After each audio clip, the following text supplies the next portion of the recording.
But instruction of my trying to that to be allowed to withdraw. Okay. Third, Miss S. Kakuti.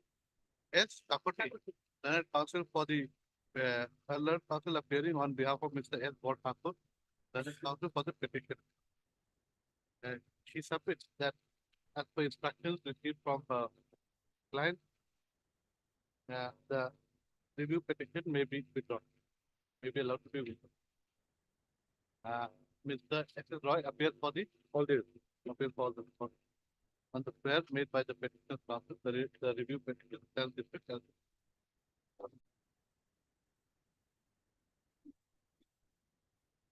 24. These petitions are dismissed. Arbitration petitions are dismissed.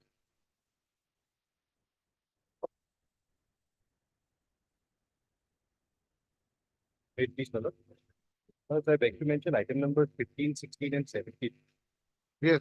Malak, I'm praying for a short accommodation. Malak, Mr. P.N. Goswami will appear in these matters. It's some person. Let it be listed on page. We have some problem. The council we have. I don't know. 2015 matter. No, it's not that. That's not okay. That's okay.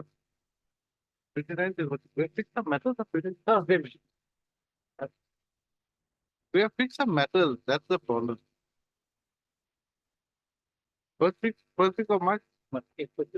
On the prayer made by Mr. P. Chaudhary. P. Chaudhary for on behalf of the APTCL.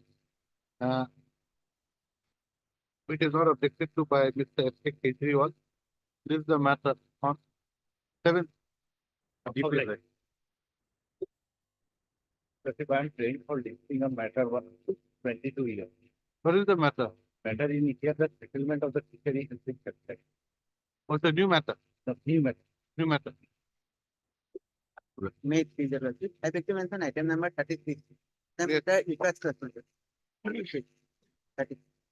Okay, right. So Mr. M. Soikia, madam. M. Saikya, learned counsel for the petitioner, submits that the matter has become instructed. So accordingly, the writ petition is dismissed as instructed. I'm praying for listing better melody. In this case, melody NOC has not been issued by the Panchayat department, melody, which is required to A new matter? melody, Is it a new matter? new matter, melody. But What is new matter? come this one from When? Any day, melody. 20. Like, Yes, please, Your Lordship. In item number 10 and 11, the senior advocate Mr. R. Sharma is appearing. He's having some medical emergencies, Your Lordship. Okay. So I pray Your Lordship to pose the matters for you. Okay, right. A German prayer has been made on behalf of Mr. R. Sharma, R. Sharma, learned senior counsel appearing for the petitioner. the petitioner. To submit, learned counsel submits that Mr.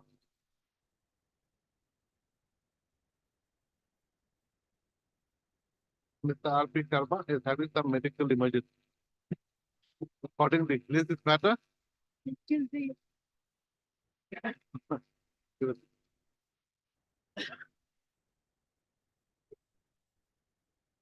May be the Lordship. So therefore, listing a new matter. Okay. On Monday, on Friday. When? On Friday. kindly asking new matter. Okay. After tomorrow. Okay. Review. Next night. Number 60 the Friday. 15. 15. 50. 50. Mr. Mr. My name is S. Day appearing on behalf of S.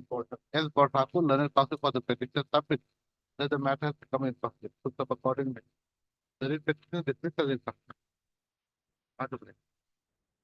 Where is the Lordship, WBC 2072 Item. has been long pending. Do you want it listed? Since 16. Huh? Since 16 weeks. The Lordship kindly make list by tomorrow. First month. First month. Okay. May I please, Your Lordship? Your Lordship, I pray for listing of the motion matter tomorrow, Your Lordship. We have filed it yesterday. Your Lordship, in this matter, Your Lordship, the husband of the petitioner was arrested in relation to an FIR. But however, he was released, granted bail. And the authorities have again registered an FIR and again he has been put behind judicial custody. Faithful to the, He has spent 4, Your Lordship. So okay, okay. much obliged, Your Lordship. And I question. Yes. I'm the respondent, Your Lordship. I get much out of station. Okay. Who is out of station? Game happened. He's appearing for, For the response, he has stood for the petitioner. wait. Have you taken the consent of the petitioner? I will inform them, Your Lordship. You take the consent first, madam. It's not that, you first Notified, take, Your Lordship. you take first, you take the consent. Then, okay, you can mention it again. May please, Your Lordship, I pray for listing a matter for motion on tomorrow, Lordship. Matter pertains to settlement of the market lot. And the petitioner's settlement was cancelled without any notice and hearing. Obliged, Lordship. Thursday, day after tomorrow. It will be a problem for the place. Obliged. May I please? Supplementary motion and my Lord, item 35. Yes. Only. Matter is becoming success. Okay, item 35. Right. Mr. P. Rama. P. Raman, learned counsel for the petitioner, submits that the matter has become infected accordingly. The case, the petition is dismissed as dismissed. Yeah, please, Your Lordship. Lordship, with the consent of the other party, I beg to mention item 14, Your Lordship. Yes. Lordship, Mr. R. Probijari appears for this matter, Your Lordship. Today he could not be present due to a medical emergency, Your Lordship. Lordship, may I Okay, adjourn the right. matter for the day. Adjournment prayer has been made on behalf of Mr. R. Pujari on the ground of a medical emergency. So, stop, Mr. P.K. Das, counsel for the respondent number 2. Does not have any objection to the same. Accordingly, the matter is adjourned for. Any deduction, Mr. Well, Leader of- the 13th or 14th of March. Okay, 14. Obliged. May please, Your Lordship. I beg to mention item number 25 of parliamentary. Dispute. Yes. In this matter, my lord, I have already returned back the, my lord, the brief to the client, my lord, in the year 2016. No, there's no point now. Because notice has been issued to the client and he is not coming. Yes. So we'll Already I respect have, it. I know, I think that has been reflected. Just give me item 25. Moreover, my lord, the matter is become instructor I- also. Yes, I think so. It is with regard to supply order. My lord. Supply order, what is the Yes, yes. supply order of 2016? Right.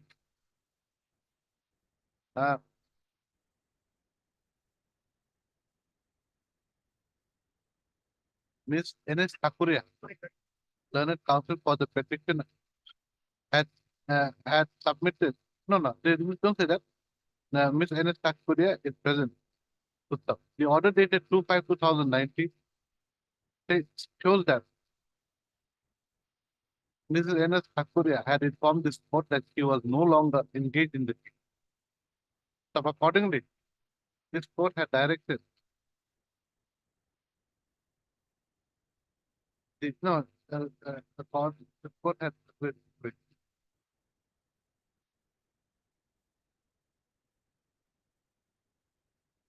Accordingly, this court had directed the registry to issue notice to the petitioner.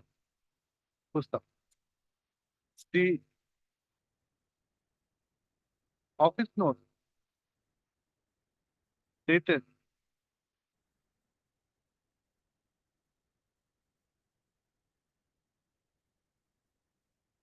six 5/2019 states that notice had been issued upon the petitioner by special messenger. And that and the further office note dated 19/2/2024 states that no one has entered appearance on behalf of the petitioner. Next up. Miss N.S. Thakuria, the learned counsel for the petitioner, or submit that the matter appears to be infructuous. It is infructuous, as the Impugned supply order is dated 21 Feb 2000. Next. As notice has been issued to the petitioner and as known as appear on behalf of the petitioner, the petition is dismissed for non-prosecution. I don't know, 41 my lord, it may become inspector. Mr. HL, 41. Mr. H. Ali, learned counsel for the petitioner, submits the matter is coming from. Hello. Mr. S. That appears for the PNRD. May it please the Lordship, I beg to mention WPC number 4675 of the 2023 for district. Lordship, the matter pertains to non-payment of contractual. Lordship, I want to withdraw the matter. Any thoughts? Monday. Yes, please, Your Lordship. Sir, mention item number 20 of supplementary list. Yeah. Matter has become Infractions. Miss, what is your name? SP that SP Das, appearing on behalf of, it is there, her name is there. Infracted. Next. May please your Lordship, I beg to mention item 39, matter become influencer. What is your name? A Alim Eskelot. A. Ali. A Alim Sheikh. A. Alim Sheikh. On behalf of Mr. Ami Mondo. Mr. M.U. Mandal. Mr. S. Dutta appears for PNRD. My lord, sir, may it please. No, item 2 and 3, my lord. So these are matters relating to settlement of mines, my lord. Yes. It would require some substantial hearing, my lord. Okay. So, my lord, today, my lord, I have a partnered matter, court number 2, my lord, item number 7. So, my lord, kindly make it be taken up at 2 or some other day. Some other day. My lord, what has happened, my lord, this petitioner is enjoying interim water from last 2 years. Oh, If he undertakes that he'll make loss, make good the at loss 2 o'clock suffered by the today? government, my lord, then I will agree to it. Under okay. the- When, no substance, my lord. when do we do it? The after? Yes, my lord. No further adjournment, my lord. All right. On the prayer for adjournment made by Mr. P. Mahanta, which is strongly objected by Mr. D. Over. This is the matter. After, huh? Full stop. On the said date, an attempt will be made to dispose of the matter. My lord. It is your blessing.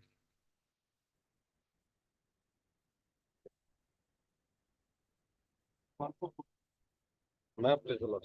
My lord, yeah, my lord, in pursuance to the NIT, my lord, my lord, LOI has been issued, Lordship. Huh? LOI has been issued. How come it can be issued, my lord? He himself taken time on the last day that he is visiting Ram Mandir, my lord. One after one on the other pretext is taking time. I'm not. And by this time they are doing, my lord. Let them appear in person, my lord. Let us see what is the case. The case is, my lord, Lordship will see the NIT at page 61, my lord. Page 61 is the NIT for a period of 2 years, Page 61. my lord. NIT dated. NIT dated 18/9/23. And last date of submission is 10th October 23, my lord. Yes. And Lordship will see contract period is for 2 years. And Lordship will see estimated cost, page 62 is 150 crores, my lord. And earnest money- 150 crores cannot be 150 lakhs. 1.5 sorry, crores. sorry. 1 crore 50 lakh. Yes. Thereafter, my This is lord, for what? NIT for what? NIT for my lord, for hiring vehicle man, for transportation of postal goods. Hiring vehicles for transportation of. Postal goods, my lord. Yes. Then. From What happened? Guwahati to Tinsukia, Then what happened? then my lord, I am having all the required documents. Before coming to that, I like to draw Lordship's attention at page 69. Yes. Serial number D, my lord. Yes. The annual turnover of the bidder last 3 financial years should be more than equal to so and so, and bidder should submit the authenticated copies of the income tax return audited so and so. Now, where are you reading? Which para? Page 69, small b, Small p. small b. Yes. Then. Lordship, there is a column, my lord, page 71, top bottom, my lord, Top bottom. top below, my lord.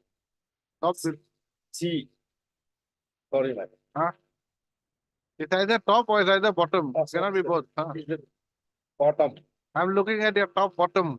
What does that mean? Extreme below, my lord. C. Okay, below. Yes. Farm registered with micro and small enterprise registered under within registration, National Small Industry Corporation and startups recognized the Department of Industrial Policy for promotion. The current validity is exempted from furnishing earnest money, deposit, security bid in case of bidder desire the extension transfer. And now lordship will see page 35 and 36.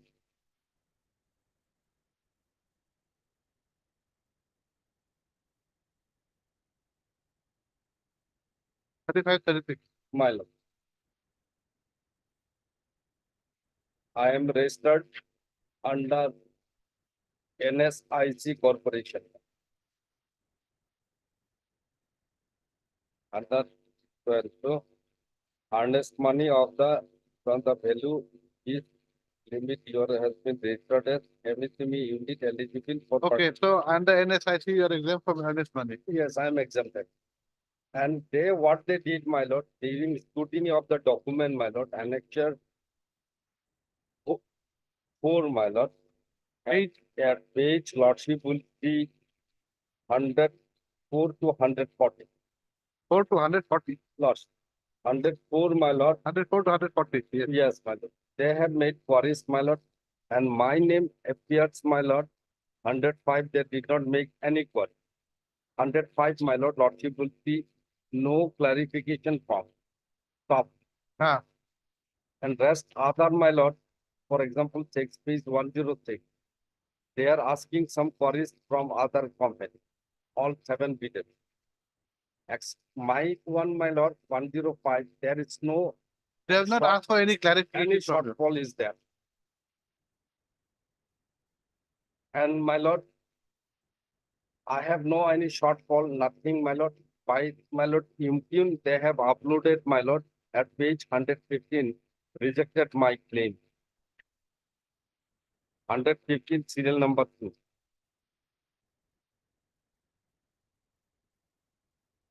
Radhika Enterprise, serial number 2. That is my case. And last 2 occasions, lordship, they said they did not receive copy. I have supplied. Then, my lord, he said he will go somewhere. That's why the case was big. So I pray before your lordship, my lord. Anything, my lord, because I find the case well, their knowledge of them has to be statement. But it's not submitted PMD, so therefore you said it's mine. What is what mine is? He has not submitted the. What was the reason for his disqualification? Because he became medium lordship in the financial. He became medium enterprise. What? Additional affidavit, lordship, can letter. He's Radhika Express. My lord. What is Radhika Express service? So what do you mean he became medium? What do you mean? He became a medium in the size industry. Yes, sir. If I became medium also, small also, no problem, because I am registered with MIS. That is the issue, my lord. They are twisting, my lord. Even though, my lord. Even though. Let us see that page 71. I think that is the. I think Yes. we are relying on page 70. Yes. Page 71, top to bottom. Again, I'm going to top to bottom. The bottom to top. Oh, bottom. Ulta. Opposite. Okay, no. Firms registered with the micro, small, registered under the UTM registration Yes. and National Small Industries Corporation and startup as recognized. Department of Industry Policy Commercial, current validity are exempted from furnishing earnest money in case of bidder desire or exemption of the fee. It is the same. No, this is only branch office. So, madam, lordship, that is with the 35, validity 36. exempted from the furnishing earnest money deposit in case of bidder desire for exemption of each. NSIC.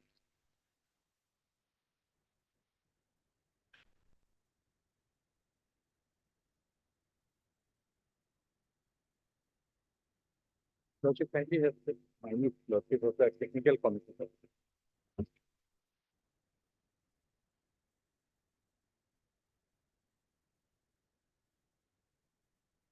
Lordship, first page, last paragraph. This As per the chief, first page, last paragraph. is 3rd January, Yes, last month. Lordship. This is a. As per the GMDTC version, present the micro and small enterprises who are holding Udyam registration and are manufacturer offer product or service. Case of such funds bid with total value-wise valuation and give specification terms to effect at the time of bid submission and claim EMD exemption and whose credential are validated online through Udyam registration website of the Ministry of MSME and also through supporting document uploaded during bidding process and validated by buyers are exempted from furnishing bid security. After verifying the MSME registration certificate in Udyam registration portal, so that the technical committee has noted that the enterprise What is type this EMD? earnest money deposit. The committee has noted that the enterprise type of Radhika Express is categorized as medium. Despite this, Radhika Express Service has requested an MSME exemption from EMD submission in GM and not submitted EMD. And Lordship, they have not made the GM as a party. Required Lordship, because all everything was done by the GM code. Where is the letter of acceptance? Lordship, Letter of acceptance has been yes.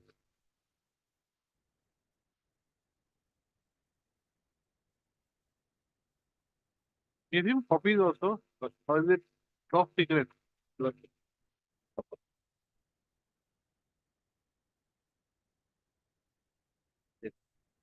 16th February. Lordship.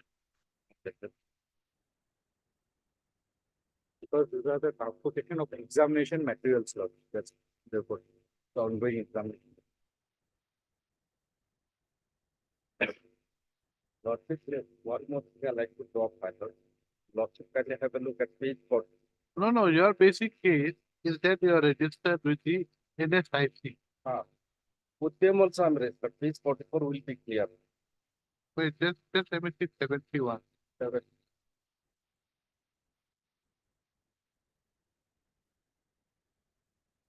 It's not said, my Lord, what enterprise, micro, small, NSIC. micro, small enterprise registered under Uttar Registration National Small Corporation. Okay, right. I am registered there. For that, my Lord, clarification, Lord, you could see page 44 again. With them registered.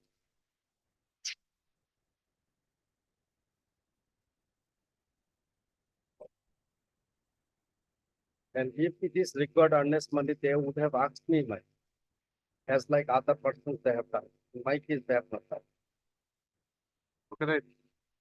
Heard Mr. J. Barbuyan, learned counsel for the petition to submit that the petitioner participated in the tender notice dated Dated, my Lord, 18/9/23 Lordship. for transporting, for hiring vehicles for the purpose of transporting postal goods. The Food stamp, food the contract was for 2 years. The petitioner's submit that the petitioner's bid was the highest. No, I am the best suited. Price, my Lord, I cannot make it open because it's a technical.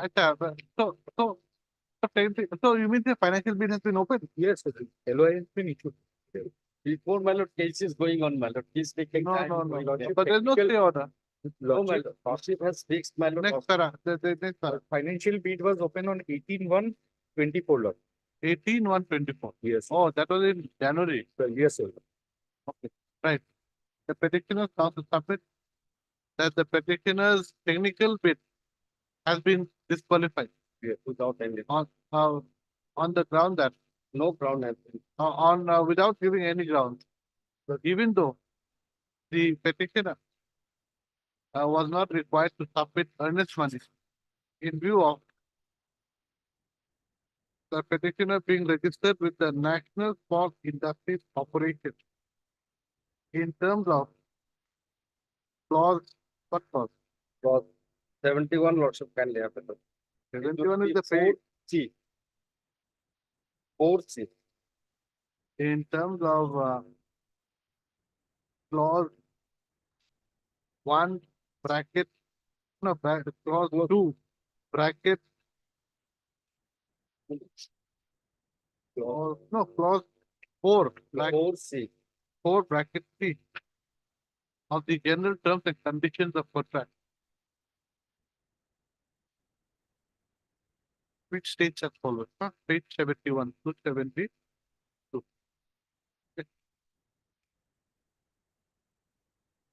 He submits that the petitioner's registration certificate with the NSIC is annexed at page, is annexed to the writ petition at page 35, 36. Valid up to my lord 28, 10, 20. 35 with that. As such, the decision by the state respondent in disqualifying the petitioner on the ground that he did not come within the provisions of clause 4 bracket C. Is unreasonable. Next one, Mr. S.S. Roy, the learned counsel for the state respondent, on the other hand, submits that the petitioner's technical bit has been disqualified as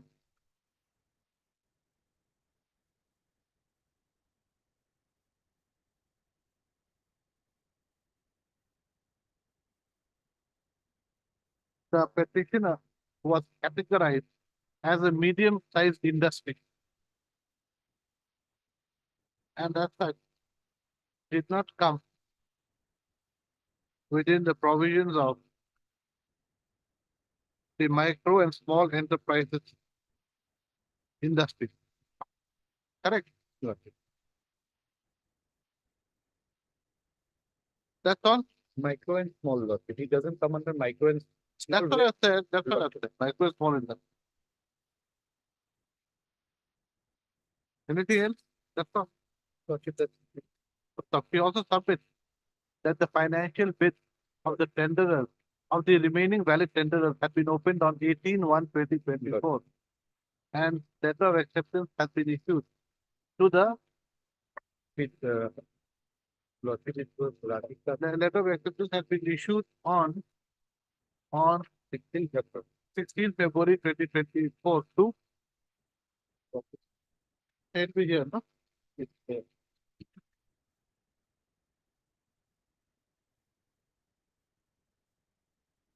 Royal Express Service. I sure to the Royal Express Service. But Royal Express Service is not a party here. not a part.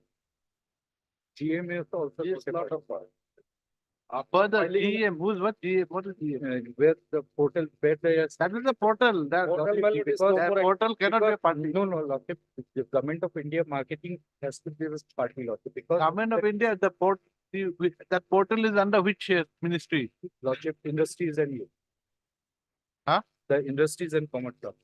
So we'll make, he further submit that the GM portal, which is under the Ministry of Industries and Commerce, Government of India has not been made a party. So what to do? My lord, it has to be state, my lord. You make them a party. My lord, party is not required, my lord. It is No, required. no, Portal, my lord, cannot be represented. no, no. The letter of acceptance. Letter of acceptance given by after filing the writ petition. After filing the. Maybe, Taking time but by there is no stay. There is no stay. No, my lord, Lordship has fixed, my lord, Lordship, he No, made the no, but objection. there was no stay. There was no stay. So you file. If you file a stay, then others, how can I give a stay? Without hearing, without the other side being a part. There's no question. Oh, Lordship, only for implement, my lord, I'll implement it. By You then, my need, lord, you have to Lordship, file application. You do whatever. That's all. And my lord, No stay now. Lordship has to fix some other day for I'll fix it. consideration of the entry. By any day, my lord. First of all, you plead that I'll person. file today itself, sir. I'll Then send that has to be allowed. Then you have to file amendment writ petition. Then amendment, you have to amend the writ petition. Then only we will give this, Lordship, we will have to fix the consider date, that. my lord, giving some opportunity, my lord, to amend and to file a. Easier to withdraw and something. Anyway, release the matter again. When do you want? My lord, any day next, this week or next week, lord. Release the matter of Friday.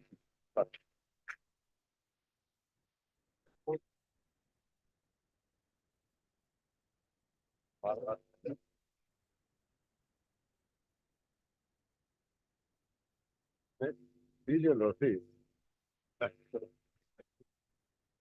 My lord, this is a matter, I am a contractor, transport contractor under FTI. Been working for last 10 years at various points. My lord, kindly take out the writ petition. Last page, there is a chart, writ petition. Last page, there is a chart. Page 68. Oh, this is with regard to a notice inviting tender. No, my lord, these are non-payment of securities in respect of completed works for last about 10 years, man. These works were- Non-payment. Lordship may have a look at page 68 chart. Page 68. Yes. But you kindly see, there are various appointment orders from 2025 to 2020. I was, my lord, allotted with various works at various places, some ad hoc, some regular, like it. And the contract years are given, duration of the contract, some 6 months, some 1 year, some 2 years. So you are claiming 83 lakh. So these amounts, in spite of my lord works being completed, these amounts have not been refunded to me. And that's why I approached this court. Now, FCI is, my lord, enjoying the bank interest and all this amount plus, my lord, the security deposits, and these are the security deposits. The bank guarantees are also there, my lord. So I filed this petition, and during the, my lord, pendency, they started releasing certain amounts, and they filed an affidavit, my lord, dated ultimately take their affidavit FCI 15/9/2023.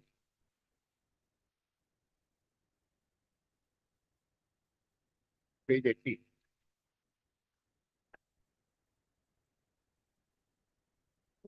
Yes. So here they have kind of placed, this is of September 2023. Lordship, see, there are, Where do you get the date? my lord, Where do you get the date?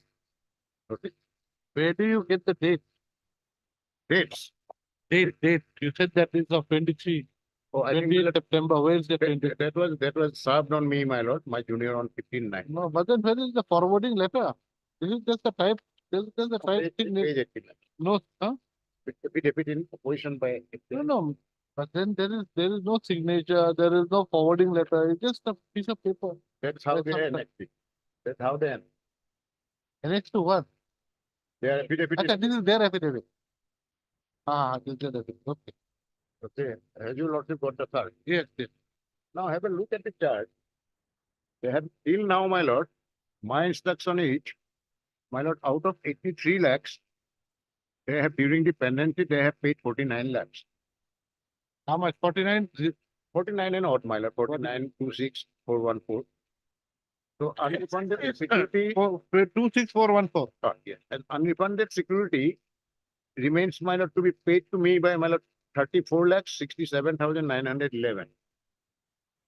That is my instruction. Now, in this chart, lordship said, in respect of serial number 1, 2, and 4, serial number 2 and 4, 2 and, my lord, 2 and 5, they have mentioned about some pending court cases.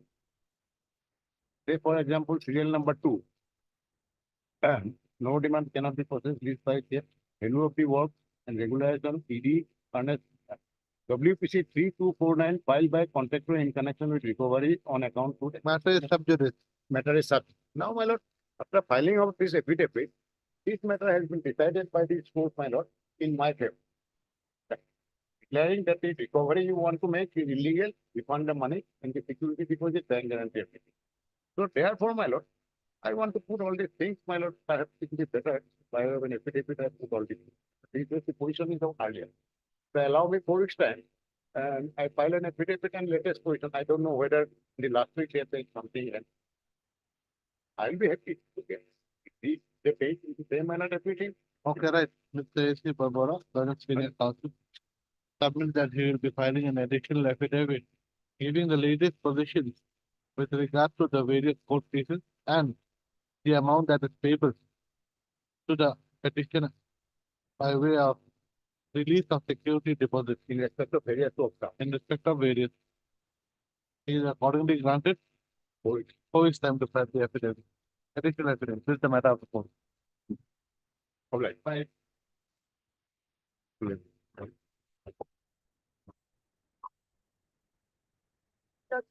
matter may be passed. Council is on list. Lordship, may carry take up the matter. The arbitration matter, Lordship, there is the issue of the jurisdiction of RERA. So can arbitration be taken? So Lordship, may carry take it up. Yes, sir. So she's For the asking for applause time. Yes, next. Yes. Yes, next. Pertains to non-payment of contractual bills, lordship. They were asked to obtain inspection. Lordship, we have not received that letter. Next. Ms. S. Kemprai, Learned Counsel for the KAC. Sir. Is granted 2 weeks. 2 weeks time to obtain instructions with regard to the claim made by the petitioner for unpaid contractual bills. This is the matter of the claim. My lord, in this case, my lord, the general particular tail for this. Huh? Tail for this. So my lord, these are late for that code number 5. Better way password time. We'll fix the matter some other time then. Right,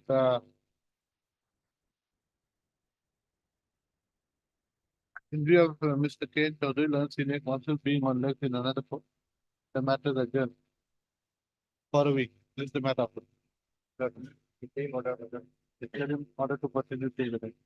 Well, good for the other side. My lord, the phone is my lord, the traveler. What is the matter with that? The tender matter, my lord, the matter, my lord, Next. during the my lord, interim order, my lord, the 45 or 6, my lord, have walked out. Right.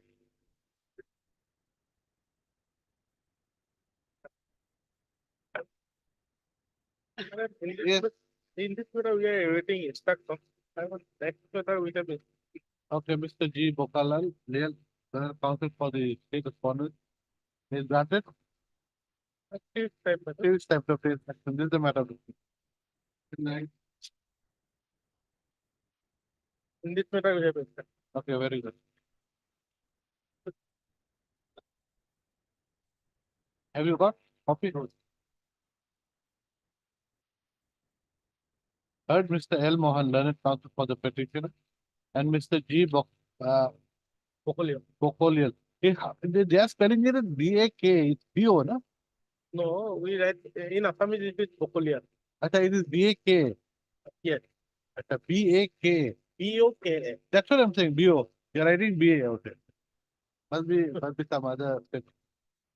B-O-K-L-I-A-L. Yes. No?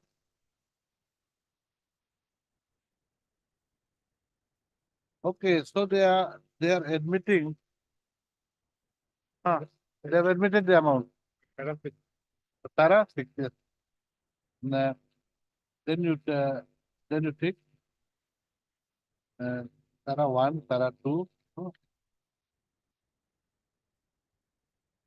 Next para.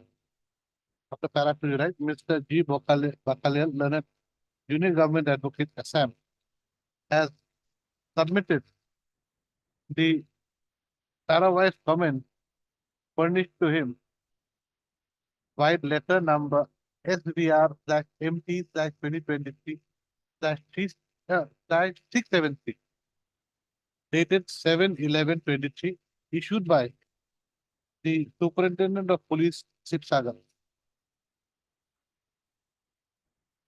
The said letter dated 7 November 2023 provides at states at para 6 that the has admitted at para 6 that the petitioner's vehicle was hired at different times with effect from 1/8/2022 till 31/5/2023, and that there was an outstanding amount of rupees 6,76,408 as hiring charges.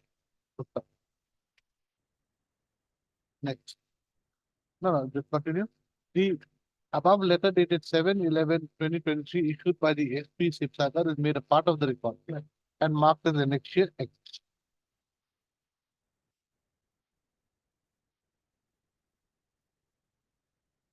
In view of there being an admission of the amount of rupees 676,408 payable by the respondent to the petitioner, the respondent number, who is to pay?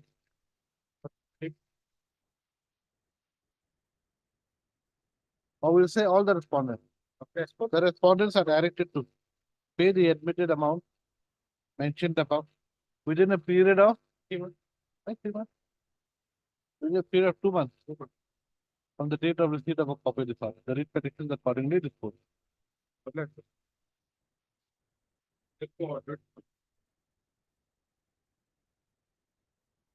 May your lordship be pleased. Your lordship, I am appearing on behalf of my senior, Mr. A.K. Burua, sir, on behalf of respondent number 4. Kindly, your lordship, if your lordship may be pleased, kindly grant, pass this matter for the time being. As he's in another court. He'll be coming. After some time. Much obliged, sir.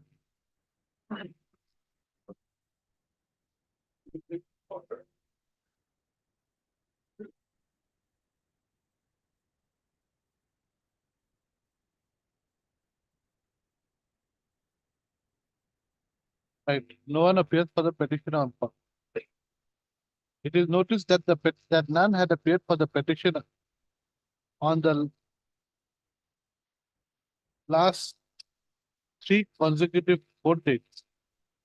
And keeping in view the fact that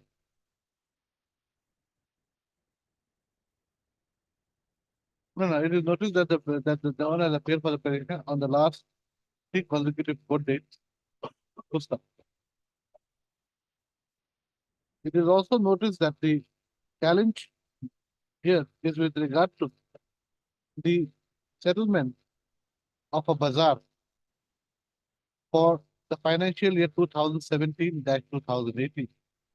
Full stop. As such, the petition appears to be in fact. Full stop. In view of the above, the writ petition is dismissed for non-prosecution as well as for being in fact. 1829.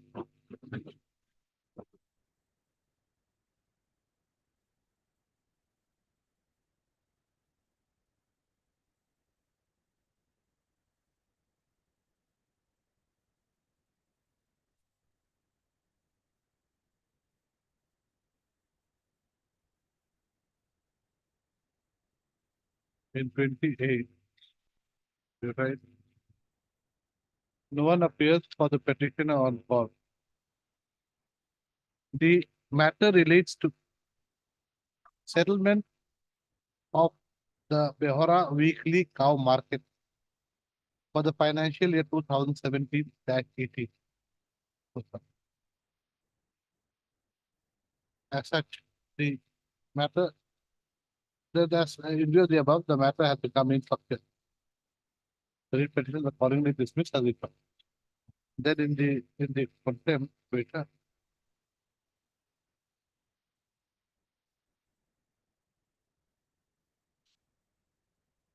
no one appears for the petitioner on call.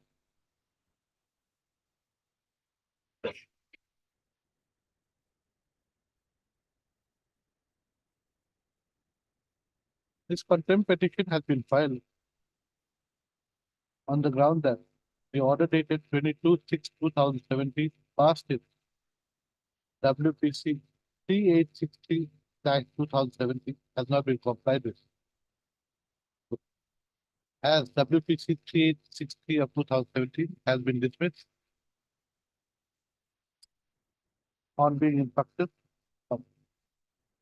the present contempt petition also stands closed.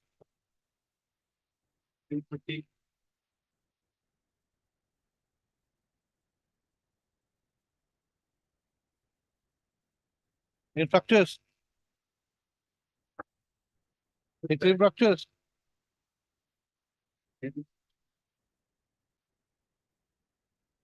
Yes. What happened, my lord, this pending matter, it is highly is not recorded. No, no, it is with me. It is with me. Give him the second copy. You look at it.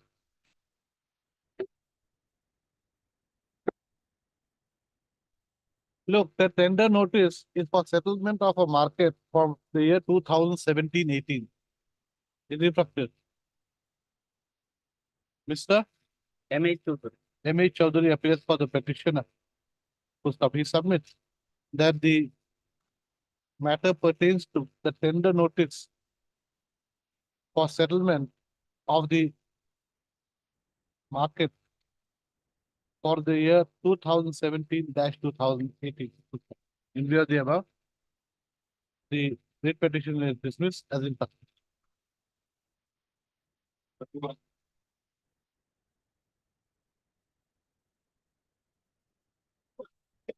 Right, none appears for the petitioner on floor.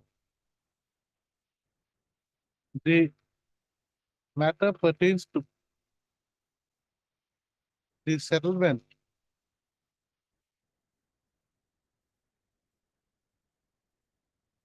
of the hut, of the bazaar for the year 2017-18. Same order. Infractions.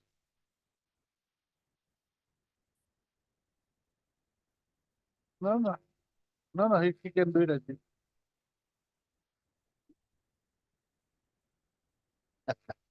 He can tell me. No one appears for the petition on floor. The matter pertains to the settlement of a bazaar for the year 2017-18. Same. These are all infracted matters. Item 33. No one appears for the petitioner on call. The matter pertains to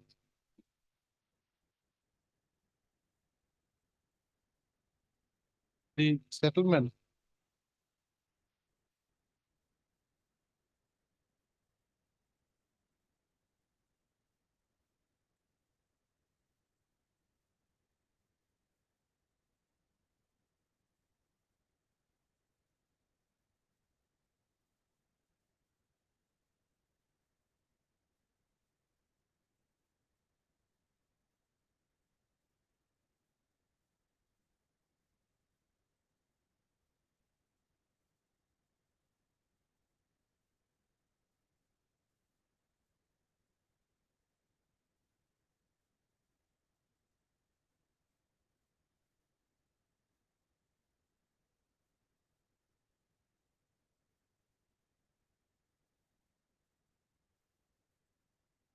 the matter pertains to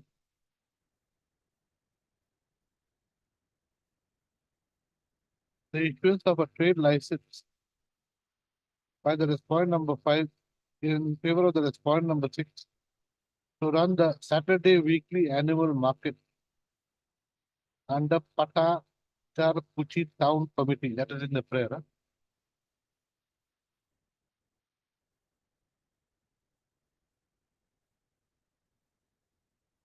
The trade license dated 3/4/18. Trade license 3/4/18. 3/4/18.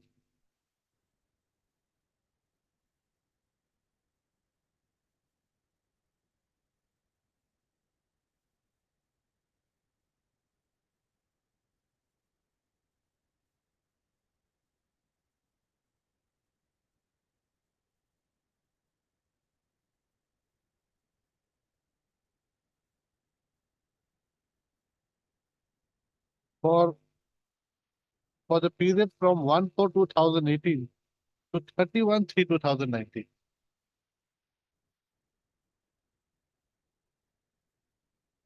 Infrastructure, sir. No. Before.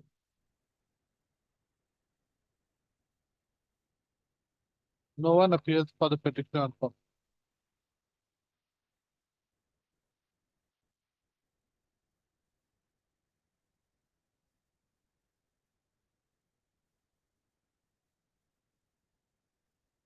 It is noticed that no one appeared for the petitioner on the earlier date also. Puspa.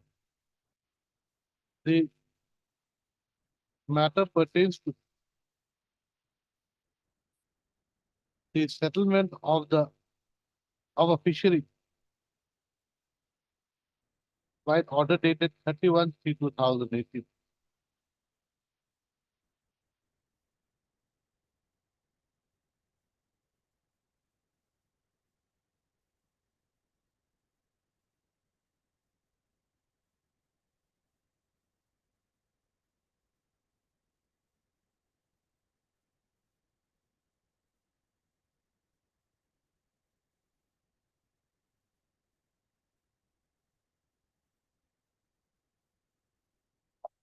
No, settlement of a fishery by agreement dated 31/3/2016.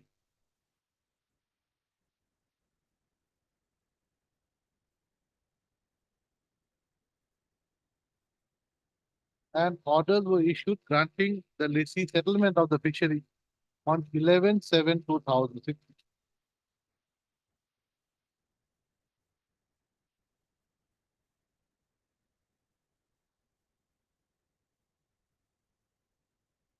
More than 7 years have passed since the settlement of the fishery. No one appears for the petitioner. Or might appear that the petitioner is not interested in pursuing the matter. So the writ petition is accordingly closed. Is accordingly dismissed for non-prosecution. Next step.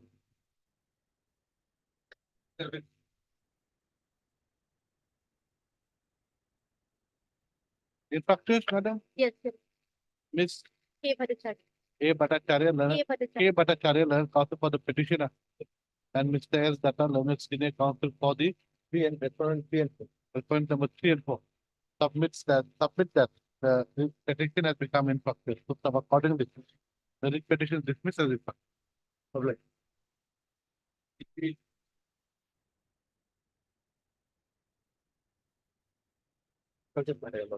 Infractuous, I think. When was the settlement made? That one was made 2013, Your Lordship. 2013. That was 7 years. Yes, right. No one appears for the petitioner. Mr. R.R. Gogoi appears for the Forest Department and submits that the matter has become infractuous, in as much as the settlement had been made, settlement of the, what is the settlement of the, There was an ordinary sand mining, settlement of the sand mining, mining. settlement of the sand mining area had been made in the year 2013 for a period of 7 years. On considering the above fact, from a writ petition dismissed as infractuous.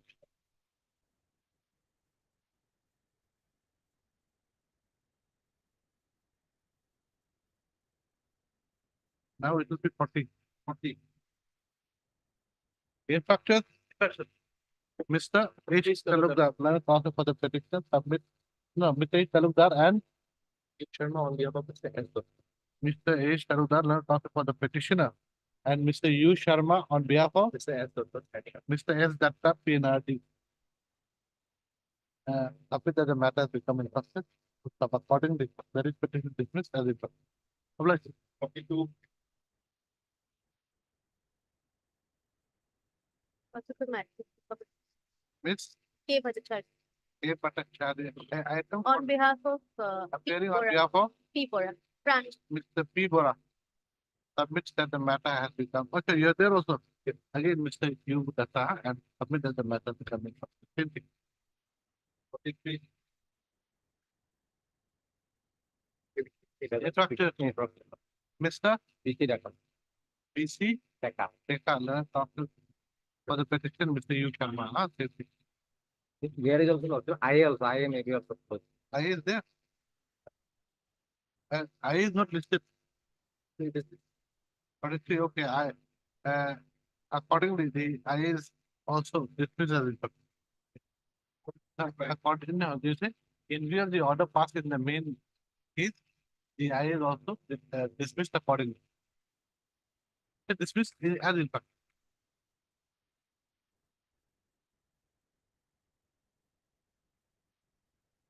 It also the infraction. No one appears for the petitioner. The matters pertain to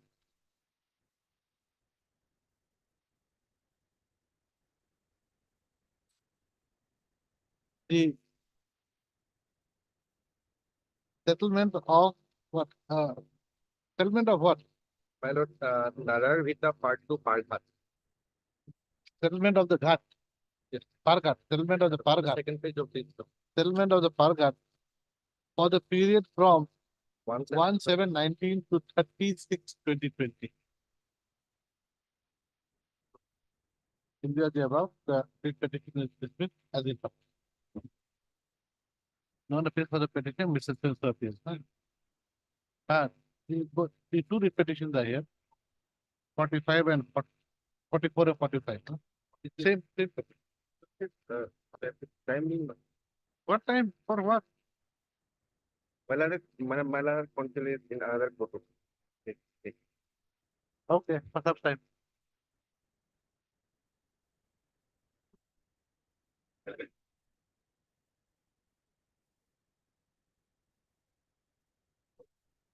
No one appeals for the petition. Mr. Hugh Spencer appeals, huh?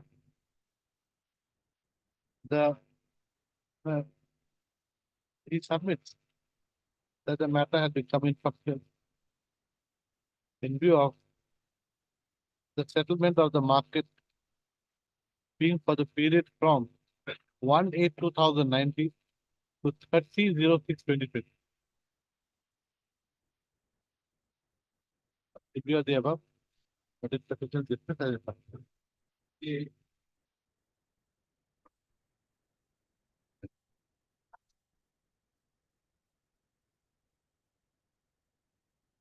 No one appears for the petition of court. The matter pertains to settlement of the central market in Tata for the period from 1/7/19 to 31/3/20. In view of the above fact, the writ petition is dismissed as infected. Infraction, Miss A. Begum, learned counsel for the petitioner, and Mr. U. Sharma, appearing on behalf of Mr. S. Datta, learned SC Pinardi, submit that this petition has become infected. Accordingly, this petition dismissed as infected. No one appears for the petition, while Mr. R. Gogoi appears for the respondent. The matter pertains to 51, no? Matter pertains to, And then settlement letter dated 16/2020. where is that page? The law is written, it is, challenging the settlement letter dated 16/2020. Page 10 about the prayer. Pertains to the settlement. Pertains to the challenge made. Yes. Pertains to the challenge made to the settlement order dated 16/3/2020. 16/3/2020. By which what is this, sand? This is river sand mining permit area. Whereby sand mining permit area had been given for 2 years. For 2 years. In view of the above fact, in view of the above fact, the writ petition dismissed as insufficient.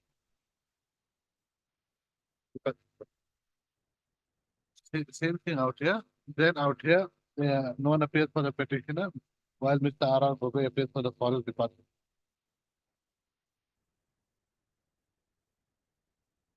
Is challenging the letter printed dated 17/6/2020 or not. Page? Page 15, the prayer motion, Your Honor. The matter pertains to If the settlement of Dilli River Stone Mining Permit area. the matter pertains to extraction of stone Stone from the river, Mining Permit area, from the mining permit Permit. area. For a period of 2 years. 2 years, right? By letter of Indian dated 17/6/2020. 17/6/2020. Issued by the forest department, Issued by the first one. issued by the forest. The above facts show that the matter has become instructed. Accordingly, the writ petition dismissed as it. Become instructor. Why? It is settlement of 2022. After it also we have settled 22-24 and we are going to settle for 24-26, Okay, so that settlement was for 2 years. 2 years. For, Three service. from which period to which period? It is for 2020 to 2022. And after that has been settled after. Settled. No one appears for the petition. Ms. M.D. Bora, learned counsel for the transport Transport department. department. Submits that the ferry service, which is under challenge, Sure. had no, it submits that the term of the ferry service had expired. Sure. In the year 2020. So stop. Thereafter, another settlement had been made by the report. So subsidiary of the above fact, the writ petition is dismissed as incorrect. If you have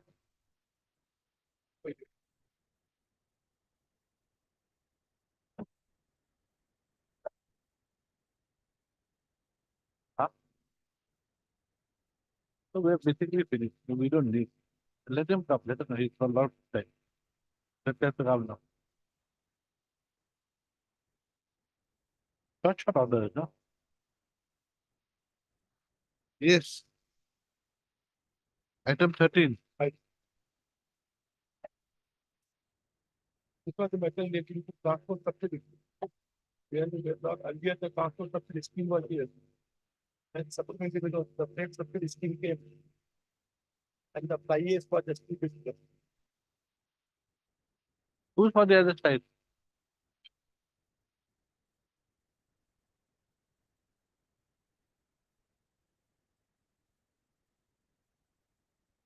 What to do?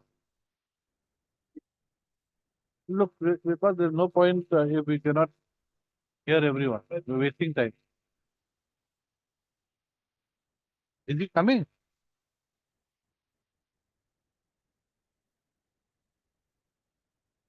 Who's also some other day. Right. Mr. Dr. A. Sharaf appears for the petition. No one appears. Mr. N. Kalita appears for the Industry Department. No one appears for the Union Office. Accordingly, list the matter after a week. After 2 weeks. Oh, okay. Okay. Yes, come back.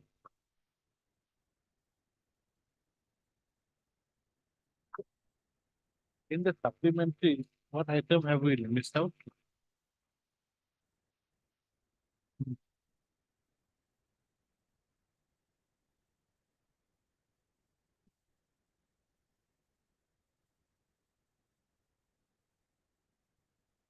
Yes, On the back of page. I've not heard this. Okay, but it- Not this, the other one. That's a different one. This one.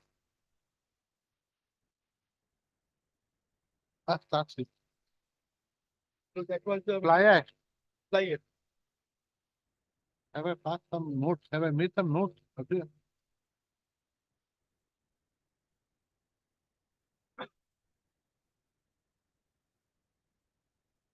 So the industry was established only after 7 days. The commencement of production started, the electricity connection was not there. In the meantime, the news. I made some, did I make any, huh? I did not make. Lordship, some made a note also, but I made some notes, I think. because I have to only place some judgments on the. No, I had, you see earlier. On the present, this is 22, 24. 2002, 2002. There must. 22. The 31, 31, 31. 31, 20.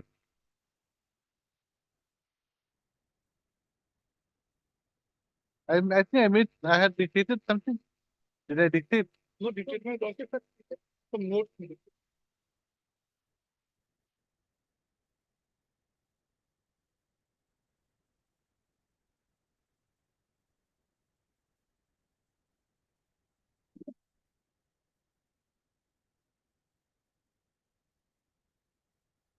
I remember fly ash. No, Fly not ash. fly ash. Huh?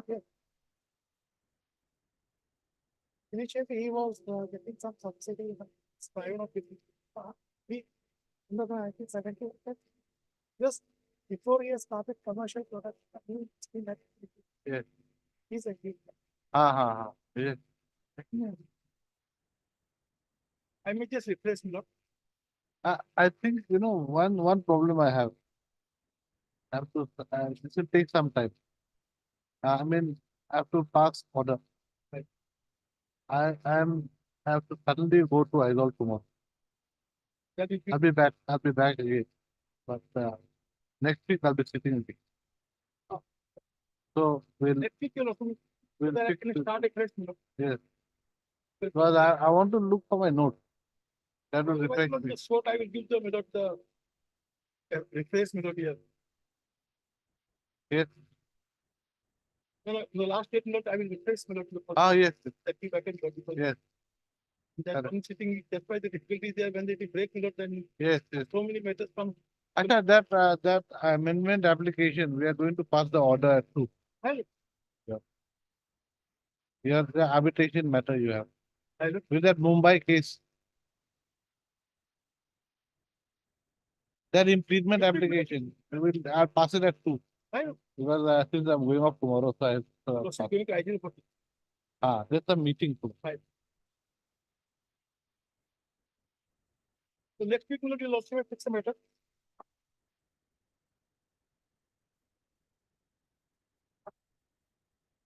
Next week or the week after?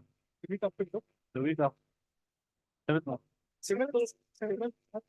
Yeah, before that. I have not been there, After that, anyway. It was March. Very much. Let it be on 13th of 11th because I have not met I will maybe I'll come back. 14th is to my city. 14th. Okay, right. On the prayer, the parties list the matter of 14. Look like that.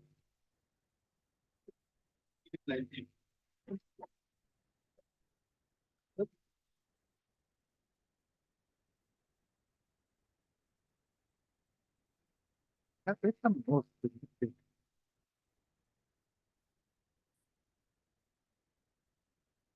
I have to ask Dakar. Dakar will be.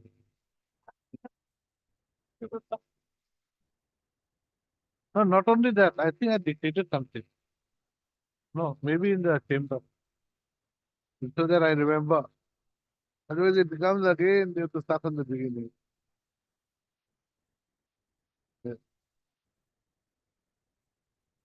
Item? No one appears for the parties. Accordingly, list the matter after the week.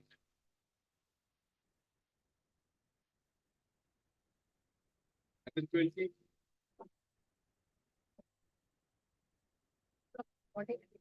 Yes, yes. I think the contact. You wanted adjournment, I think. Yes. Any objection? I thought that What is the matter about? regarding technical of that. Or dismissal of service? Why is it here? Dismissal of service, should it be here? It's from the tribunal. Yes, not a labor code. Okay. Then, right, on the prayer for adjournment made by Ms. S. Nazmi on behalf of K. S. S. Nazmi, Nazari on behalf of Mr. K. M. Hassan. K. Masan. Then it comes for the respondent number Two. 2, which is not objected to by the petitioner's counsel. This is the matter after 2 weeks. Like-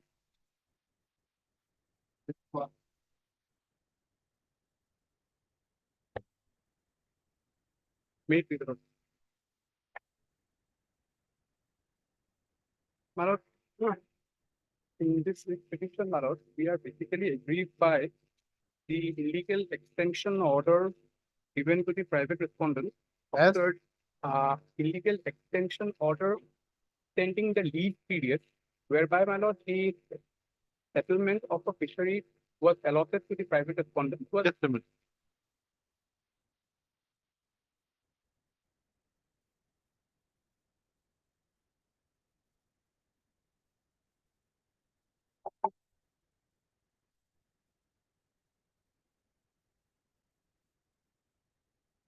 Who is the respondent number 8? respondent number is the one, my lord, upon whom the settlement for the Has been extended. has been extended, and we are aggrieved by the fact that after expiry of the leave period, my lord, and in spite of our representation to call It has been fresh extended. tender, to call for fresh NIT, he was extended merely on the ground that he was making some loss while it was basically awarded. When was the extension done? My lord, there is a part, my lord, wherein, my lord, initially at the beginning, NIT was issued way back in the year 2014. So 14 NIT was allotted, my award was given to the private respondent. However, it was put to challenge. Original order of settlement of 2014 Challenge. was put to challenge by a person called, my lord, NGO. We have the judgment here. In that particular case, my lord, his settlement was set aside completely. Court intervened in his settlement. So that matter got disposed somewhere in the year 2017. I'll come to that date, my lord. Now, in 2017, when his settlement was intervened, the court gave a direction to call for a fresh tender. Now, what happened, my lord? In spite of calling for a fresh tender, they again have given the settlement to him by extending it to the further period on the ground that some parallel, my lord, dispute in regards to the boundary of this fishery was going on in a parallel proceeding before a coordinate bench of this court, wherein he had obtained some order saying that he was in possession of the fishery. So that boundary dispute, my lord, culminated into, my lord, the fact that he was in possession, so he should be continued. So he thereafter continued in 2021, when, my lord, the actual settlement was to be over from 2014 to 2021, because it is a period of 7 years. In 2021, my lord, he makes a representation in 19 saying that I have not been able to make any profit in this venture. There was complete loss, and therefore I need to be extended further, my lord. And ultimately, my lord, in 2021, before expiry of this term, this interim order will pass. This is just a brief background. I'll come in details. Now one thing. The first thing is that when was the NIT issued? Yes, my lord. I'll come to the next. No, please answer my question Yes, first. First NIT was NIT was issued 3714. 3/7/2014. My lord. When was it settled with the respondent? Settlement was given, my lord, of 5/11 5/11/2014. settled with R8 on 5/11/11/14. 2014. Then But the then he could not take possession. So he took possession, but then. my lord, after the settlement was made, as I have said, my lord, his There settlement was a was writ put to petition. challenge. His settlement was put to challenge. WPC number? Yes, my lord. His WPC number 5734 of 2014, and it was filed on 10/11/2014. WPC, Then that was disposed of on? yes, my lord. My lord, Okay, status quo order was there. Then it was disposed of when? yes, my lord. It was finally disposed of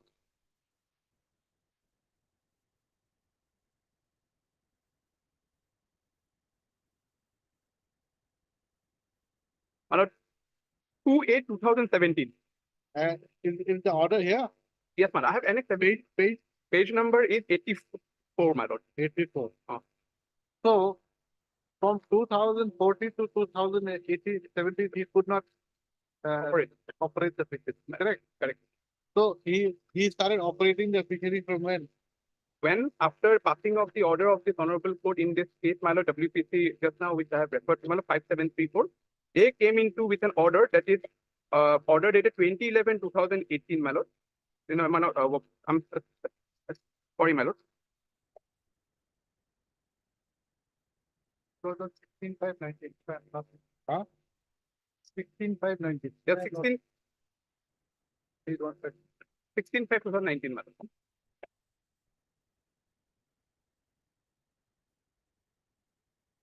Eight. My lord, it starts from 132, my lord. 132 of my receipt. So he started operating the fishery only from 2019. He started operating the fishery from 2000. Then he was given extension when My lord, the impugned order, your lordship would find it first, my lord, page 147, and the order impugned is, my lord, 10/09/2020. 10/09/2000. 2020. And thereafter, there is another impugned order wherein, my lord, there was a prayer for remission of the amount of Okay, revenue. This order of 10/9/2020. But what order is this? This is the order of extension of a fishery, which was to be Order of extension for how many years? for 3 years, madam. Huh? For 3 years. From Effective date was given from the date when the actual period of lease would come to an end, which means, my From? lord, in 2021 onwards. 4/11/2021, to be precise. So that means you have got till November of this year. He has the fishery till November 2024, madam. And what is the second order of extension? Second order we have Oh. impugned, my lord, challenge is the order dated, my lord, 06/02/2021. 06 06/02/2021. 06/02/21. Yes, my lord. Which, my lord, would find it at page 150. Yes, what does it say?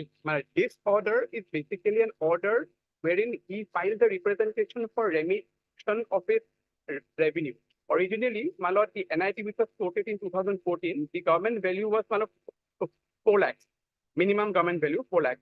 And the settlement was made to him at 12 lakhs. So what he says now, that 12 lakhs he will not be able to pay because the fishery does not yield so much revenue. Actually, he's taken out all the fish. So according to as the area had lessened, my lord, so he says that he will not be able to yield 12 lakhs, so it should be reduced, and the government has No, reduced it, remission of rate. remission of rate, and has been reduced it drastically to 2 lakhs and some odd. So he now pays only rupees 2 lakhs and some odd per year against the revenue, as a result of which, my lord, government is also losing revenue, my lord. Because this originally in 2014 was 4 lakhs, which was the base value, my lord. Now even less than 4 lakhs, they have given him this assessment.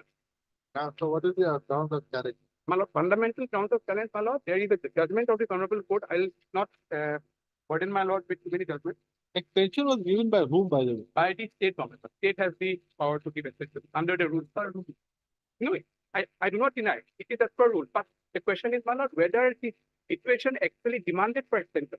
Because we have judgments, my lord, of this honorable court saying that the survey that has to be done will have to take care of the fact that actual loss profit they have made. So there's nothing on record to show these people have actually suffered any loss.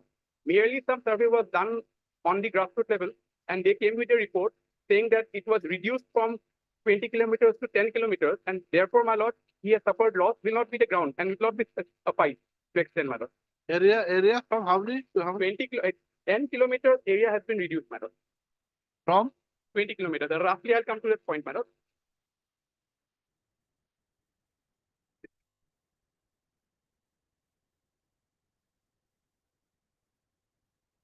Where are these fisheries located? This is- 20 kilometers. In Siddhartha, my lord. It intersects 2 districts, my lord. It Is intersects it a river or what? river, my lord. Brahmaputra river has been divided, basically. 2 districts. Okay, so these fisheries are located in the river. It's not a pond or anything, lake or something. It's a huge area. is 150. Eight. 147 is the improvement, 150 is extension. May I start Yes, from the yes. beginning? Ma'am? Yes. Because I've got a broad idea. You can fill in the skeleton is there. Yes. I can fill in the blank. I'm deeply obliged. My lord, may kindly come to the NIT first. I would like to take my lord to the first NIT which was initiated. Page, my lord, NIT page 62 is the vernacular. My lord, English, my lord, page Who is the English? 62 is English. Yes. My lord, this was floated on 3rd of July 2014. I'll just read the first line. The tender is invited from the intending persons committees in respect of Brahmaputra Part 2, Mean Mahal, 60% fishery it is, my lord, in the district of Srinagar. Tenders will have to mention the revenue, so I'll skip that part. Straight away, I'll take my lord to the relevant part at page 64, my lord. Page 64, clause number 18, which basically mentions the minimum revenue to be fixed by the government for the fishery in the year 2014. Clause number 18 is written. The annual revenue of the Mean Mahal of the current year is rupees 4,67,500. The intending tender will have to submit tender on the above value, my lord. The tender must contain all the earnest money deposit amounting to 10% of the value of the all deposit demand draft along with the other documents as mentioned. So in pursuant to this, my lord, I also participated. I was also one of the participating bidder in the tender process. The petitioner currently. So I was perhaps just below the private respondent. So it was not settled with me, my lord. So this is the, what is this? The 4,67,000 Is the base price, my lord. Any bidder will have to quote more than 4,07,000 for the value of the fishery. Now, my lord, may kindly come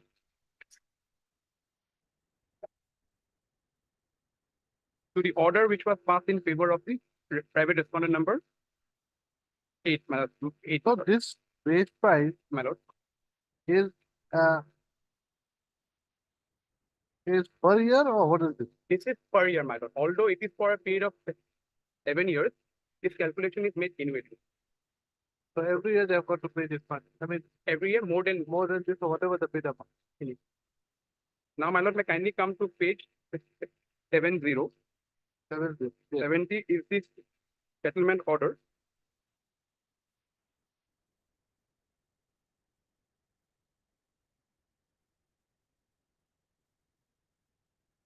May I read, my lord? Yes. It is on 5th of November 2014, matters relating to settlement of Brahmaputra Part 2 fishery, Srinagar district, my lord.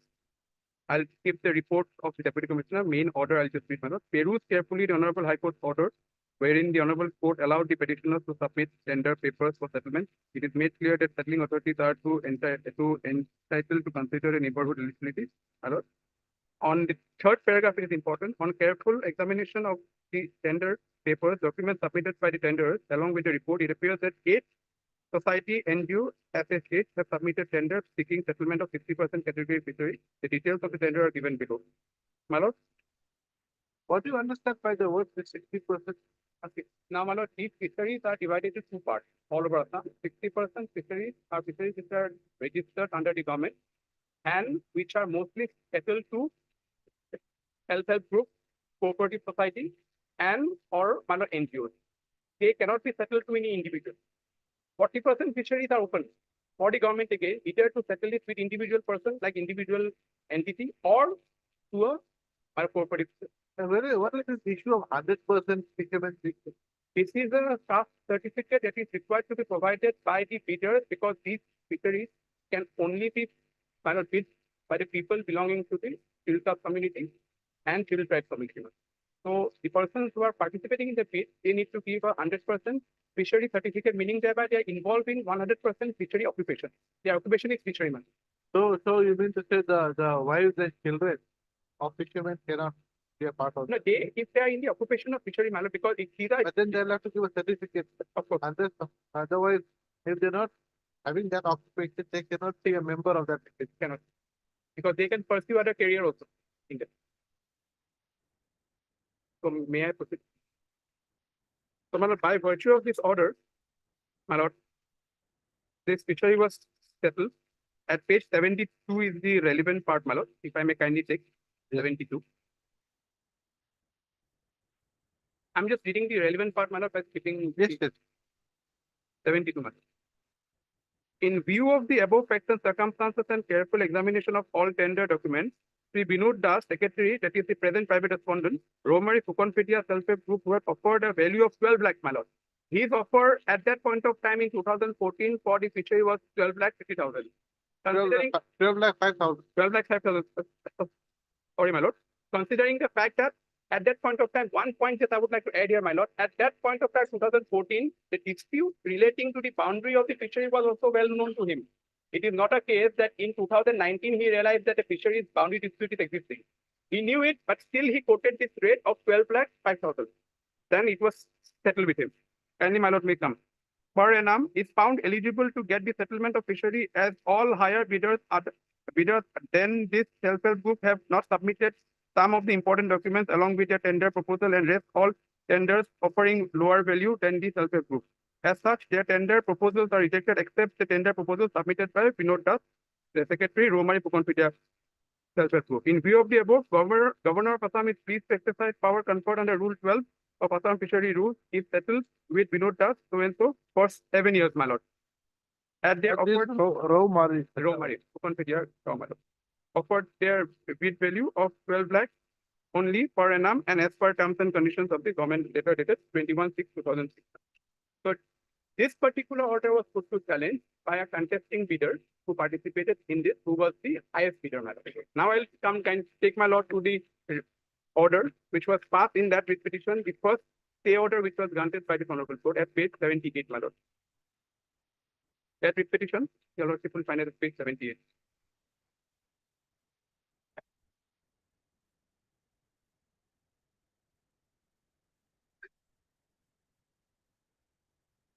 Yeah. My lord, here, my lord, if I may read, my lord, the just first paragraph I would like to read. These matters pertains to settlement of Brahmaputra Partu fishery in Sibsagar district, and this court passed an interim order on 10/11/2014 in respect of the settlement order dated 5/11/2014 in WPC number so and so, whereby the fishery was settled with the lower bidder, that is Romari Fukonpedia self-help group, but it appears that on 1/3/2014, my lord, by annexure such as WPC 602, the Circle Officer Sibsagar has permitted the same group, Romari self-help group, to temporarily fish on payment of rupees 1,655 as daily revenue.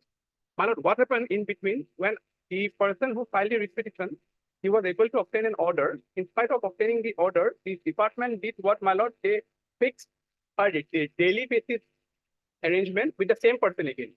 So that second writ petition was also challenged by the same person. So here in this order, your lordship will find two writ petitions.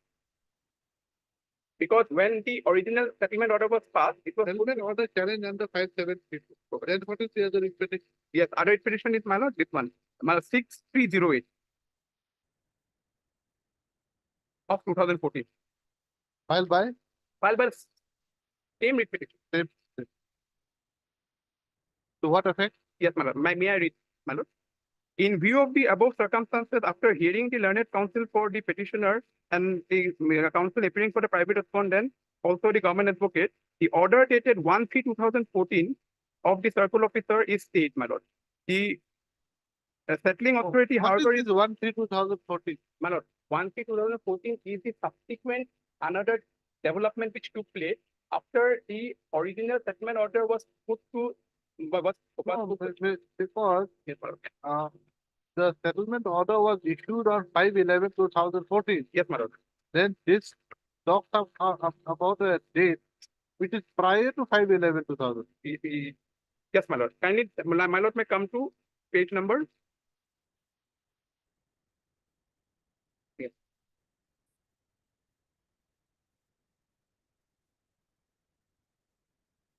After the settlement order was put to challenge, my lord, there was an interim order of this honorable court, which has granted status quo, my lord. Where is the cut for? Yes, my lord. That order, perhaps, my lord, I have not annexed, my lord. Okay, anyway. Anyway, my lord, I'll produce that order, my lord. So status quo order passed. In 75, The 75 is the subsequent order, sir. Yes, my lord, page 75, my lord. The last part of the order. Yes. In the interim, since petitioner was the higher bidder, and the verification exercise of 18/7/2014 reflects that their tender was complete in all respects, status quo settlement process for the Brahmaputra fishery in Sibsagar is ordered, my lord. So it was passed. The interim order passed at 2:45 p.m. on 10/11/2014, my lord. So after the status quo order, the government made an arrangement, my lord, by giving, my lord, another settlement to the same person on a daily basis. You collect revenue on daily basis. Without Well, any tender, my lord. without any, will the order think that he will look after the fishery on daily basis? Where Yes, is the my lord. order? That order was put to challenge in the subsequent writ petition, that is, my lord, which I have just read, my lord, at 6308, my lord. Page 78, my lord. Because both the two writ petitions were compiled, my lord, tagged together. So, my lord, as the same writ petitioner was the person who had filed two writ petitions. So, my lord, this is a common order for the two petitions at page 78.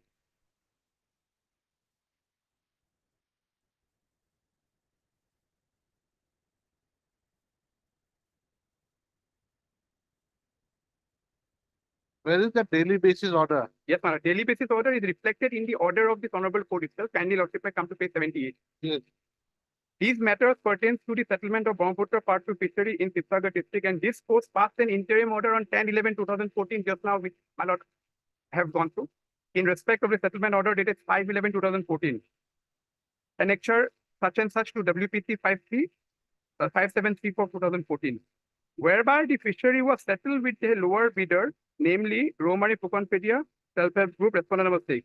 Now, my lord, but it appears that on 1/3/2014, that is annexure 6 to the WPC 6308/2014, the circle officer has permitted the same group, Romari, to temporarily fish on payment of rupees just 1,065 on daily basis. So, my lord, again, this honorable court was pleased to intervene and put a stay order on this particular order dated 1/3/2014, my lord. The last paragraph of this order.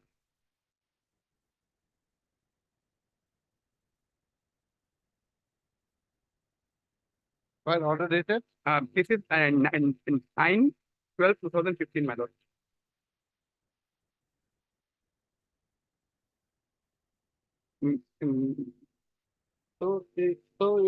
Anyway, it could do some work on a daily basis for 1 year, 9 months. So, Prior to the cure. It is. my lord, Yes, sir. they alleged it was prior to the stay order, but everything was examined in the main, my lord, when hearing was done in these two petitions together, my lord, and when records were called for, my lord.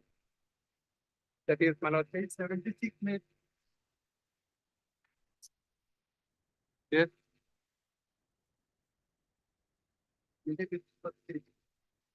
With 76, the annexure 4. No, it's 78, my lord, my learned senior is referring. 78 order. The daily basis was state, my lord. Yes, there is the page 78. Yes, it was state, my lord. In view of the above circumstances and after hearing the learned counsel for the petitioners and the learned counsel private respondent and also the government advocate, order dated 1/3/2014 of the circle officer here please hereby state, my lord. Now, thereafter, my lord, after saying this, my lord, there was an interim period which was basically open for the government to make an arrangement if at all government wanted to. Now, in between, my lord, in 13th of January 2015, my lord, kindly the lordship may come to page 79.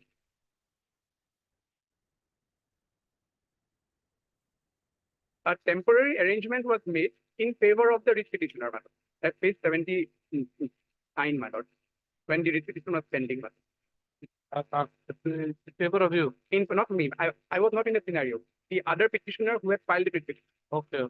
I was just one of the participating bidders. Page 79, my lord. May I read, my lord? Peruse the Honorable High Court's order dated 9/12/2015 passed in WPC 5734/2014 by Who was the other petitioner? What is his name? his name. That was an NGO, my lord. That NGO is called, my lord, Jyoti NGO. Jyoti NGO, my lord. So So this AEW. order is in favor of Jyoti NGO. Exactly. ma'am. Yes. So what happened, my lord, during the inter-exam period, this arrangement was made. Peruse the Honorable High Court order dated such and such, my lord, the interim order where it is directed is settling the authority to allow the petitioner society as the highest valid bidder to operate the fishery on the basis of its representation dated 15/11/2014. But the daily coal collection of the petitioner JT NGO must correspond to the bid offered by the petitioner and not at a lower rate. Peruse the Deputy Commissioner's report dated 5 January 2016. The circle officer has issued the daily basis settlement order without authority in favor of Romari Sukonpetia dated 1/3/2014, which has already been cancelled by the Deputy Commissioner by order dated 5 January 2016. Peruse the petition submitted by the Secretary Jyoti NGO praying for temporary settlement on daily basis as per order dated passed by the Honorable Court. In view of the facts above and in the spirit of the Honorable High Court order dated 9/12/15 in WPC such and such, the Rupal Hazarika Jyoti NGO is allowed to operate Brahmaputra Part 2 on daily basis at their offered value at rupees 8,000 per day till regular settlement is made at the earliest. So this was the arrangement made by the government to run the fishery in between the pendency of the refitting at 8,000 rupees per day. So you operated for how long? Yes, madam. I'll come to this. Till I the could judgment- not, that person also could not operate, madam. That petitioner also could not operate. So finally, He could not operate. at he all. could not operate on some ground he has taken, my lord, which will not be much relevant. But again, my lord, the order which was passed by his honorable court while finally deciding the case, my lord, it is reflected in that order. Kindly, if I may take my lord to that order finally. Page, my lord. Relevant page starts from page 84 onwards, my lord.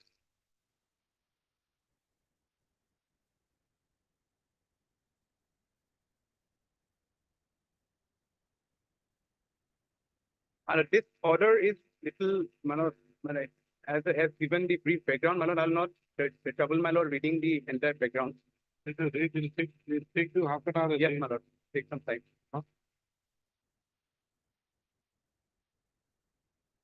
Because this order is the basis of the, my lord, grievances that have arisen today in favor of the petition. Because here at the last paragraph, if I may quickly take off this order, my lord, at page number 88, paragraph number 24, 25, and 26 is very important. I'll just read these three paragraphs.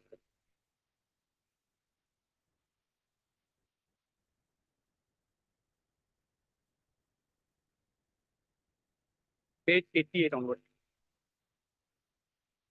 Yes. May I read, madam? Paragraph 24. It is the settled law that in matters of government contracts, the court would examine the decision-making process, but not the merit of the decision. For the reasons stated above, this court is of the considered opinion that the impugned decision to reject the higher price offered by the bidders suffers from vice of total non-transparency and therefore is vitiated by complete arbitrariness. The same is accordingly declared illegal and unsustainable in the eyes of law, in law, my lord. 25, madam. There is another aspect in the matter which deserves mention herein. The bid of the fourth highest bidder quoting the price of 15,25,000 was also refused by the order dated 5/11/2014 on grounds that which are not tenable on the face of record. In the order dated 5/11/2014, although it has been mentioned that the fourth highest bidder has not submitted fishing experience certificate, yet from the record I find that a fishing experience certificate dated 15/7/2014 issued by the EFDO produced by the said bidder is available on record. If the bid of the fourth respondent was otherwise technically valid, a settlement order could not have been issued in favor of the respondent number 5, that is the current respondent, my lord, by ignoring the higher price offered by the H4, which offer was admittedly found to be acceptable by the authority. Next, my lord, paragraph 26, coming to the questions of No, who is the respondent number 5? there is the current and private respondent number 8. Coming to the question of relief that can be granted in this case, this is important, my lord. This court has noticed that the highest bidder quoting the price of 50 lakhs is not a party to this proceeding. In absence of the highest bidder, no writ of mandamus can be issued in favor of the petitioner. That apart, NIT was also issued on 3/7/2014, that is more than 2 years back, and the considerable amount of time has elapsed since N. Such being the position, while setting aside the settlement made in favor of respondent number 5, my lord, this is very important. While setting aside the settlement made in favor of respondent number 5, the matter is remanded back to the authorities to take a fresh decision on the question of granting permanent settlement of the fishery in the light of the observation made here in above. My lord, it was a clear case where the government should have gone for a fresh NIT and should have settled this matter by calling tender, considering if at all there was some revenue loss, which they are projecting now that they have. What is the date of the judgment and order? Yes, my lord. This judgment was passed on 2nd of August 2017, my lord. It was reported also, and I have the copy of the reported judgment. There are.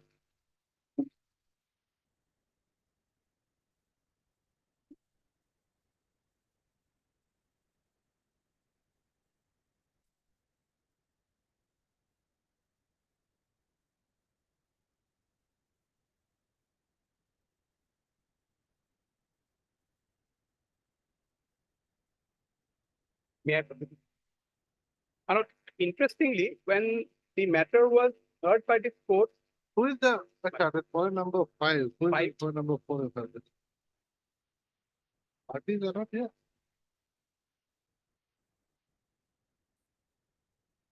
That's one. parties, your lordship will find at page 82.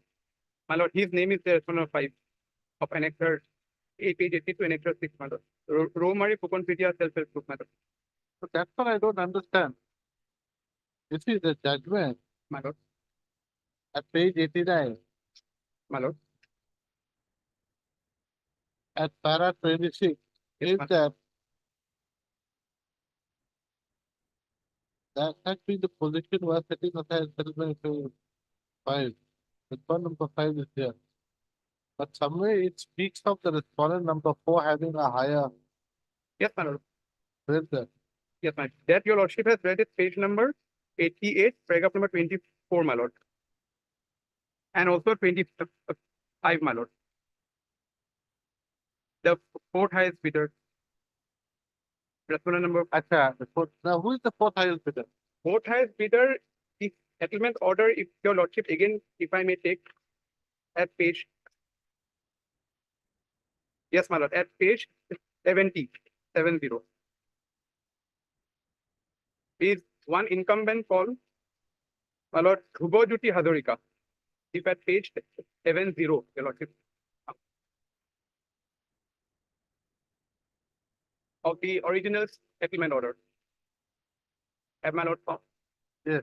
So the number 5 is the current respondent number 8. Number 4 is the respondent number 4. Just a minute. The respondent number petitioner, the present petitioner is number Here, present petitioner is at serial number 6, my lord. at page 71. 71, my lord. That is the petitioner here. Dilip Hazarika. Dilip Hazarika was the president and the secretary of Trimurti Anuswasita Jati Nibunwa Self-Help Group, my lord. The current petition. And number 4 is the second highest bidder is The fourth highest bidder, my lord. second highest. The second is Rubul Hazarika, my lord. And the 4th highest. Fourth highest is Dhrubojuti Hazarika, my lord.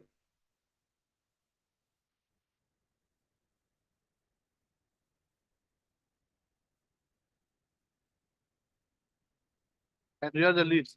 I am the 6th, just below him, my lord. He was 5th, I was 6th. Actually, you are the least. Least, yes.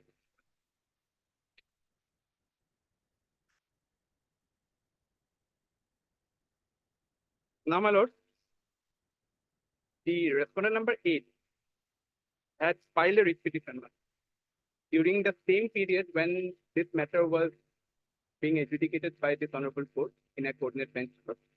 Basically disputing an order which had finally settled and decided the boundary dispute which had occurred way back somewhere around year 2000, even more before 2000, my lord, was finally decided, and he was aggrieved by the decision arrived at by the state government relating to the, my lord, the boundary of this fishery. Because according to him, my lord, this reduction of boundary has caused, my lord, loss to the petitioner. that writ petition, my lord, would kindly come to page 90.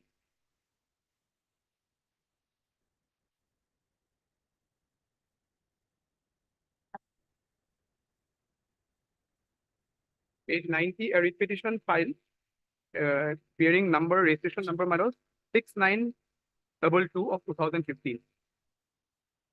Filed by the current private respondent.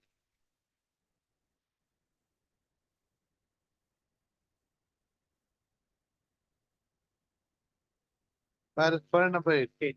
So, my lord, Challenging what? challenging a decision of the government which my lord, has finally settled the boundary dispute of two fisheries, my lord, Brahmaputra Part 2 and Part 3, my lord.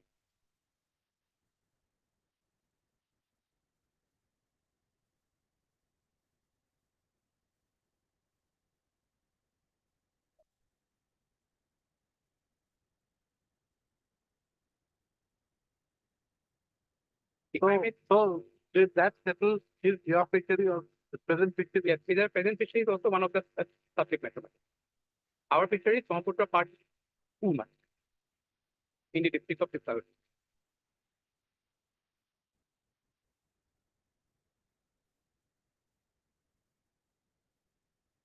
Part 2. Part 2. I'll just read the first order of notice issued by this honorable court at page 93, my lord. It was, that's my lord, at page 93. Order dated 18/11/2015. This is a boundary dispute between Brahmaputra Part 2 fishery in Srinagar district and Brahmaputra Part 3, a fishery of Jorhat district. Through the impugned order dated 8/10/2015, my lord, the boundary was finalized and the Kathigara Marsh Gajimukh was declared as a boundary dispute between the two fisheries. Aggrieved by this decision of the government, the settlement holder of Brahmaputra Part 2 fishery has approached this court, my lord, which means the private respondent, my lord. Respondent number 12 has entered appearance by filing caveat, and the learned counsel prays for some time to file affidavit. In view of above, let notice be issued few weeks, my lord. Petitioner to ensure service of notice. After response of services received, my lord, the interim order may be considered. So no interim was passed, notice was issued relating to this matter. Now, my lord, this matter, what happened, my lord, continued for some time. And finally, my lord, in between, there was an important development. Just I would like to bring your lordship in notice at page 97, my lord.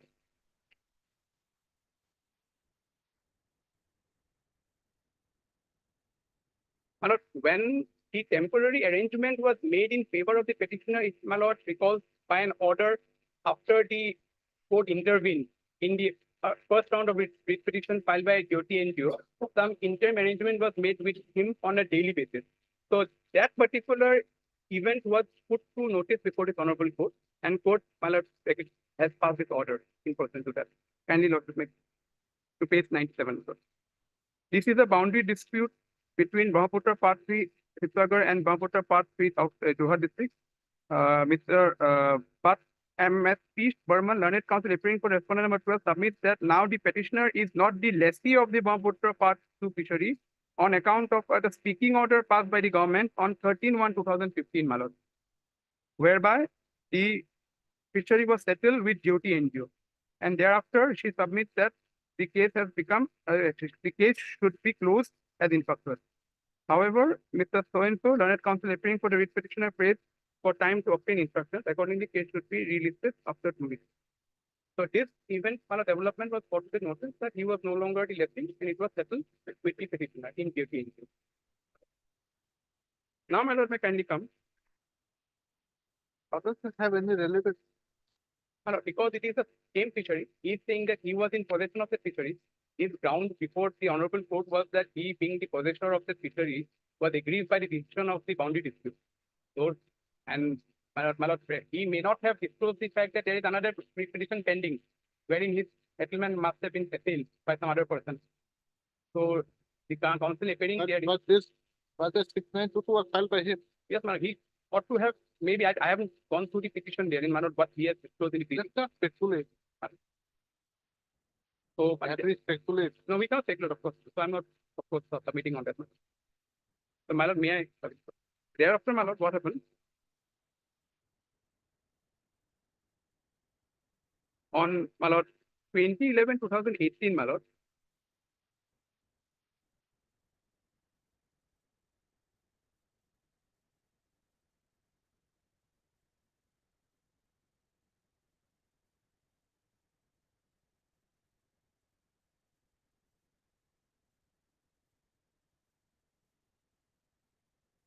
My lord, in between, my lord, on 2018, another order was passed by the Honorable Court at page 100, my lord, wherein some order which was passed by the Principal Secretary to the Fishery Department to was directed to once again revisit the boundary matter by the Honorable Court, my lord, at page 100. What are you trying to say? You're trying to say, what are you trying to say that the boundaries dispute, the ground is taken for extension there's no ground at all. So, my What? boundary dispute, why I'm highlighting, my lord, when my senior friend would Yeah. See, you've got to, you're taking the help of these orders, that order. What's the point? yes, my lord, then I'll skip that Yeah, part, my lord. I'm starting to get lost.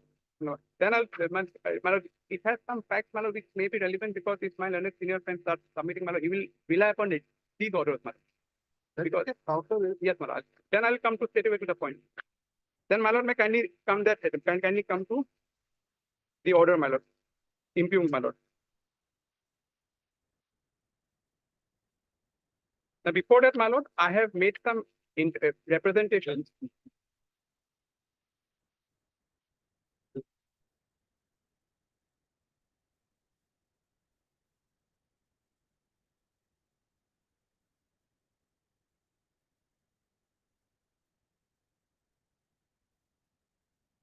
Yeah, I'll just work for 2 minutes. Hello, what? Withdrawn by the respondent number 8.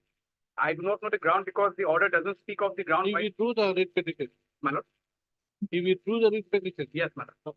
We do it. At page 125, my lord. Third, Mrs. So-and-so, consecutive pay petitioner submitted on instruction, petitioner wants to withdraw the writ petition. In view of the submissions made by such and so, restrictions stands dismissal on withdrawal, my lord.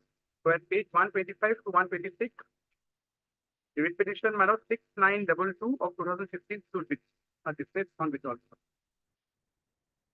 Now, my lord, the current petitioner was agreed by the fact that he was anticipating, my lord, that this particular fishery would be entered, would be, my lord, auctioned by the state respondent, my lord. So he filed the representation before the state government at page 130, my lord. Yes. It is a reply to his RTI or a representation is filed, my lord, at page 130, wherein he came to learn the following, my lord, which Lord allow me to read at page 130. Yes. 29th October 2019, my lord, to the current petitioner, furnishing of information, your application dated 14/10/2019. With reference to the subject above, it is to inform you that under RTI Act as regards the Brahmaputra Part 2 fishery of Sagar, number 1, Brahmaputra Part 2 mean mahal has been settled with Romari Pukonpetia Self-Help Group for the period 7/12/2017 to 4/11/2022, my lord. Then, my lord, may kindly see, Brahmaputra Part 2 fishery has been settled with Romari at a rate of 12,05,000 annually. Romari Pukonpetia Self-Help Group has deposited only rupees 3 lakhs to the treasury till date. As per agreement, the state group has even defaulted to the tune of deposited defaulted to deposit 21 lakhs 8,750 and so on. So he was in fact a defaulter also, which I have come to learn, my lord. Now, my lord, may kindly see at page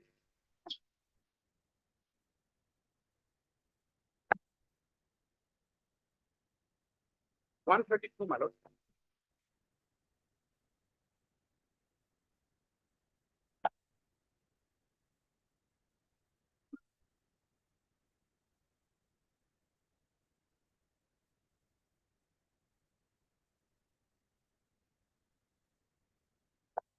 No, my lord, I'm sorry, sir.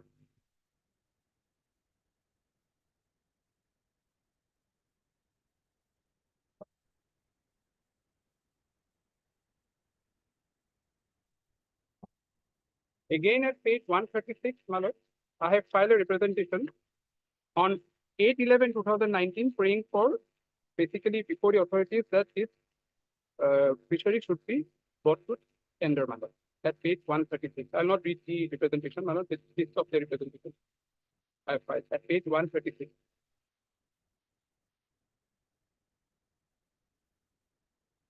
Then in response to my representation at page 136, my lord, the government has given a reply at page 140, my lord, and had addressed the same to the Deputy Secretary and has mentioned therein that with reference to the subject above, I am forwarding herewith a copy of the application dated 8/11/2019 filed by Sri Dilip Hazarika, Secretary of the current petitioner, regarding settlement of Brahmaputra Part 2 in for favor of your kind information necessary. It was forwarded to the government by the EC, my lord, Deputy Commissioner, to look into the matter.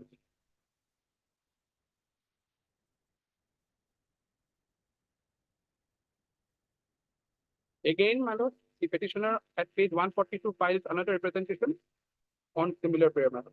I'll, so don't have to go through it. And this representation, that representation. Go to the point. Yes, sir, I'm coming to it. How does it matter? You write thousands of representation. How does it matter? At page 147 is the impugned order, my lord. And by way of which they have conducted a survey, and after conducting a survey, they found on the basis of some reports of the DC that they have suffered some loss for the period, and then it was extended. My lord. May I read the relevant part of the impugned order at page 147? How many documents have been to read? Perhaps after. Huh? Only one more document is there. Only this. You don't have to go to, you file this representation, then another representation. How does it matter? You wrote 20, 30 representation. Go to the point. That's all. Then I'll come straight away to the legal point, but the ruling that I'm relying upon. Why, my lord? Yes, you're at 147. 147. Which paragraph? Paragraph, my lord, it starts, my lord, What, from paragraph from 1, 2, 3, fourth paragraph. Finally, the writ petition was disposed of. No, forget that. You go to the, where is the operative portion of the order? What does it say? Operating portion at page 147A, my lord.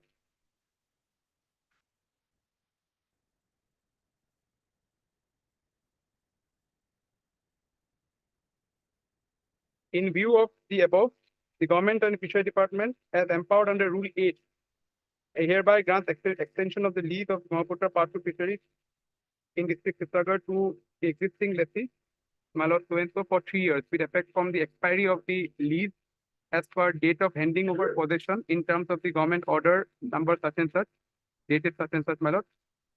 This order of Mr. Council, where is this 147A is what? Is a type copy of what? that copy of the 148, my lord, because it is not very legible, my lord. 148 original page. We were saying 147. Why are you jumping to 148?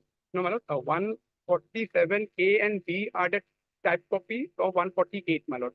So your lordship, because 148 is not So legible. 147 is not relevant. 147 is the first, my lord, the observations of the government, my lord. The background.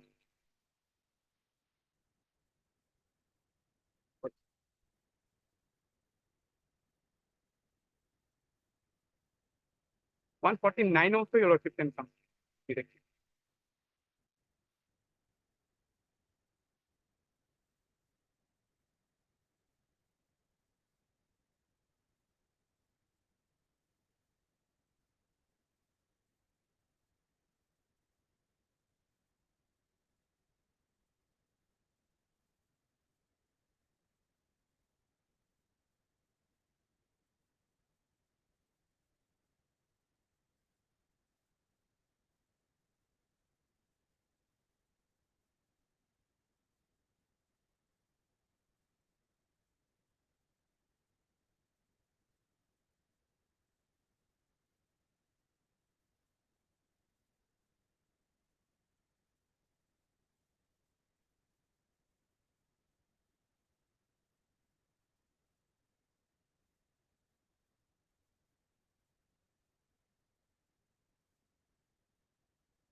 According to the government, my lord, it's because the length of the fishery was reduced and they have reflected in paragraph in the interim order, my lord, in the second last third paragraph.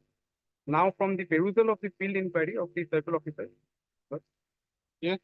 May I read, madam? Now, from the perusal of the field inquiry report of the circle officer, Sibsagar District Fishery Development Officer, Sibsagar, forwarded by ADC by letter dated 4/8/2020, it appears that the petitioner society quoted bid value of 12,05,000 per annum during the tender process of existing entitlement in 2014 based on western boundary of Brahmaputra Part 2 fishery starting from Disangmukh, Alisinga in Sibsagar district extending up to Jajimukh, Korbatorgaon, Hatisal in Jorhat district covering an area approximately 20 kilometers and in the northern side of side from Apalmukh, Katgora to Chikaghat Sammanot with approximate area of 20 kilometers on both sides of river Brahmaputra. Now the area from Disangmukh, Alisinga to Katigormarg measuring 10 kilometers inland is in possession of the petitioner self-help group. From the report, it appears that most of the areas of Brahmaputra Part 2 fishery district, Sibsagar district falling in Jorhat and present Majuli district are now merged with Brahmaputra Part 3 fishery in Jorhat district due to the intervention of Honorable High Court, Honorable High Court, Malot, in the latest being government order dated 16/5/2019 in the light of the order of Honorable High Court dated 7/2019 IA number so and so and WPC 6922 as well as earlier orders of this Honorable Court. After considering all materials in hand and including revisit to the earlier government order dated 16/5/2019, detailed inquiry report to circle officer forwarded by the ADC Sibsagar dated 4/8/2020, I am of the view that petitioner deserves consideration on both counts as their claim has been found to be genuine based on record as well as ground report from Sibsagar district. My lord, my only contention here is in that, my lord, is this order nowhere reflects, my lord, even the inquiry report, man, how much loss they have suffered during this period and what is the accounts they have submitted before the authorities to show that for the all years that they have operated, this is the amount they have suffered cost for the while earning the fishery, my lord. And on this, my lord, I have a judgment of this honorable court, which has already decided this issue, my lord. When the extension under Rule 8 has to be made, what are the points and relevant factors that have to be considered, my lord? Only, my lord, 2 paragraphs are there. I'll just W lord reading these 2 paragraphs. Paragraph number 15 and 17.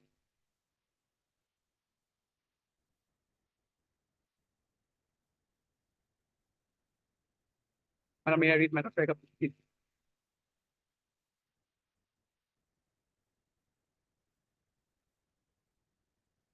Yeah. Yeah. At the forefront, paragraph 16, I'm reading, madam. 16 and 17. 16. 16. 1 6.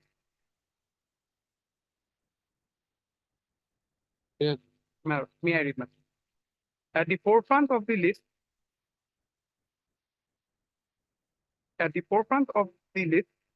is the rule contained in Rule 8B of Assam Fishery Rules relating to extension of the term of the lease. Subclause 1 of Rule 8B of Assam Fishery Rules has contained the provisions for extension of term of lease of registered fisheries. Rule 8B1 of the Fishery Rules states that where the period of lease of the registered fisheries being originally not less than 3 years is interfered with due to any natural cause or for any unavoidable reasons beyond the control of the lessee, government may extend the period of lease supported by official report as to the nature of the cause in exceptionally special cases, my lord, for a reasonable period so as to enable such lessee to make good the law. My lord, 17. A division bench of this court in writ appeal number such and such, my lord, decided on 4/8/2014, considered the scope of Rule 8B of the Assam Fishery Rules, which have been framed in exercise of the powers conferred by the Section 155, 156 of the Assam Land Revenue and Regulation 1886 and Section 6 of the Assam Fisheries Act. The division bench has observed that under Rule 8B1, a statutory right is given to a settlement holder to seek extension of the lease period if the period of lease is ordinarily not less than 3 years. The settling authorities, that is the government in the fishery department, can extend the period of lease for a reasonable period subject to certain conditions. Number one, my lord. If the period of lease is interfered due to natural cause or for any other unavoidable reasons beyond the control of the lessee. Number two, my lord, the lessee must suffer loss because of such interference. This is very important, my lord. Official report must support the claim of the lessee. Number four, in exceptionally special cases, extensions can be granted to the lessee for a reasonable period to enable the lessee to make good the loss. While the lessee has a statutory right under Rule 8B to claim extension, the government, on the other hand, has the corresponding legal obligation to consider such claim of the lessee within the parameters prescribed under Rule 8B of the Assam Fishery Rules. Discretion is vested with the government to grant extension or not to grant extension. It has been observed that such discretion has to be exercised in a reasonable manner and in accordance with law that is subject to the fulfillment of conditions. Therefore, it would be wholly inappropriate for the writ court to prohibit or restrain a lessee from exercising its statutory right under Rule 8B, as well as to prevent the government from exercising its discretionary power vested by law as to whether extension should be granted or not. 18 is also important, just read 18. The matter of extension of the term of lease of registered fisheries and had earlier came to be considered in Chandrapur Anchalik Mean Samabay Committee, Supra. Considering Rule 8B of the Assam Fishery Rule, it has been observed that the state government has the power to give extension only in exceptional cases, my lord, when a lessee suffers certain loss, my lord, due to any natural cause or any other unavoidable reasons beyond the control. However, such extensions can be granted only for a reasonable period, at two, on the basis of an official report, my lord, as to the nature and the cause of such loss sustained by the lessee. It has therefore been held that in order to exercise the power of extension of the term of lease, state government must first have the official report regarding the loss sustained by the lessee, and only after ascertaining the exact loss, the government may extend the period of lease for a reasonable period to enable such lessee to make good such loss, my lord. Therefore, the period of extension must have a close nexus with the loss suffered by the lessee, and invariably, the quantum of loss is the important criteria for determining the period of extension, my lord. If the conditions referred to Rule 8B are not in existence, the authority has no power to grant extension. The action of the authority can be challenged before the court of law, and court may determine the legality and validity of the impugned decision on its own independent judgment. If the decision of the authority is contrary to what the court considers to be right, the actions of the authority is liable to be upset. Where the actions of the authority is based on findings of fact, the court required to examine the reasonableness of the findings. So, my lord, this is the, my lord, the observations of this honorable court, wherein, my lord, it is clearly indicated that if you have suffered loss, that loss has to be quantified. The report should contain the amount, how much loss they have suffered, for how many periods they have suffered, and then accordingly an assessment will be made by the committee constituted. And then, my lord, if the, my lord, the grounds are genuine, my lord, exceptional grounds, my lord, then they are very well entitled for extension. Here we have a case, my lord. The report I have gone through, the records would speak, my lord, whether they have actually quantified the loss in this case in order to be further extended. Which is I humbly submit, I am deeply obliged.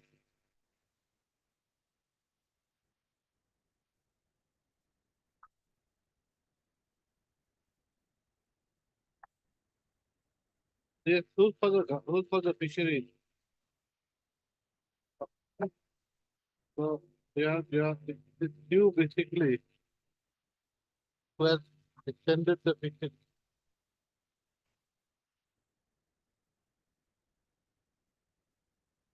What is the quantum of loss suffered by the petition, by the respondent?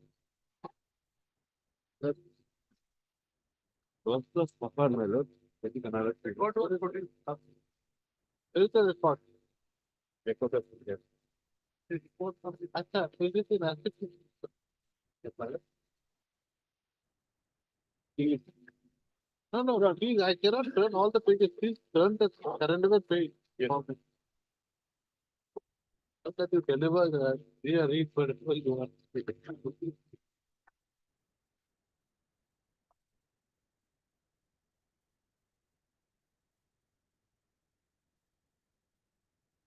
is it says here, it, in order to exercise the power of extending the term, the state government first have an official report regarding the, where is the report?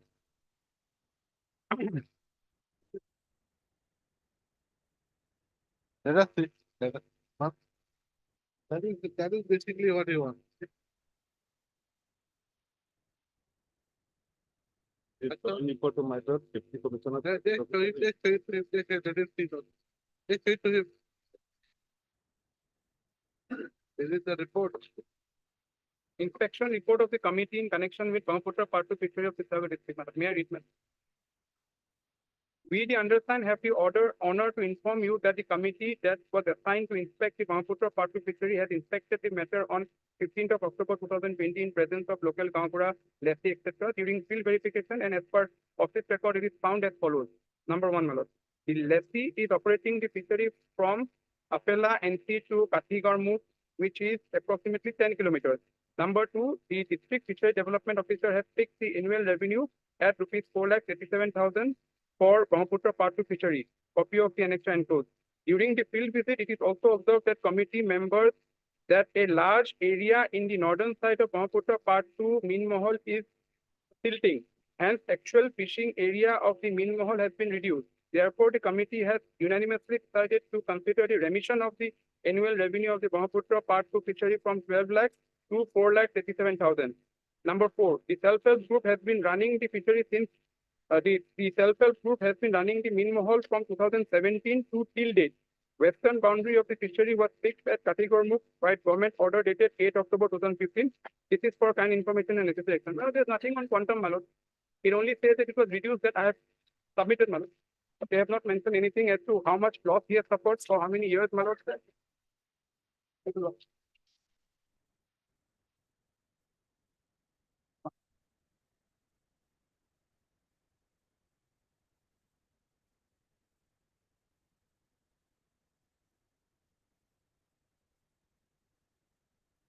Earlier, what was the rate?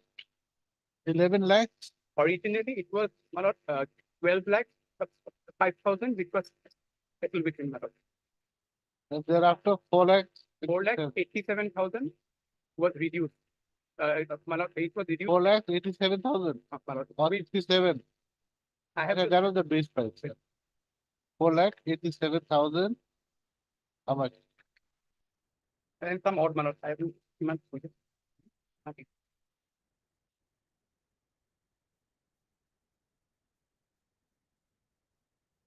From 12 lakh 5,000 to 4 lakh 84,000. 84,000. 84,000. 7,500. 4 lakhs, 87,000. 500. My lord, may I just mention, my lord, before this, in the impugned remission order, they have fixed it at 2,58,000 at page 152. The order which have impugned, there they have fixed it at 2,58,000. Now again they have enhanced it to 4,87,000. It seems. Page 152. Right. Down below, my lord, the second last paragraph. The annual revenue. Page 52. 152.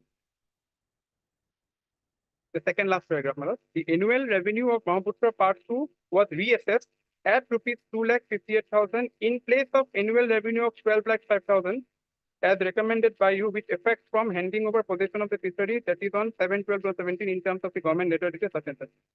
Now again, maybe, my lord, they have enhanced to 4,57,000 from 2,58,000 as on the date of passing of that impugned order. So this has been done internally again, my lord, which they are not it's not permissible under the law, my lord.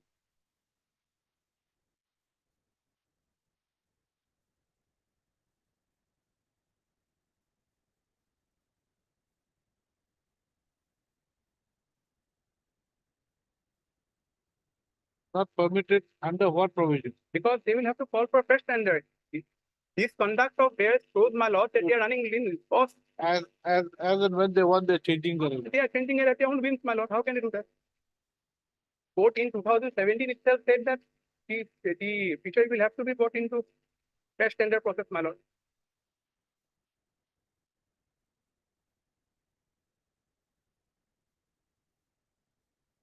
Roughly go to our affidavit matter. File S1 number 1 matter. Last page. What we have been submitting matter that tender has been matter or first tender has been called matter. In this regard, matter, Just a minute. Affidavit of S1 number 1. 2764 matter. Thank you.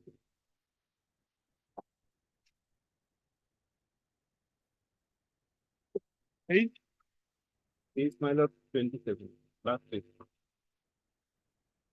Running to Why don't you look at the running page? get away. So he got file earlier. Over. Last page, no, last page I'm looking for your affidavit. That's what I'm looking for. Yeah, the last affidavit that I have here is not your affidavit, it's his additional affidavit. But no, by the point number 8. Please look, do some homework and find out the running page. Affidavit number filed by the point number 8. number 1. Point number 8.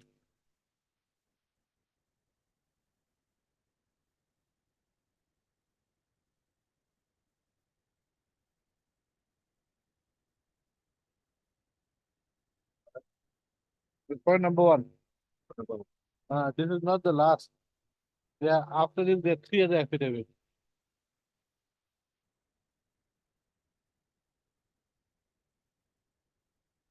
Last page.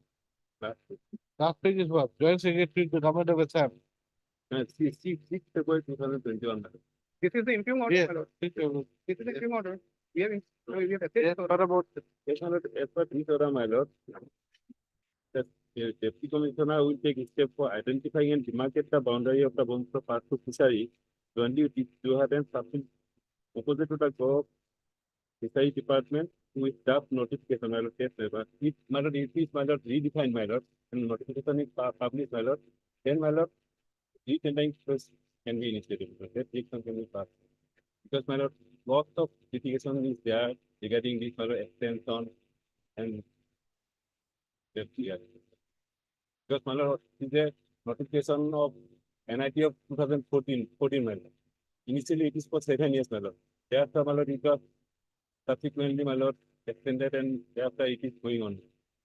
Because only because, my lord, boundary has not been defined and it has been issued. Then there is another aspect of the matter. You had settled the fishery for 12 lakh. Now you have brought it down to 4 lakh. Because, my lord, reducing of the boundary. How do you know that that has caused the loss? How do you know? Just because there is a boundary has come down, where is the question of loss? Where is that because the boundary has come down, loss has occurred to him? Where is that finding by you? How do you know? So how do you know? Just because it's a loss doesn't mean that boundaries become less, doesn't mean that there's a loss. That is your own speculation, not your client's speculation. The client has not said that anywhere. How can you say that? Because, my lord, they have reduced the revenue, my lord. But Mr. Kaushal, it's like this. It's like this. Supposing we say that there is a fishery out here, say it's 10 foot square fishery, 10 foot square. And you say you make you're settled with it for 100 rupees per year. And supposing it becomes a 5 foot square fishery, does it mean that automatically you make a loss? You might have been making 200% profit also. How do you know? Or 500% profit. How do you know just because it has been made smaller that his profit becomes turned into a loss? How do you say that? Where is the logic?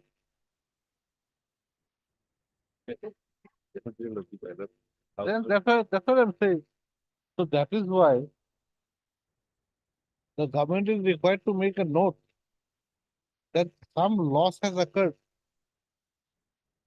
You can speculate that yes, probably there'll be a loss, but that does not take away the fact that it is not proof, it is only speculation.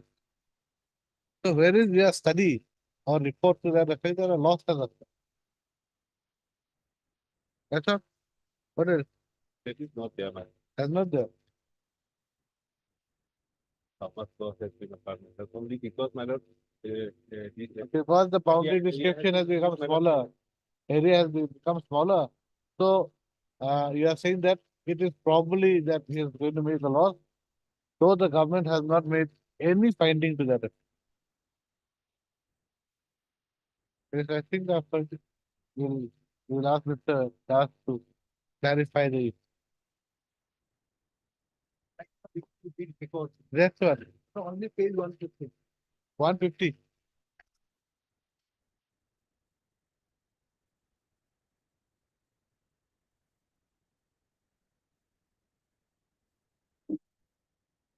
Page 150. Yes. Third paragraph, my lord. As regards prayer for remission of revenue district was instructed Just to a minute. Sir, 150. 150 I've got. This is the order dated 6 February. Yes. Which para? third, my lord. Third para. As As regards. regards Yes. prayer for remission of revenue, district supervisor was instructed to reassess the annual revenue of the fishery as per norms because the boundary has come down. Correct, sir. As per norms, my lord, in rule 48 with existing boundary and also proposal for grant of religion to be lessee based on above statement for the period the fishery operated by Suez. Accordingly, DP Chitragarh has now submitted report with recommendation for defixation of revenue of part Brahmaputra Part 2 fishery at rupees so and so based on report of the committee under Rule 48 of the Assam Fishery Rule in place of rupees so and so, at which it was settled with a lessee by government order. So accordingly, it has been, the committee must have given it. Committee report will be available in the report. This is not the. It has to be there. The order would not reflect it. Yes, page 150, And second, my lord. third and fourth paragraph. Just look at it. Page 150. Just look at page 150. Go through the record properly, madam.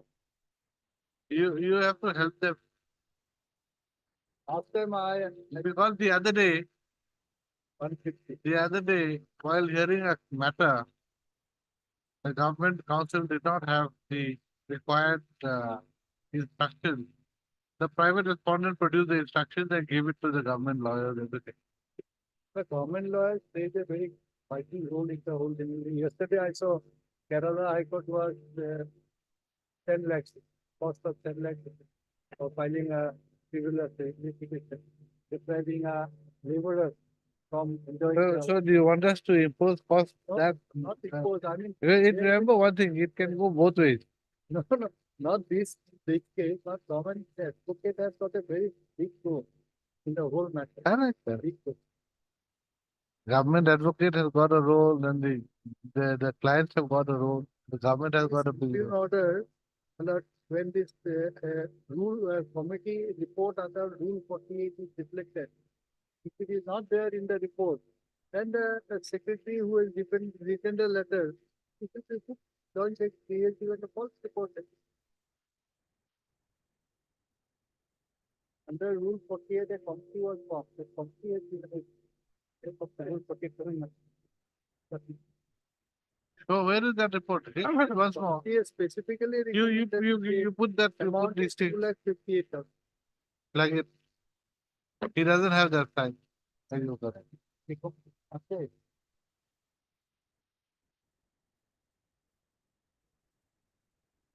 Report under Rule 48. Have you got it? I think that is, Mr. Das, I think that is your, Yeah, and last, my lord, this whole pension will expire in the month of November. November. Thereafter, whatever they want to do. They did not file contempt against that earlier on. They are also this is a file that 2017. It is not reflected in any of the orders past subsequent declared. Anyway, and the petition put out put at it one period. No. Now the extension. The petition is big. The time he took also was big, while the issue is very small. Two days, if it is not followed, I go. We went all the way to Kerala and Bombay and landed up at Zoo Narangi Road or somewhere. Remedy was here. Huh? Rule 8B. That is the correct. And 48 is the remission. The amount of time you took Yes, I'm sure right. to reach, to reach the judges' field. You took us all the way to Timbuktu and back.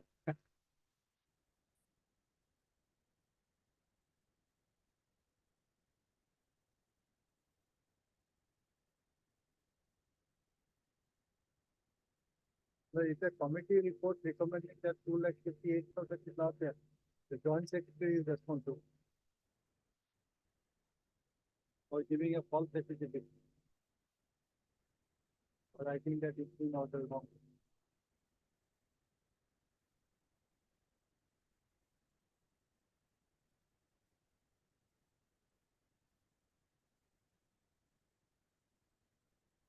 Can this be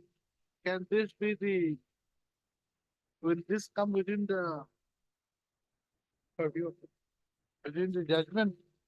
Where is the judgment? 2022, madam. SPC online 10. 2017. Yes. No, 2022, madam. Is it part of the writ petition? No, madam, I have just submitted one copy. I can give another copy. 2022, madam. SPC online 108. No, no, yes, I've got it. Para 17. Paragraph, madam, 16, 17, and 18, madam. 18 is more specific, madam. Your lordship can have a look at paragraph 18, madam.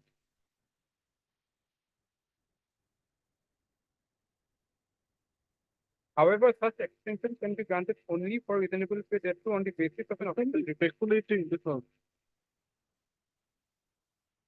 Yes, let them see, let them. Yes.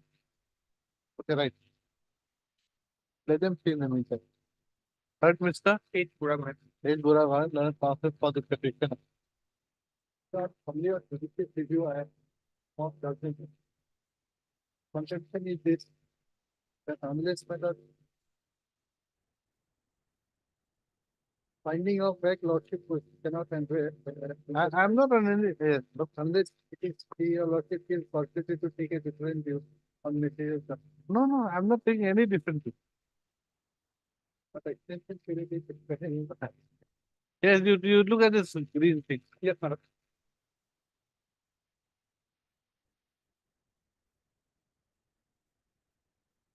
Also heard Mr.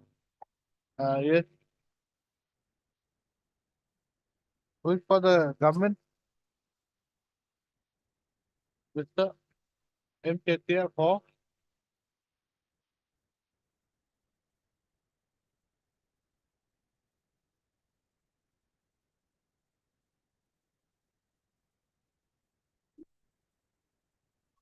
Huh?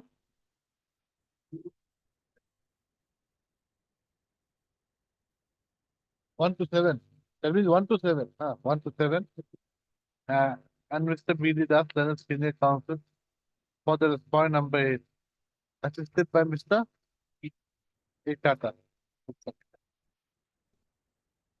The petitioners have assessed the order dated 10/9/2022. Just make sure that I am correct with the fact. Yes, I hope the madam, I'm going to, but they have given one vernacular report, madam. I'm just trying to match it with the additional affidavit they have filed because there also they have given. okay, you do that. Just ensure that all the papers are intact. Yes, madam. It shouldn't be like you give a watch for repairing and it is repaired, but there are a lot of extra parts remaining outside the watch. Okay.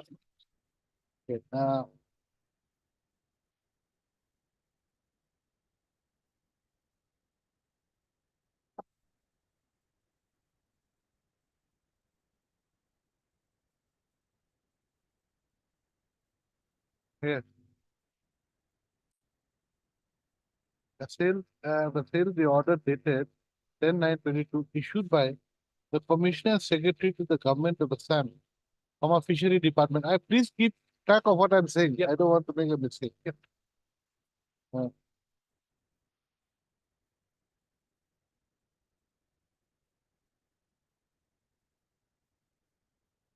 Wherein extension of the lease of the Brahmaputra Part 2 fishery in Shivsagar district has been given for 3 years with effect from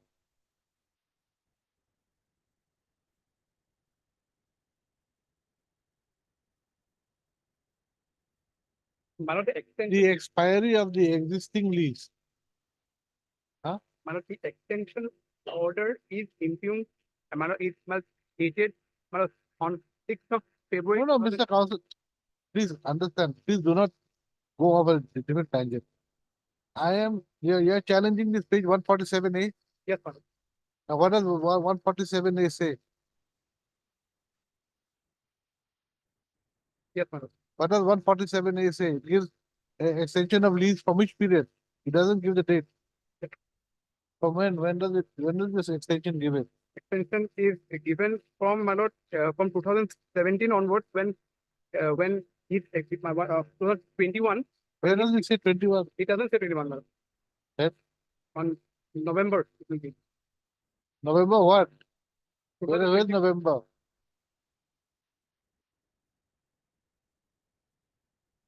Doesn't say, Manoj. Extension of the lease for 3 years with effect from the expiry of the existing lease. Yes. As per date of handing over possession.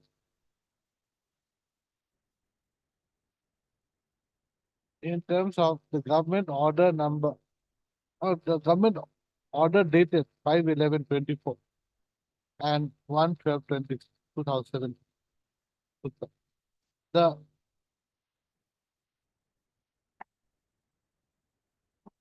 not for some, at the reduced rate, is it? Where's the amount? Amount is, Manoj, after remit, Where is it mentioned? yes, Manoj.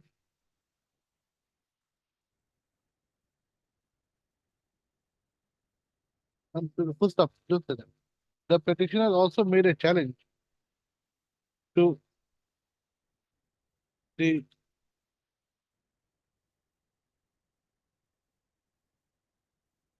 order dated 6/2/2021 issued by the Joint Secretary to the Government of Assam, Fishery Department, by which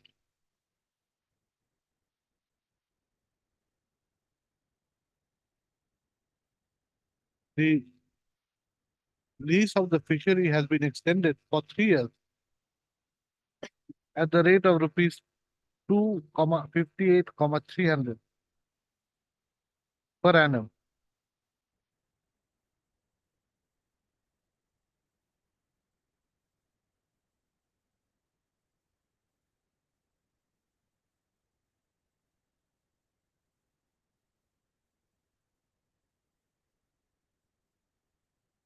With effect from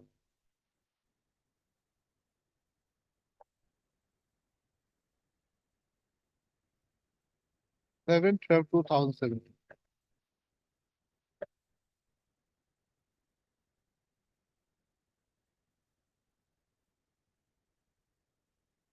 till 4/11/21 and from 4/11/21 to 4/11/24. So from 17 you were given that from that reassess rate. It was from that time. If your lordship sees this order at page 147. Committee was from under rule 47 for providing remission. So according to all this calculation must have been taken. The petitioner's case in brief is that pursuant to NIT dated 3/7/2014 for settlement of the Brahmaputra Part 2 fishery, hereinafter referred to as the fishery, for a period of 7 years, the petitioner and the respondent number 8, amongst others, took part in the selection process. They submitted their bids.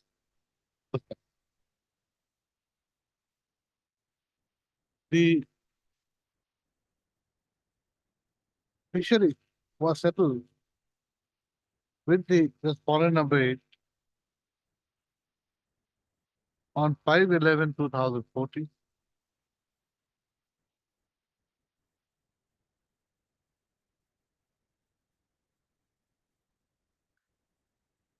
As per the bid value of the respondent number 8, which was rupees 12,05,000 per annum. Next paragraph.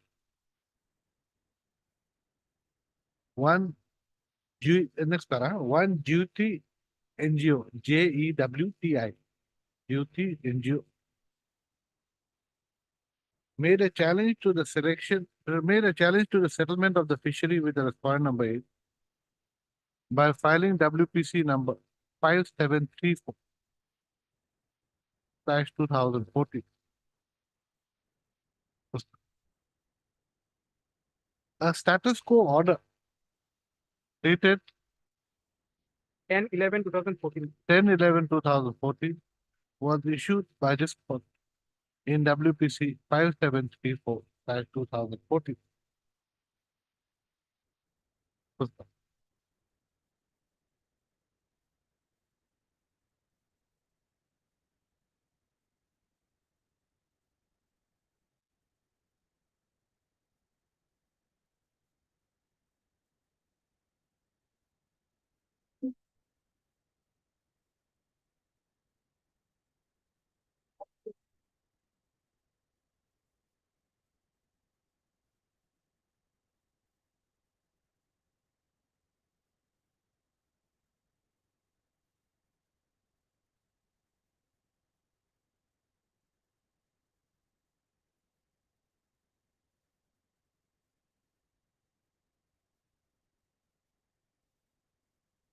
Despite the as there was a status quo order issued by this court with regard to the fishery in question,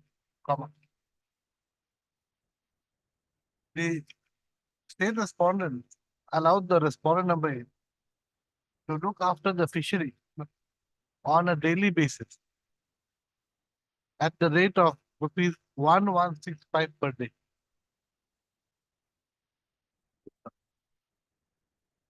Being aggrieved, Juiti NGO filed another writ petition, that is WPC 6308/2012, 14 months. 2014, challenging the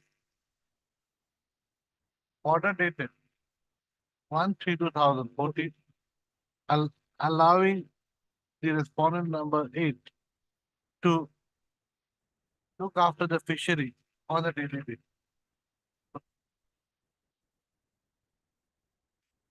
This court thereafter passed a stay order dated 9/12/2015 in WPC 6308/2014.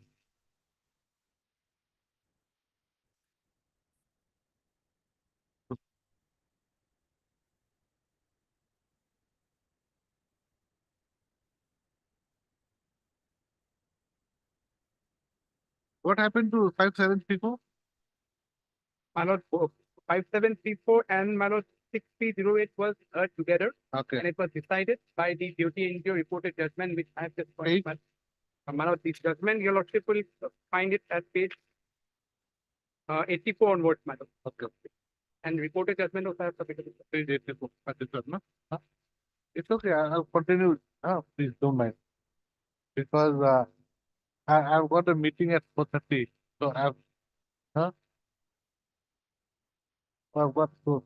No. So let me give the dictation. Otherwise, it will be a big problem. Meeting will take long again. and I've got to go tomorrow. A lot of orders have to be signed also today. So what have I said? Where that? Yes, my Full judgment stop. is that Then you're right. This court disposed of WPC 5734/2014 and 6308 of 2014 by common judgment and order dated second August. 2/8/2017.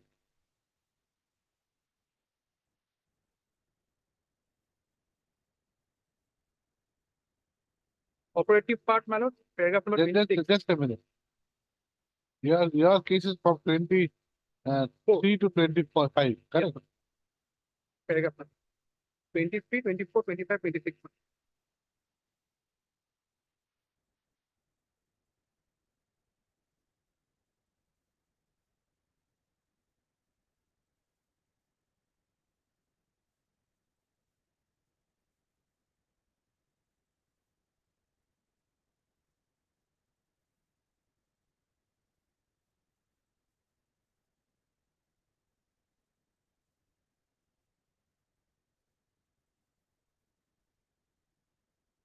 By holding that the decision of the state respondents to reject the higher price offered by bidders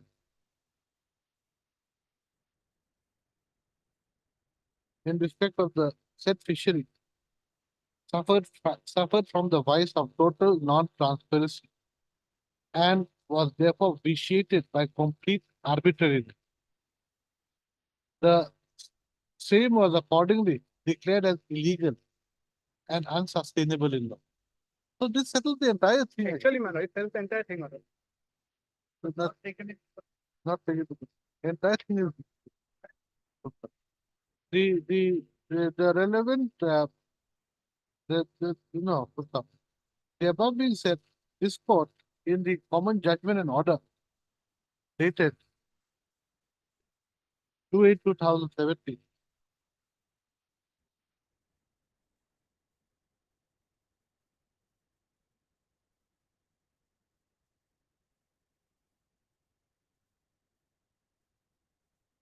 directed directed the state respondent.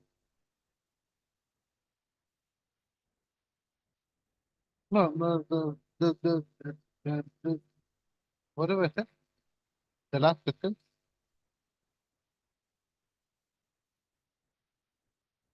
Judgment and order.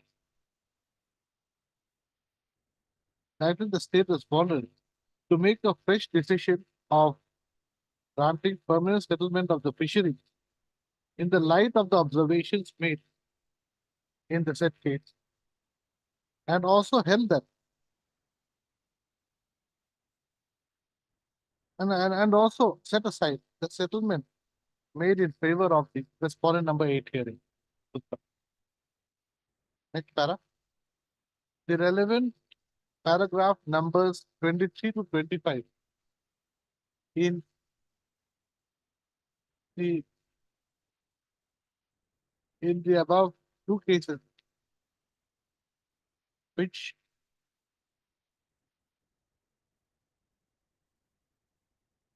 is GT NGO versus State of Assam and others, reported in 2017 SEC Online GAU 643. It is reproduced herein below as follows. Okay.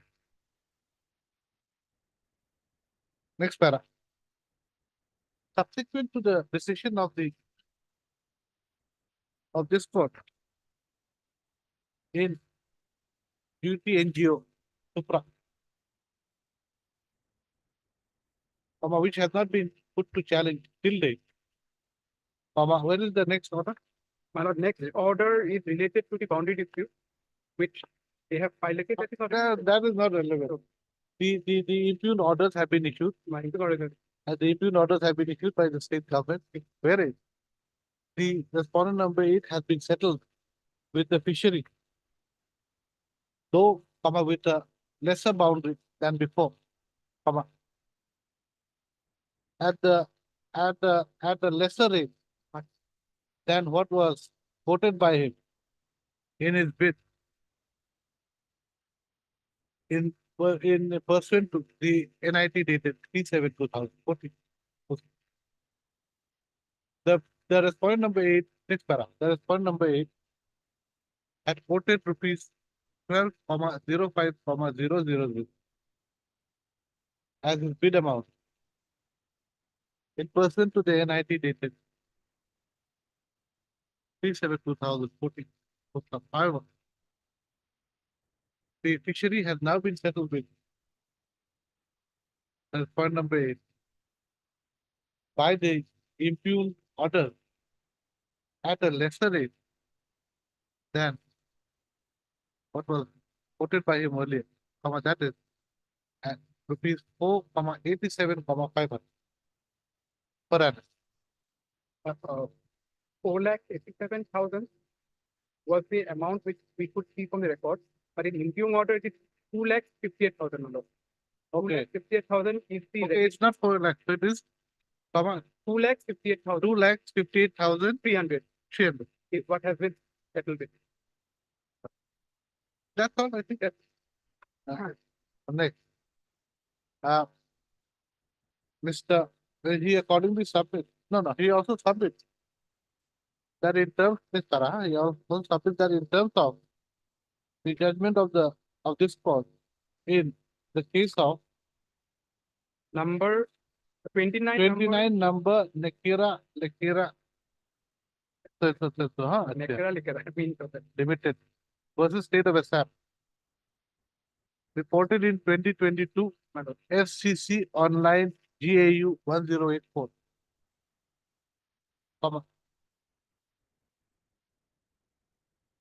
Extension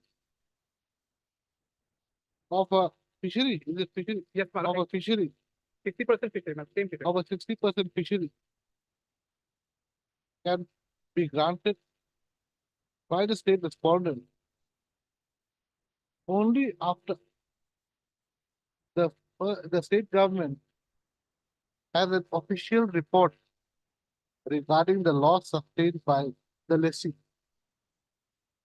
and only after ascertaining the extent of loss, the government may extend the period of lease for a reasonable period, to enable such lessee to make good the loss. This is para 18. This court thus held that if the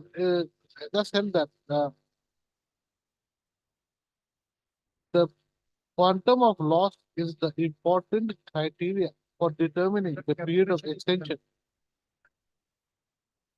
No, I'm not. I'm just sure. Yes. And because of the early judgment, that covers it fully in arbitrary organization.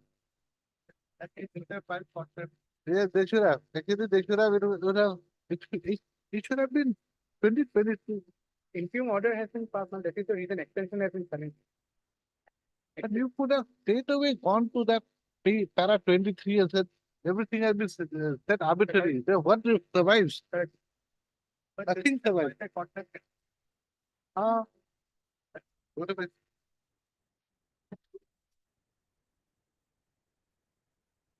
is the important criteria for determining the period of extension, and if the conditions referred to in Rule 8 bracket 3 of the Assam Fishery Rule, which year? Assam Fishery Rule? It's my lord, 1951. Yes.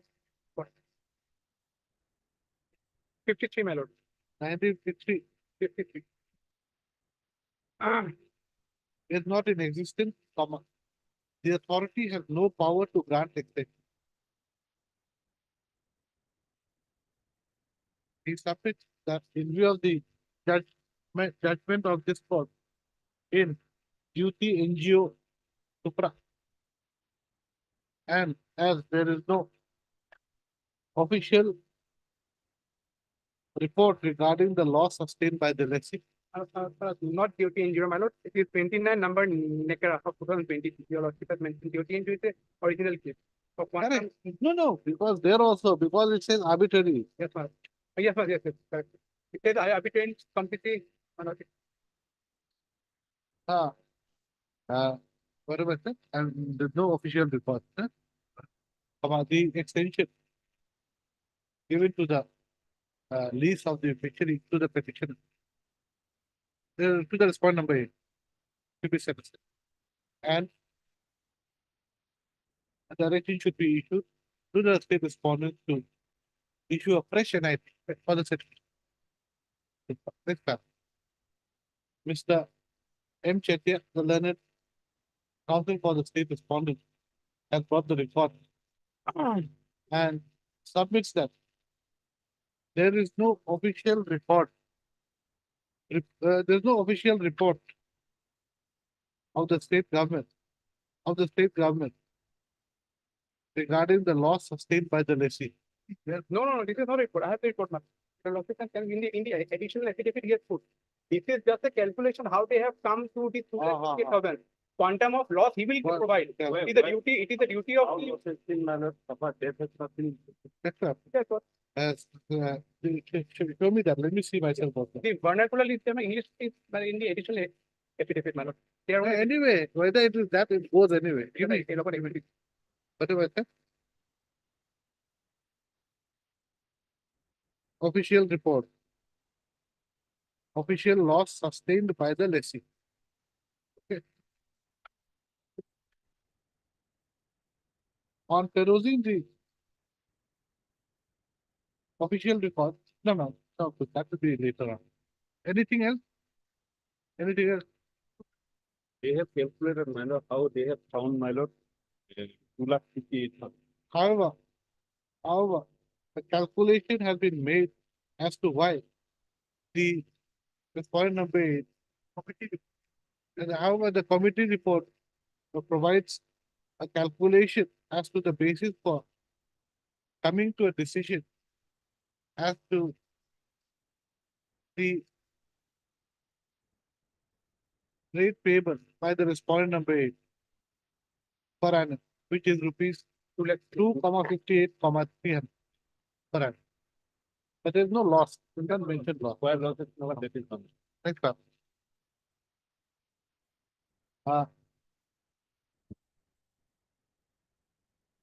Mr. P.D. Das, learned senior counsel for the respondent number 8, submit that in terms of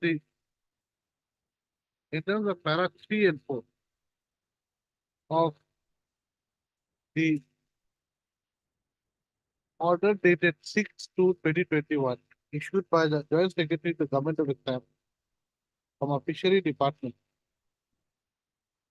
The DC Chitsagar was instructed to reassess the annual revenue of the fishery as per norm with existing boundary and also propose the grant of remission to the lessee based on the above reassessment. For the period, the fishery was operated by the lessee.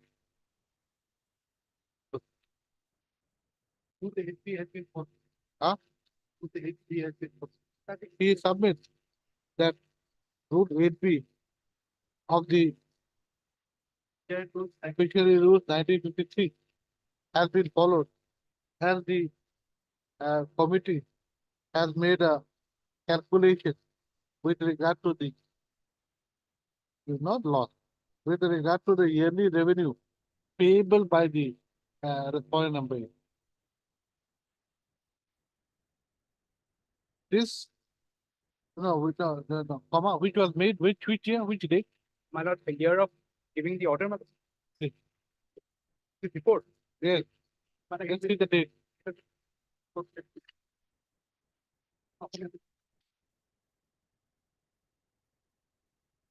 There's no date. That is not there. No date.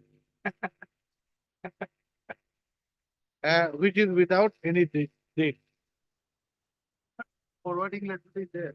Forwarding letter is there. My forwarding letter is, madam, before this, that is Yes, yes. with 25/11/20, madam. Good stuff. However, the calculation has a forwarding letter dated 11/20. 25/11/20.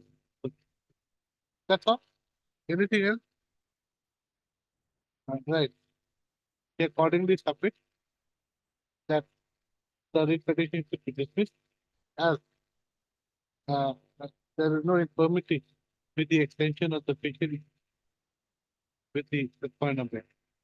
Extension of the lease of the fishery with the point number.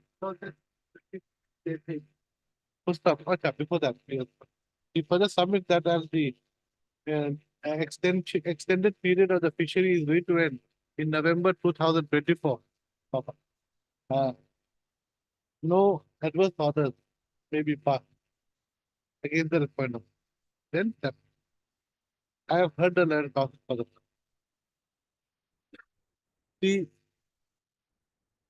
calculation made by the what committee is it? Committee. Committee. What committee? Madam, that committee was constituted by as per action, my lord, contained in High Court order, madam. No. What committee? In the provision, 48, Route 40. 48. It doesn't show that it has been made by any committee. Where does it show?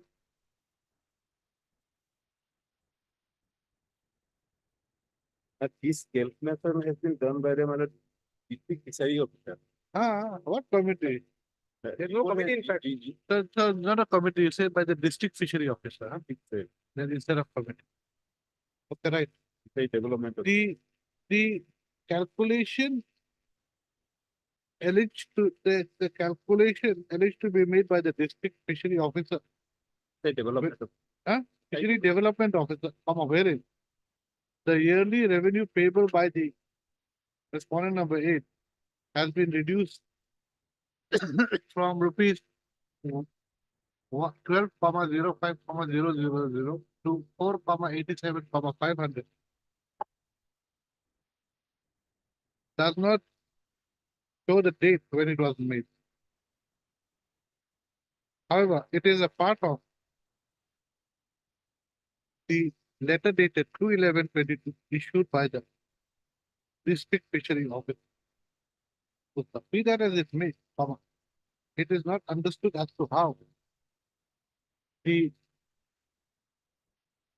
rate fixed sometime in the year end of 2020 would be applied retrospectively from the year 2017.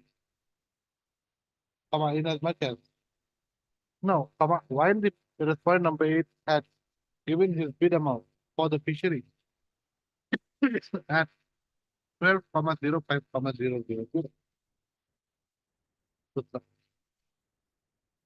The official reports do not contain any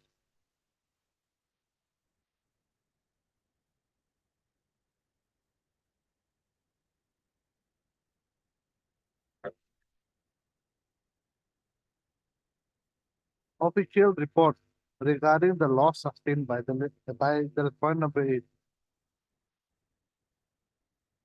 in terms of Rule 8B of the Assam Fishery Rule 19 to have enabled the state respondents to have extended the lease of the fishery in favor of the respondent. The above being said, this court, while deciding the present issue in GUT NGO, has categorically stated in para 23 that the decision to reject the higher price offered by the bidders suffers from the vice of total non-transparency and therefore is vitiated by complete arbitrary. This court also accordingly declared the entire selection of the respondent number 8 as the settlement holder as illegal and unsustainable in Full stop. In view of the above, this court does not find, this court, finds that, the extension, that the impugn orders have been passed in total violation of the, total violation of this court, total violation of the directions passed by this court in duty NGO, Supra. Inasmuch as the authorities were to take a fresh decision, right now, inverted comma. The authorities, no, no, this thing, the authorities were to, from two, huh, inverted comma, to take a fresh decision on the question of granting permanent settlement of the fishery, comma, in the light of the observations made here and above, inverted comma. Accordingly, the impugn orders being impugn orders dated 10 September dated 10/09 10/09/2020 and and 6/2/2020 6/22, madam. 2/2021 2021, madam. 2020 and all consequential orders being being arbitrary, the same are set aside. The state respondents are directed to take fresh steps, take steps for issuance of a fresh arrangement to settle the fishery Madam, may I make a small point, madam? by issuing a fresh arrangement. That's all. Madam, in the interregnum period now, Ah. in the fishery, Ah. they again come into exercise No, of sir, it is also made Settlement. clear with some that the person, state madam. respondent shall not Madam. settle the said fishery on a daily basis with the respondent number 8. Madam. Till final, the Settlement is made, madam. till final settlement is made by the state. I'm highly obliged. I'm deeply obliged. One calculation has been made only because my area has been. I do not know. We do not know. There's nothing here. That is your speculation. That is what you can give back. I'm highly obliged, madam. I'm sorry for troubling you. No trouble, no trouble. Only thing is that, like I said, for going to the judges field, you took us to Khandapara and back. I'm so sorry, my lord. I'm deeply obliged, madam. Lordship, the other side, the report number 10. Item 12. Item 5. Pertains to what? What is the arbitration petition, Lordship? So what to do? We adjourn the matter or what? Lordship, this matter has been continuing for a very long point of time. Lordship, may kindly see the order dated 6/11, 1912. Huh? 6/11, Lordship, may kindly see the order dated 6/11 and 1912.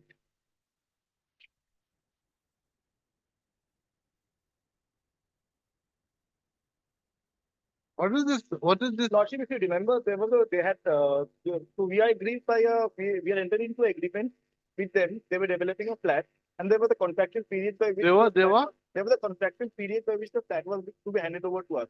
The contractual period is long over. So we are entitled to damages as per the RERA Act and also as per the contractual terms. So we want the arbitrator to be appointed for settling the dispute. They are raising the, if you Lordship remember the other day, there is a dispute that because of the RERA provisions, arbitration cannot be invoked. They had relied on the Vidya Dahlia case. But Lordship, it's a very simple issue. Hardly what does the Supreme Court say in that case? Supreme Court in that case was specifically relating to disputes under DRT and landlord and tenant matter. But Lordship, that judgment itself, there are two parts. One is a non-arbitrability issue. The other is the scope of the reference code under section 11 on the 6. Like what is the 6A. 6A, after amendment of 6A. So only the court has to see whether the arbitration agreement, arbitration clause, and whether the dispute is arbitrable or not. That is right in actum or right in rem. That's all. Later on, the issues whether it's maintainable or not can be brought up before the arbitral tribunal. Only thing is that whether it is arbitrable or not, that has to be prima facie. Prima facie, that too prima facie, Lord. Prima Whether right in rem or right in personam. That is all. So, that is with regard to NTPC judgment, I think. even Lordship Vidya Dahlia also. We made it very clear. But they are relying because they're trying to take it a different sense altogether, which is not relevant at all. And in that very, Let me see the arbitration clause. Lordship, it's in page 59 of my petition.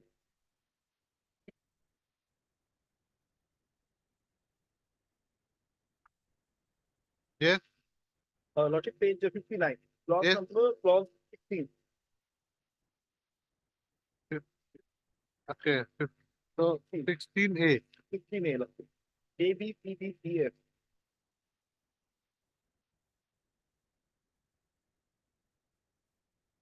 Okay, what happens when, say, the arbitration clause provides for 3 arbitrators and you have come under 11.6, then do we appoint only one or Lordship, we have already appointed one. So Lordship will appoint another one. And For them. both arbitrators will appoint the third arbitrator. you have already appointed? We have already appointed. They have not responded to the thing. Lordship, I have called. Yes. Because Yes, yes. presence is required. If you don't call him, you'll have to argue. Lordship, and also to the very aspect as to whether in view of the RERA provision can arbitration be invoked. Apart from the Vidya Dolly judgment, also there are a number of other judgments. What does that Vidya judgment say regarding RERA? Vidya Dolly, he was relying because DRT is not arbitrable. That is what has been held in Vidya Dolly. The case that can go before the DRT is not arbitrable. Exactly, Lordship. Now, because the reason that has been said in the judgment is that because DRT was constituted under the Recovery of Debt due to Banks and Financial Institutions Act. So under that act, it's a code in itself. There is a recovery mechanism as well. By once the applicant bank has been granted a certificate, the recovery officer can take recourse to that Schedule 2 and Schedule 3 of the Income Tax Act. Now, that thing will be missing in the arbitration. Because even an arbitrator passes an award, to enforce that award will be very difficult for the bank. So keeping that thing in mind, the Honorable Supreme Court has said that DRT will not be amenable. But that is not to say that everything which is, Lordship, that it cannot be like beyond the purview of arbitration. Because the whole purpose of ADR is PDR thing. No, but in this case, what is the issue? Lordship, the damage that we are entitled to because there has been a contractual delay.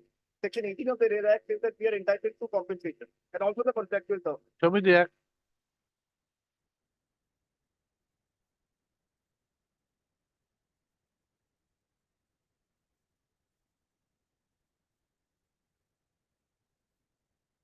Section 18, Lordship.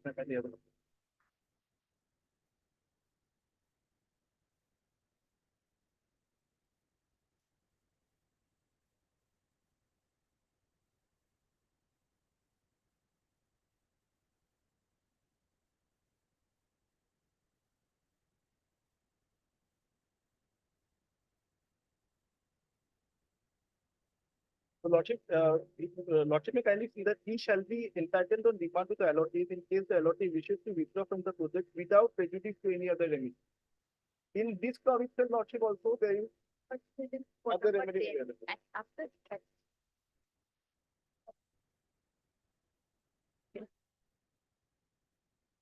What is this judgment? Lordship. This Priyanka Stuttgart. Lordship, so this judgment is specifically dealing with this very issue. Where? This is by the Honorable Delhi High Court.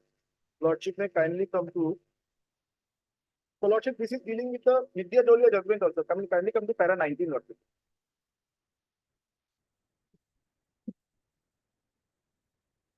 May I read you, Lordship?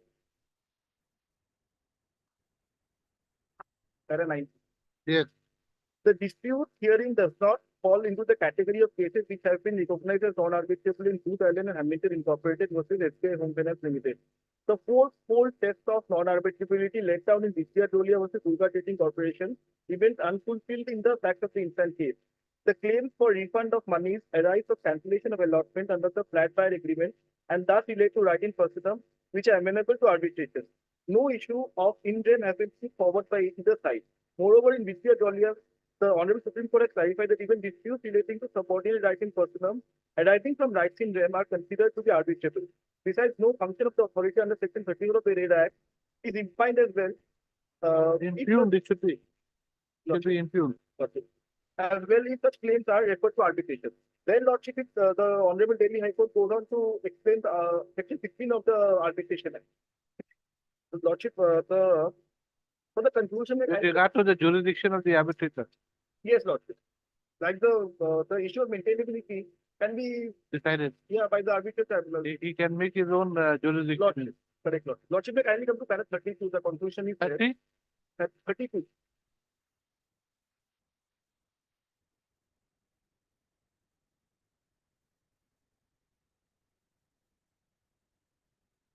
Yes.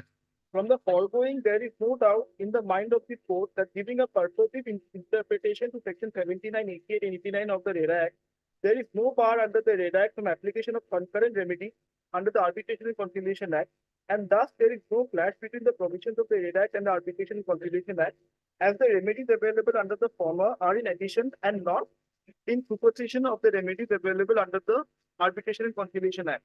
Now, Lordship, the Honorable Delhi High Court will discuss the doctrine of election. Lordship, may kindly come to para 40. Para? 40.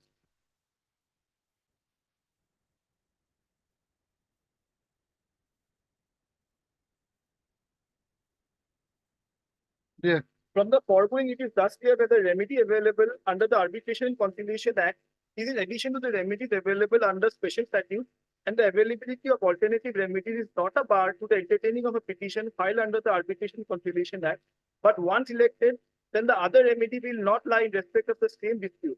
Hence, once a RERA proceeding is initiated, the application under section of 8 would not lie. However, in the instant case, respondent has not initiated any proceeding under the RERA. Hence, election of remedy of arbitration is not barred. Now, Lordship, may No, why did it come to this reasoning? Lordship, because of the doctrine of election. So, as a home buyer, I've got the three remedies that I can opt for: arbitration, conciliation, arbitration, consumer protection, or RERA. So, once I have elected, then I cannot say I will not go to the court of particular. Now, Lordship, may kindly come to para 45, 46, 47, 40? 45. So, Lordship, these very same issue had also come up to the Honorable Patna High Court. Yes. In the instant fact, the court finds the view taken by the Patna High Court to be a correct analysis of the provisions of the RERA Act with respect to the Arbitration and Conciliation Act. The object and purpose of both the statutes is distinct, and the court is unable to find anything inconsistent or in derogation therewith. Petitioners' claim are for recovery of amount, and they are exercising their remedy in terms of clauses 7, 8, 10 of the supplementary agreement. These questions, therefore, would be required to be adjudicated in terms of the agreement between the parties. Now, Lordship, the Honorable Delhi High Court discusses the doctrine of clean hands, because the agreement was prepared by them after the RERA Act came into place, and they had put the arbitration clause itself.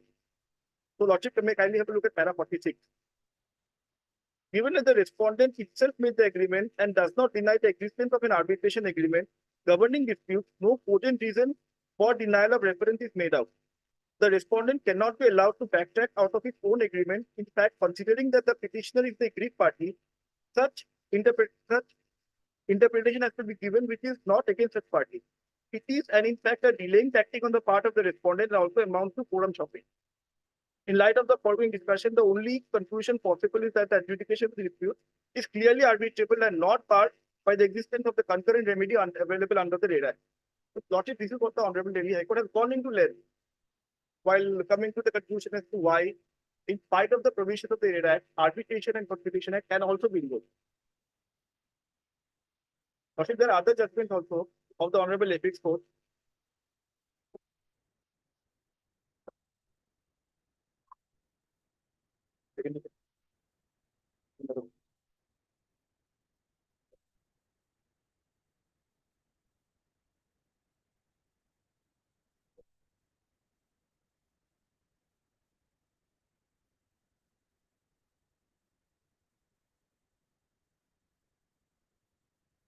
So, Lordship, generally what happens is that whenever we as a home buyer are aggrieved by any of the things, whichever forum we choose, they say that no, it's barred over there. So, in this case, Lordship, the home buyers had chosen the forum of consumer protection. Then, Lordship, the builders, they said they filed an application under Section 8 of the Arbitration Act. That was rejected. Again, they went for under Section 11. That was also rejected.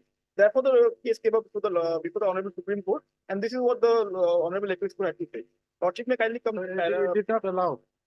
No, It did not allow It did because not allow. already it had it had already only come. gone to the consumer. Yes, Lordship. So the basically what the judgment is saying is that under the doctrine of election, the choice is with the consumer, whichever forum he wants to go. So whichever forum you have first approached or gone Yes, to, Lord. then That will take care of all the Yes, arbitration. yes, Lord. I mean, all the. So where does it say? Para? Lordship, kindly come to page 19.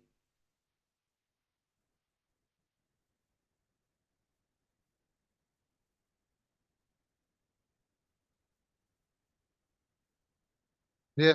The question, however, is of election or of choice and not of which party had approached the court first. More importantly, it could be the nature of the dispute which would determine the forum for its discussion. The law gives this choice to the consumer to either avail a remedy under the Consumer Protection Act by filing a complaint before the judicial authority or go for arbitration. This option is not available to the builders as they are not consumers under the 2019 Act. It is the respondent here, Srimati P. Udayasiri, who has to make a choice between submitting before the private forum, that is the arbitration tribunal, or to make a complaint before the consumer forum, which is a public forum. He has chosen to go to the latter. Her reply for the Telangana High Court on the section 11 application of the builder is not a submission to the arbitration process. In her reply, she informs the High Court of the complaint made by her as a consumer before the District Consumer Forum, which is a judicial authority, and hence Section 8 of the Arbitration Act 1996 would come into play and not an application under Section 11 of the Arbitration Act 1996. Now, Lordship, may kindly come to page 31. Para 15. Yes. In Fair Air Engineers Private Limited, Supra, and in Skypack Couriers Private Limited versus Tata Chemicals Limited, the above position was reiterated by this court. The finding of this court in National Seed Corporation Limited has also been referred to in the preceding paragraph of this judgment, wherein it was held that arbitration is not the only remedy available to the consumer, and they can either seek a reference to arbitration or file a complaint under the 1986 Act, but can never be forced to seek a remedy under the Arbitration Act 1996, in spite of the arbitration agreement in the contract. Now, Lordship, for the conclusion, they kindly come to page 44. Actually, Lordship, page 45.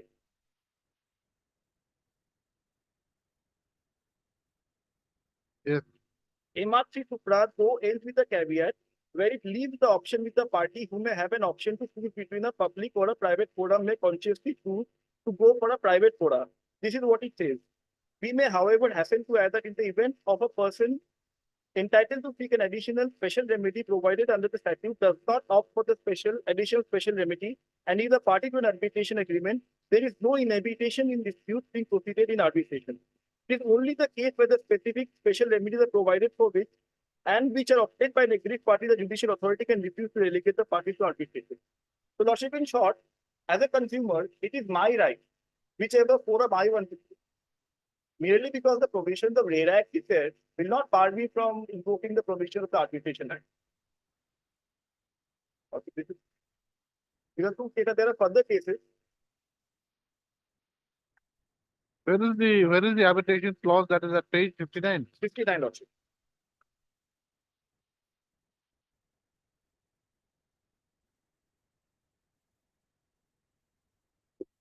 This is clause 16. Clause 16 A, B, C, D, E, Lordship.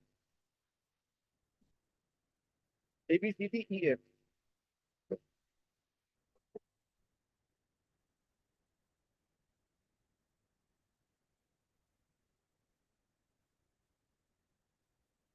And where is the NIT, what is the work order or where is the NIT? Lordship, it's not a NIT. We had purchased an apartment from them.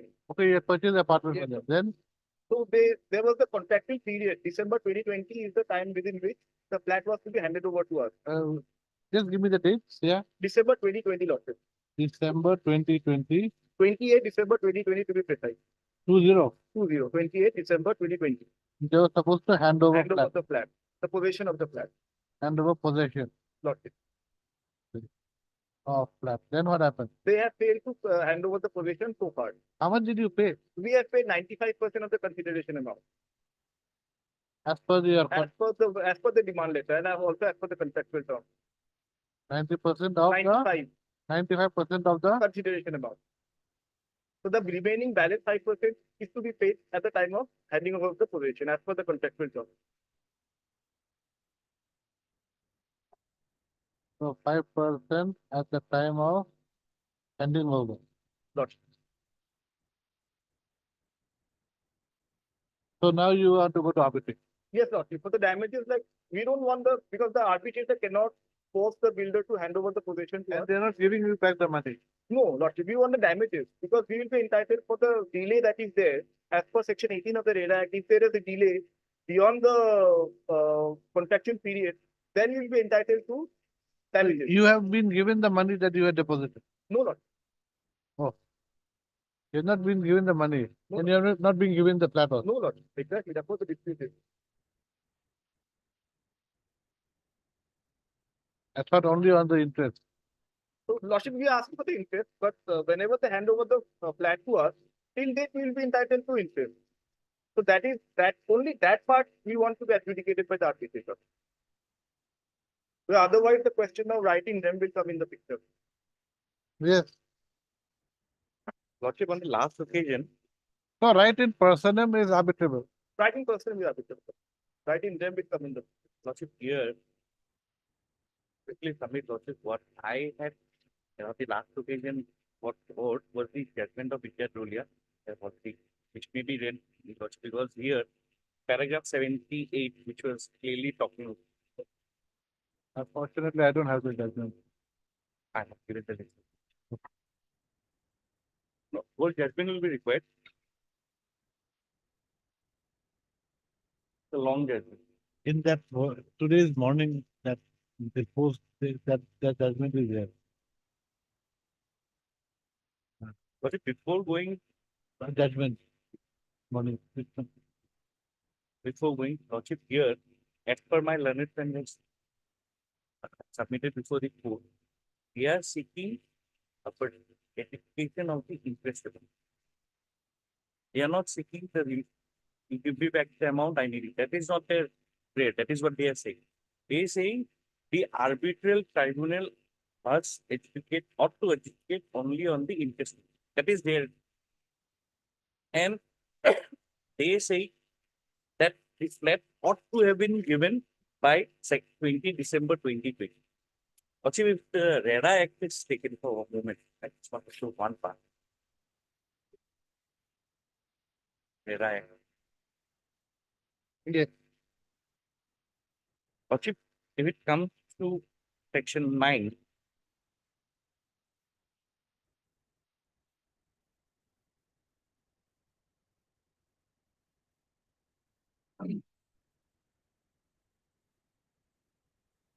section 9, registration of real estate agents.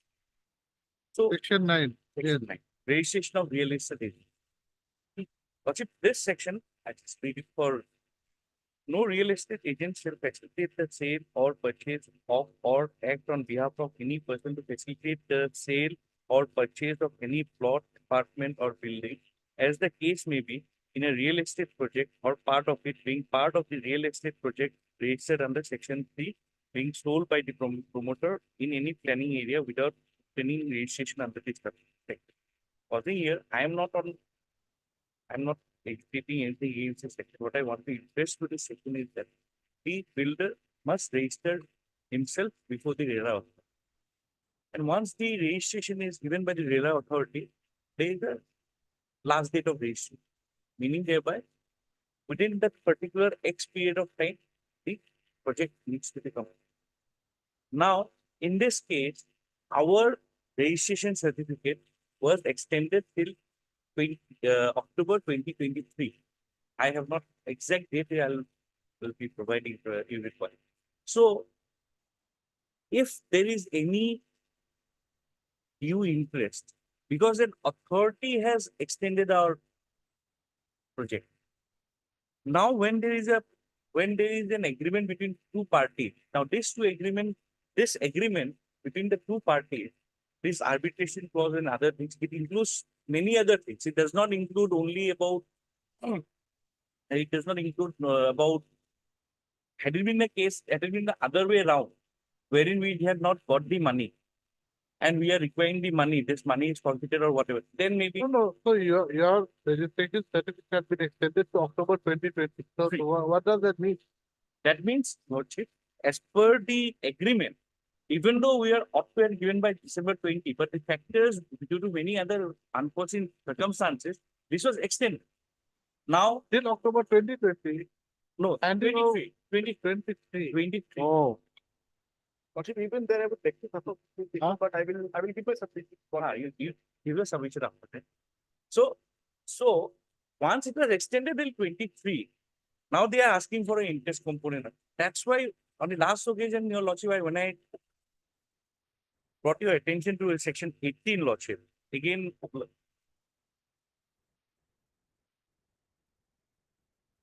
We had gone, but I heard this before. the last occasion, the lordship opined that the whole judgment of Vidya had to be read. That's why Yeah, that's why we. So the Vidya judgment, paragraph 78, I had shown. After that, though the judgment talked about landlord tenant dispute, I had impressed upon your lordship about the fact that why RERA Act has to be there, because the RERA authority is the authority who dedicates on the interest component. And today they have extended that validity. Now they have extended that validity based on certain XYZ consideration. Now that authority is already there. Now when the interest component will be looked into it, whether those things are there. So all these aspects into has to be looked into. This was my submission on the last one. Then your lordship told, they opined that it needs to be heard at further length. That's why the Vidya Drolia judgment has to be read. Because I had shown the paragraph 78 thereafter. So if lordship takes this registration, this is for what purpose? this is for the completion registration. When the RERA issues a certificate, the registration certificate of the RERA contains all this information. It has what is the square feet area, what is the how the rooms, what is the rooms are there. Actually, now as per RERA registration, all the flats has to be sold as per build-up area. Though the builders are selling at super build-up area, so those things has to be read. What is the facilities that has been given, so that the buyers, home buyers, are not taken for a toss. Right.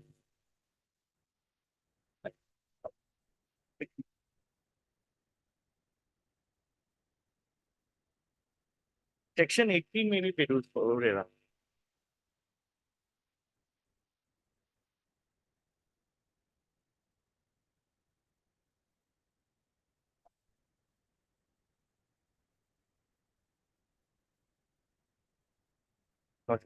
Return of amount and compensation.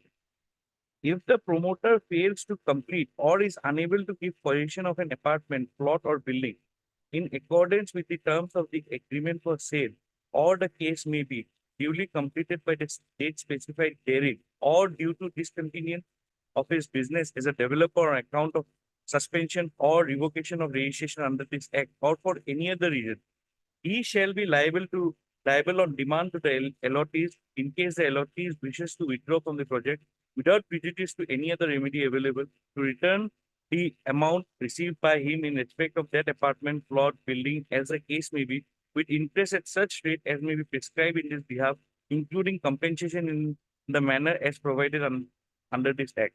Provided that where an allottee does not intend to withdraw from the project, he shall be paid by the promoter interest for every month of delay till the handing over of the possession at such rates as may be prescribed.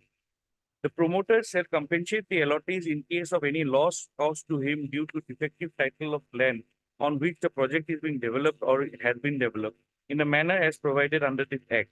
And the claim for compensation under this subsection shall not be barred by limitation, provided any law for time being in force. If the promoter fails to discharge any obligation imposed on him under this act, or the rules or regulation made thereunder, or in accordance with the terms and conditions of the agreement for sale, he shall be liable to pay such compensation to the allottees in the manner provided under this act. This provision that he is seeking for is already there in this act. Now, when this my respectful submission is that when there is a particular date, as per the agreement date is December 2020. RERA has extended the project till October 2023. We are also seeking for a further extension of the project, which is because here what happened is that this project underwent litigation in 2022. Due to a brief history of the project, there would be 22. It underwent litigation in 22. 22. And But you were supposed to complete in 2020. 2020. How do you correlate the two dates? no, there were other problems there because here this project is a joint It's a joint venture between GMDA and we as a private party. It's the Games Village project, where the initial phase one of the Games Village was which was used in the national games. Later on, it was sold to various buyers. They were formed the committee out there. Then there was an agreement between GMDA and us, Simplex, wherein we undertook to build 6 towers. There was some problem from GMDA wherein we are not allotted the land, we are not given at a particular, and it went on for a particular period of time. Finally, when we were able to, when we were like about to hand over the project, the Games Village Society built a wall to the ingress and egress of our tower. That wall was built and GMDA initiated action to demolish that wall. Against that action of GMDA, the Games Village people came to this honorable court. And finally, after about 1 year, the stay order was vacated in November 2023. And finally, in the month of December, we were able to break the wall and we were able to, the fire license was put on hold because if without fire license, the GMD cannot give an occupancy certificate. Without fire license, the occupancy certificate could not have been given. So ultimately, that scenario, we were like waiting for it. Ultimately, when the wall was broken, now a new problem had cropped up regarding a certain parking area thing, but that has been taken care of. My information is that within a week or two, the fire license will be given, and within 5-10 days, the occupancy certificate will be given because the certificates will be given by GMDA only. And GMDA being the owner of the plot of land. So, Lordship, they are making so much submissions, but they have been given so many efforts, so many times, but they have not brought all these records on all these facts on record. They have not filed their affidavit.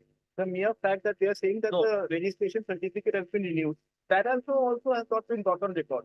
No, I can they bring have on not record filed their within affidavit. 5 But days. Lordship, they have been. That is, if that plenty be of so, I opportunities. can bring on record within 5 days. And that is the is reason, not a Lordship, I had pointed out to your Lordship on the last 3 occasions, they were granted last opportunity to file their affidavit. Lordship, actually, failed to find here that. what I Lordship, the second thing is that all the things that they are disputing here can be very well put up before the arbitral tribunal.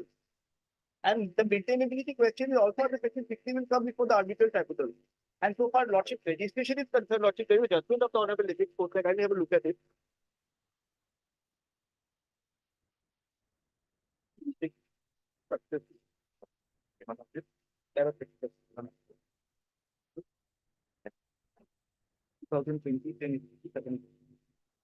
So Lordship may kindly come to para 37. This will exact the point that they are raising is of actual no relevance. Para 37. Sir.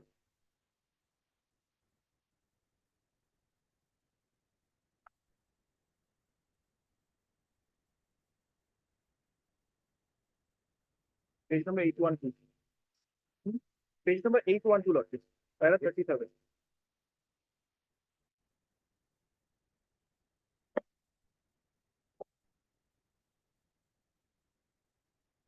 Yes. We may now consider the effect of the registration of the project under the RERA Act.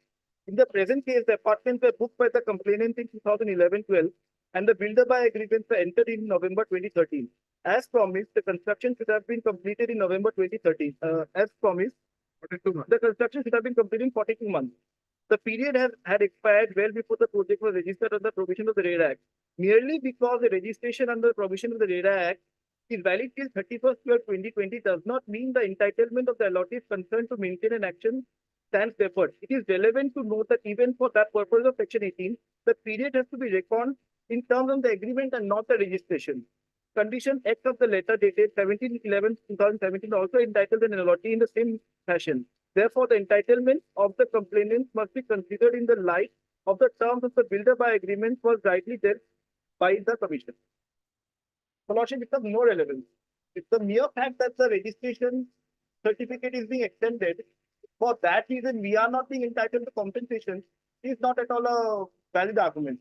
And Lordship, That is not not to- my not to before this My argument is not that. My argument is that if the interest has to be calculated So what will be the date of calculation? It will be From years. 2020. This is where I am saying that when an authority has extended for whatever reason. Now, I have not read the judgment, so I cannot comment as to with the applicability because the facts may be different. A judgment just on the last line, the facts may be different now.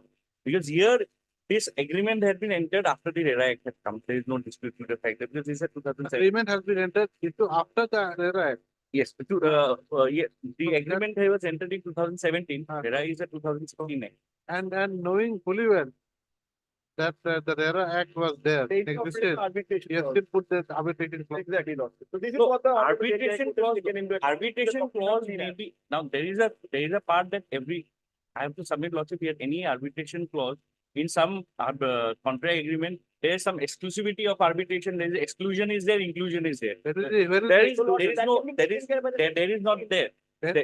There is not there. It is not, and I cannot submit beyond the record. Then what are you trying to say? No, Lordship, what I am trying to say is that First of all, there is an arbitration clause which was Yes, made sir. after the RERA Act was in existence. because So here- you have made the arbitration clause knowing fully well that the RERA Act could take care of some issues. And you could have made a clause that was non-arbitrable. Or some circumstances or exceptions could have been provided that said that these cases of this type is non-arbitrable. Can it be said that? Lordship, to that I need to check because applicability No, of no, this there's act, nothing to check. no, applicability of this act to Assam had come at a later stage. So notified it 2017. No, when it was there, that aspect I have No, to check. don't have to check, don't need. That aspect, No, no, no, maybe if that is because as far as I remember, Assam had certified this act and made He only applicable. made a submission RERA that 2016 has come into thing. RERA Act was made applicable in Assam at a later stage. whatever may be, there's a clause.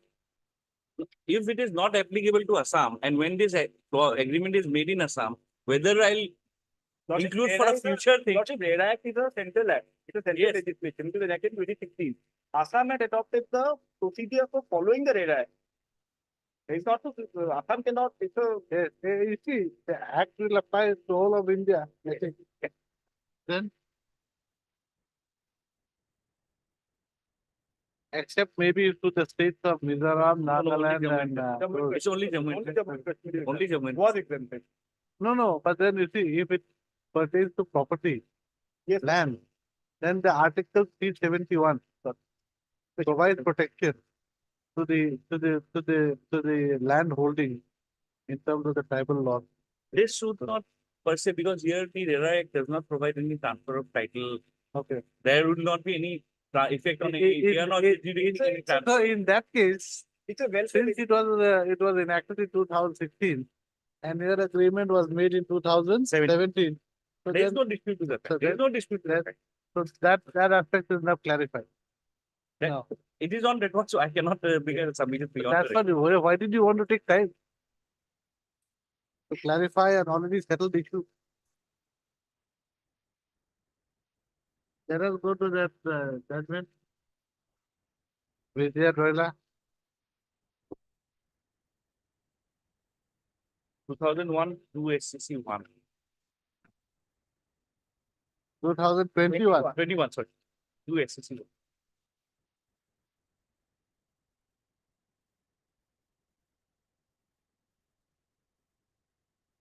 Yes, May I read what? this, which para? Para 78.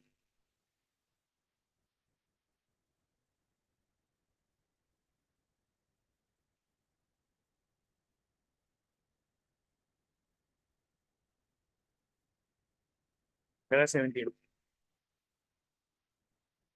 That page started with para 78 and was explained that all other paras needs to be gone.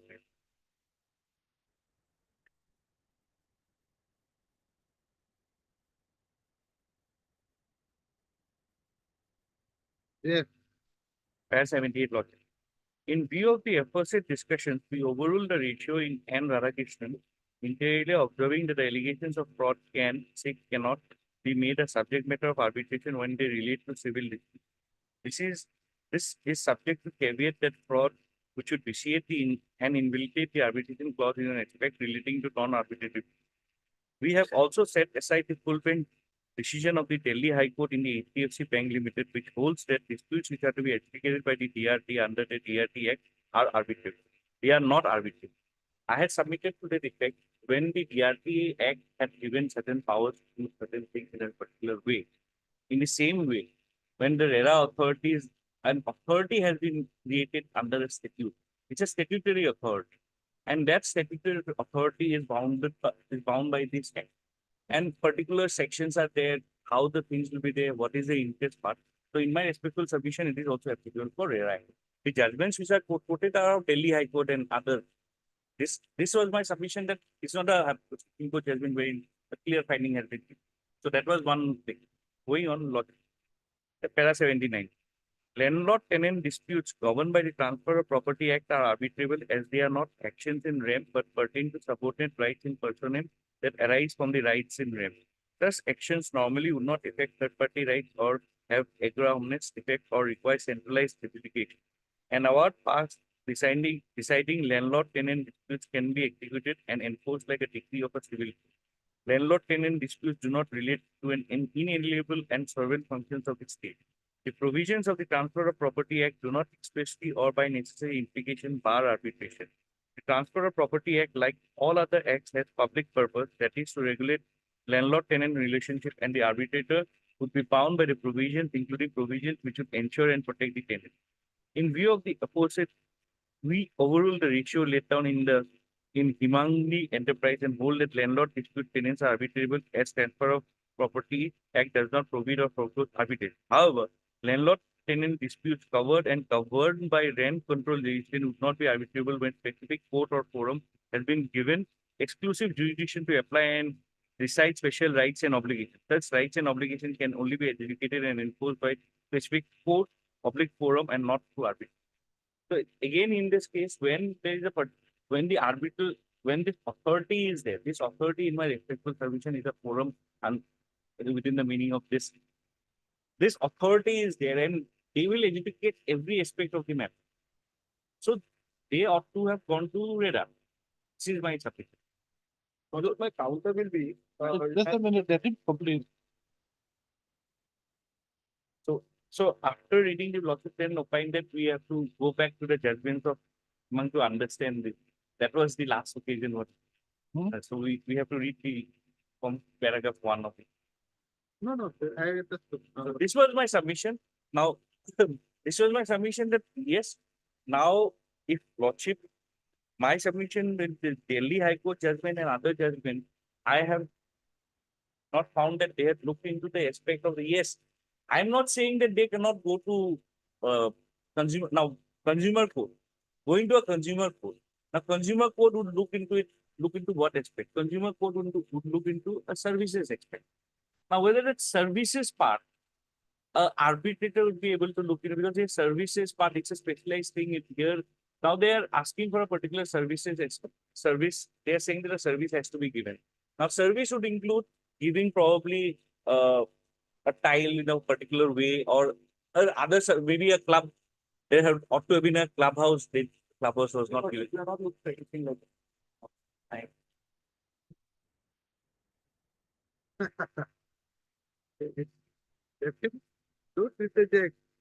It also spoils his train of thought. Yes, that's what like If he's going full speed in one direction, you put a roadblock. you will get your arbitrator. Don't worry. I'm just trying to you'll get your arbitrator. You are as if I'm not. I'm just trying to understand, because here the Supreme Court had given a clear finding regarding DRT and landlordship. The judgments that have been cited, I am not saying that the judgment right or wrong. What I am praying your lordship is that here, when there is a RERA Act, specific section 18 talks about specifically about the interest, specifically about the compensation. Now what happens is that when there is an arbitration part, now when there is a RERA, there will be a RERA authority. After that, RERA order of the RERA authority will be appealable to the first will be the authority, then will be the appellate authority. Then there will be High Court, then will be Supreme Court, there will be particular way. That aspect, every aspect that would be looked into would be through certain judicial eyes out there. Judicial forums there will be different forums out there. Now, why this authority was made? Now, this authority was made to protect the interests of the flat owners only, and also for the builders, so that the builders are doing in a particular way. Now, here in a Section 11 petition, where what can be looked into it and what cannot be looked at, that law is very clear. Now, my submission is that basing on this Vidya Tolia judgment, when the Supreme Court had given the opinion and given a ratio with respect to the landlord-tenant dispute and the DRT, in my respectful submission, and the RERA also falls under the same, meaning for the simple reason that where this authority is a forum, the statutory authority.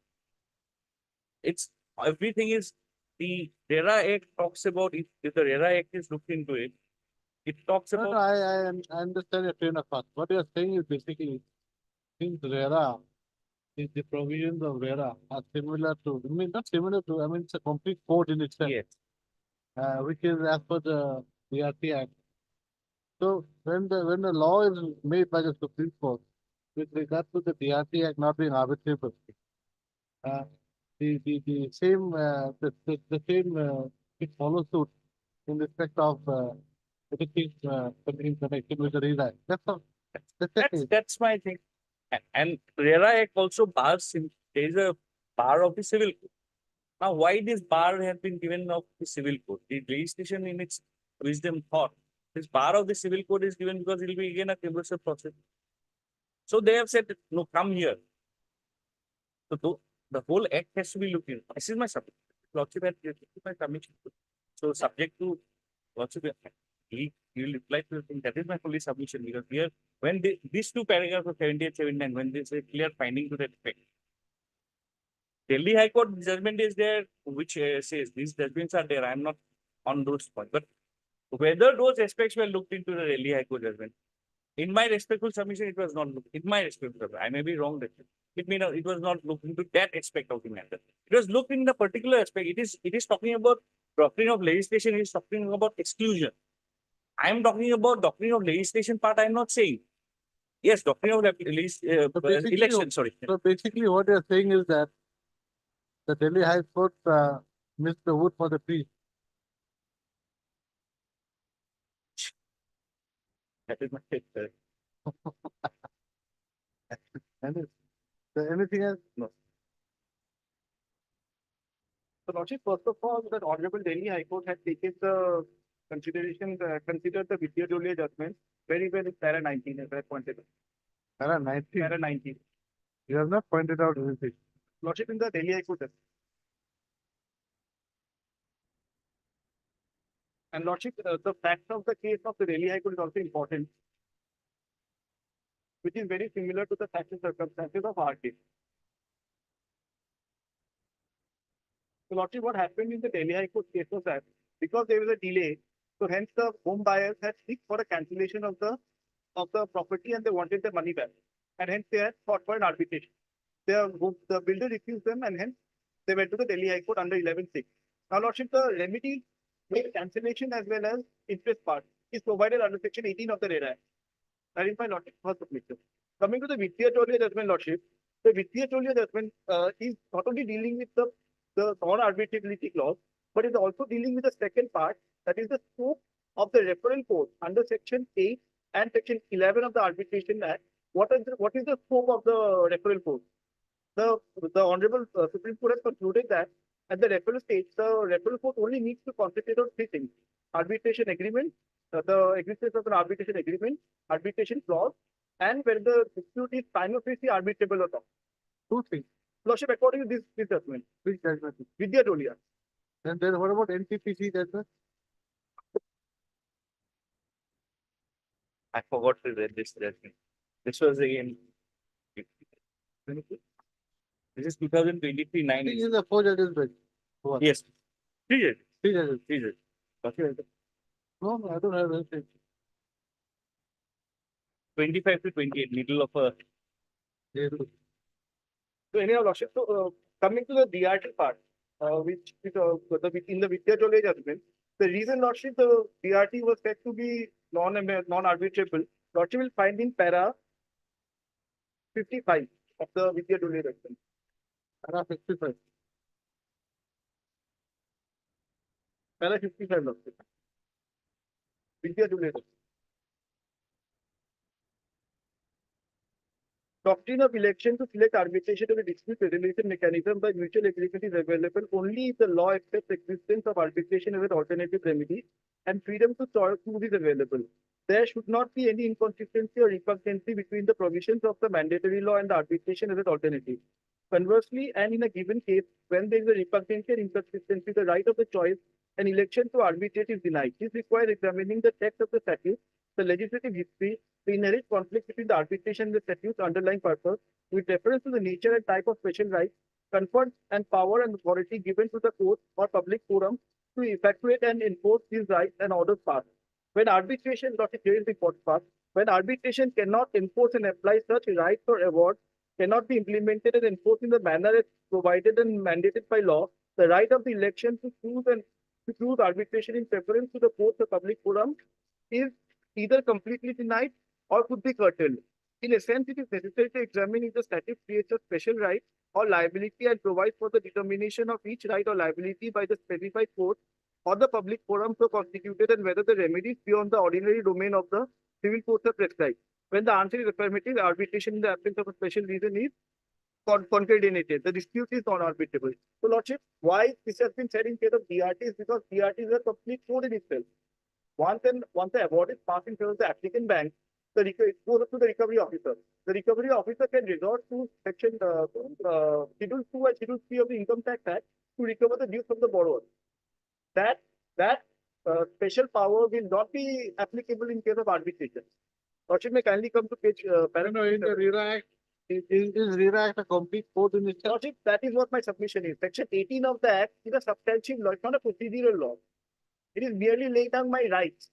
And so far, the Delhi High Court has also considered this. And hence, Lordship has come to the conclusion that the functions of RERA under Section 34 is nowhere being affected in case the arbitration is invoked. It is merely laying down the right, Lordship. It's only laid down the right. It is a substantive law, Lordship.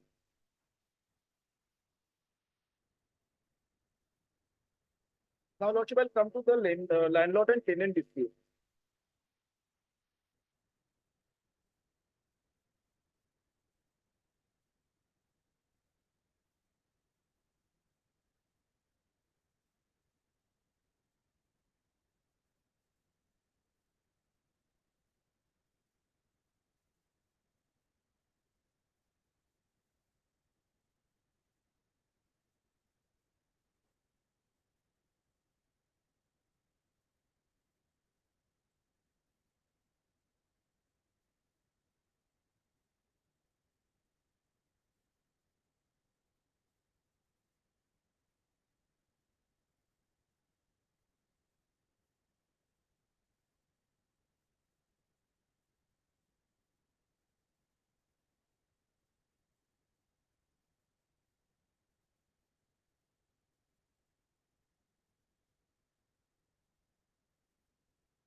Yes. At the same time, Lordship, I candidly would like to submit that there is a provision under Section 71 of the RERA Act wherein I can post the adjudication officer for my interest under Section 18. But approaching the adjudicating officer will not affect any of their rights, which is the case in the DRT case. So merely Will not affect his right. the builder's right, because in the DRT case, the banks can only recover the dues under Schedule 2 and Schedule 3 of the Income Tax Act. That's a specialized legislation, and which is not applicable in the case of arbitration. But what he is referring to, Section 18 of the RERA Act, first of all, it's a substantive law which can be invoked by anyone, by the civil court as well as by the arbitral tribunal. Now, Lordship, coming to the landlord-tenant dispute in the Vidya Dole judgment. Lordship, this Vidya told you judgment was referred as a, to see the law that was held in the case of Himangini Enterprise. I think it will take time. Look, what I'll do is I'll make some notes. I'll just dictate a little bit the facts. We'll keep it again next week or the week after that. Because I don't have time. I've got to pass some other orders also. I won't be here this week. So it'll have to be some other. I'll be coming back on Sunday.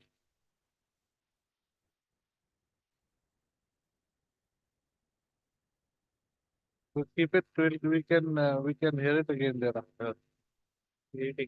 Just one expecting, Yes, setting one more aspect has come to my mind. I'll make that happen. As I was reading the thing, Reading what? the Lordship, there is section 79 talks about bar of duty. Lordship, there is a judgment of the Bombay High Court. That's what I think.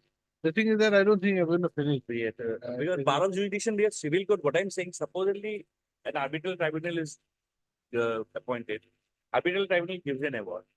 Now against that award, for enforcement of that award, where will they go? We will we'll file execution Before which court? before the civil court. Before the district judge. Civil court. Yes. The bar is there under 79, which says that anything which the authority is has Not to, that that's there. I'm not saying here whatever I am thinking. Bar of civil court. Bar of civil court. If there is a bar of civil court which says this thing, whether there will be an inconsistency. Now you have to there has to be an harmonious. Otherwise, in RERA, there's a provision for executing the. Everything is there. The RERA authority is the authority who looks after for the execution and everything.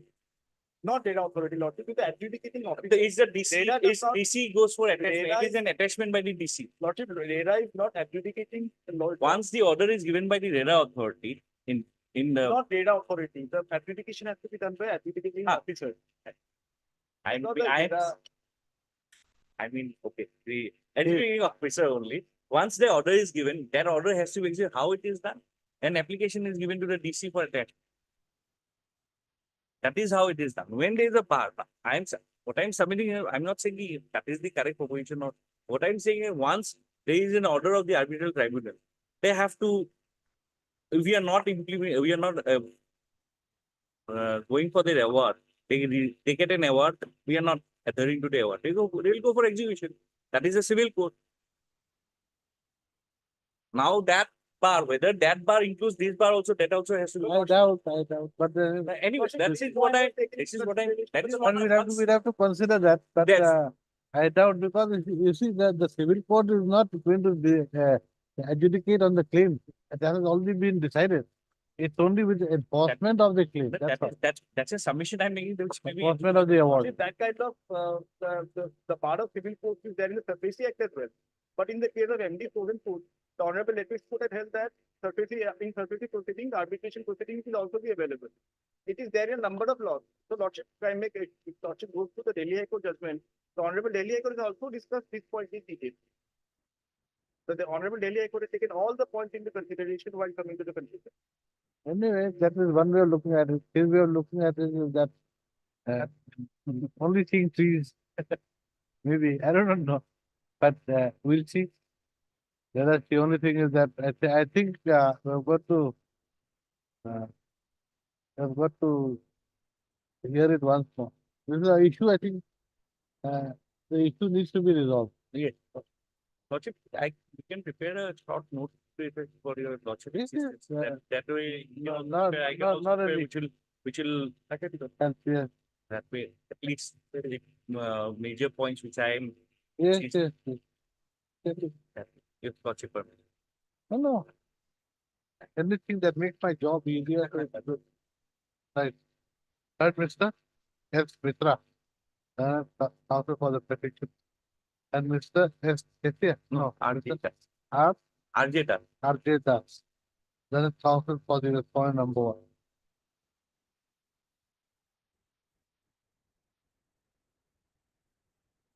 This is an application under section 11. Lordship, I'm extremely, put number 15 and 9. Sure, sure. Detail. Only make sure that the facts are correct because I'm going to use it as a reference later. So you'll have to help me. Your junior will have to help me. Lordship, facts to you. I'll just, one Yes, yes. He will not help me with your submission. That's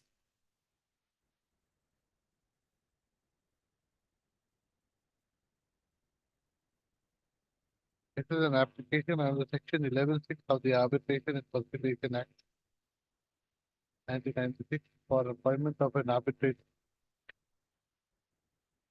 Provided as much as in terms of the arbitration clause executed between the parties, an arbitral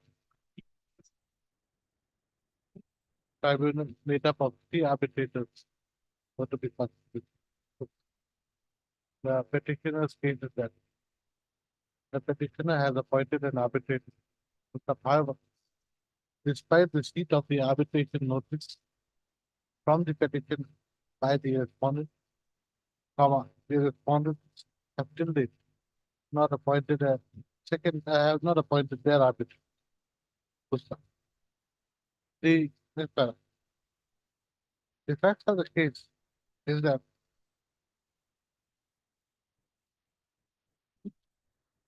the petitioners and the respondents executed an agreement for sale of an apartment on 24/1/2016. 2017, This is a 270. page 39. Then your synopsis is wrong. Sorry, doctor. There's no mistake.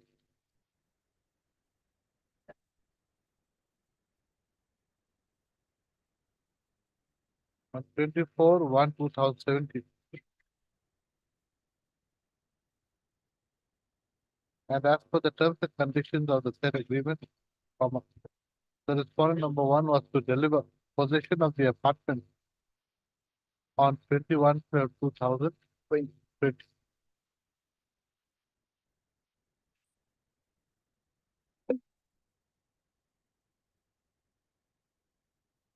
The petitioner's case is that the petitioner had accordingly paid 95% of the total consideration amount of the apartment, and the remaining 5% was to be paid at the time of handing over at the said apartment.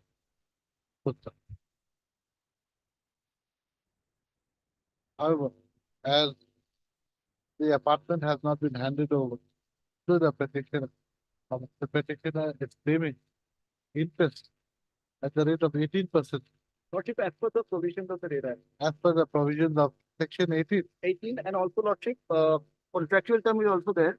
as per section 18 of the RERA Act and Lordship.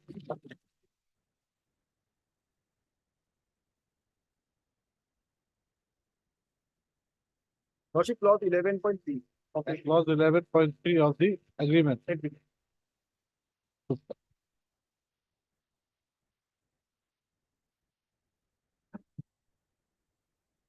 The petitioners submit that in terms of the judgment of the Delhi High Court in the case of Priyanka Takshud, TAKSH, Sood, SOD, and others versus Sunworld Residency Private Limited and another, 2022 SCC Online, TEL Delhi, 4717.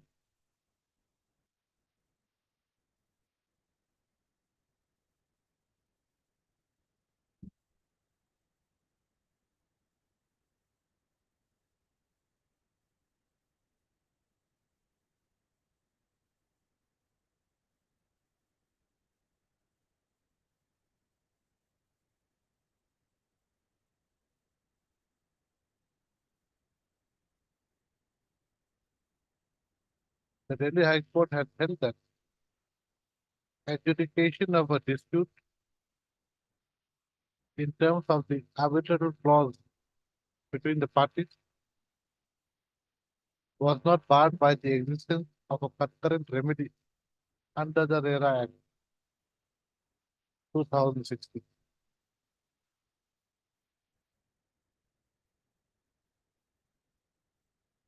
he also submit that, no, the petitioners have also relied upon the judgment of the Supreme Court in Srimati M. Hemalatha Devi and others versus B. Uday Yasri, UDAYASRI, 2023, FCC Online, SC 1686.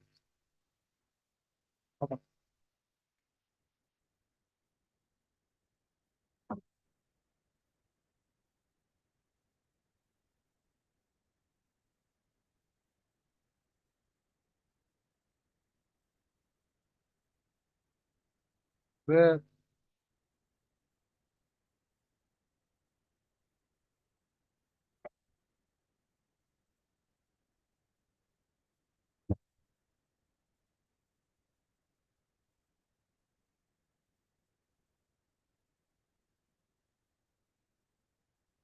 the Supreme Court has referred to another judgment, another of its judgments, that is MGF Land Limited versus Aftab Singh, 2019, 12 SEC 751. Right? Where it has been held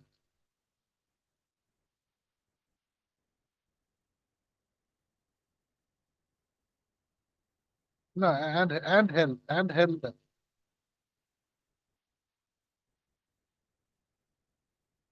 an option is left with the party who may have an option to choose between a public or private forum.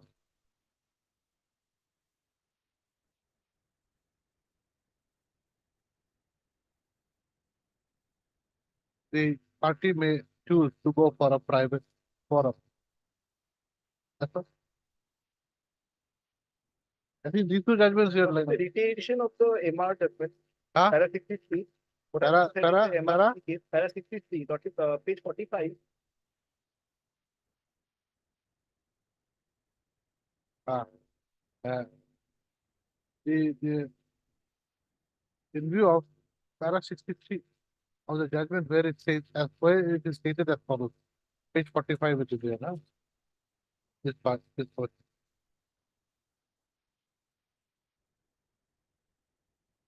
And that's all. I'm putting this.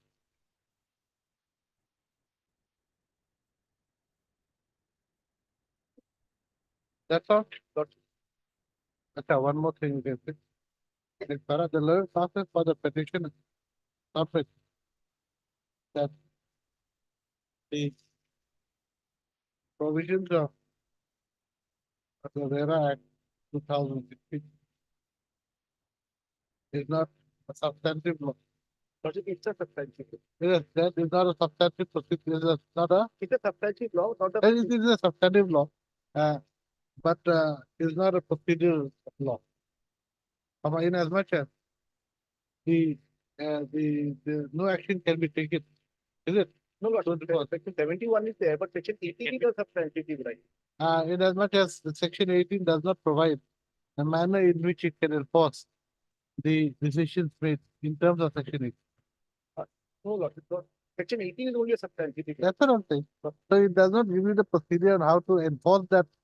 That is there, Lord, in section 71. Then how does it? So then how you were saying something like that? Lordship, no, because it's a substantive right which can be enforced by any court, because in section 18 there is a clause that under Lordship, one second.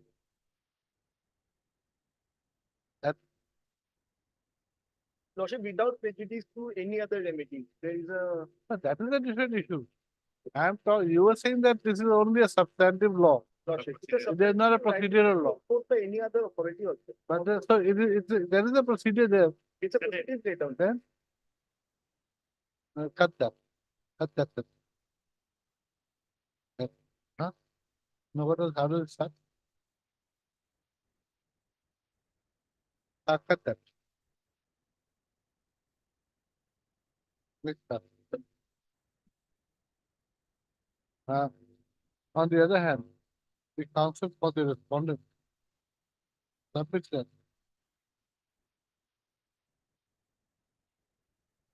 As per the judgment of the Supreme Court in the case of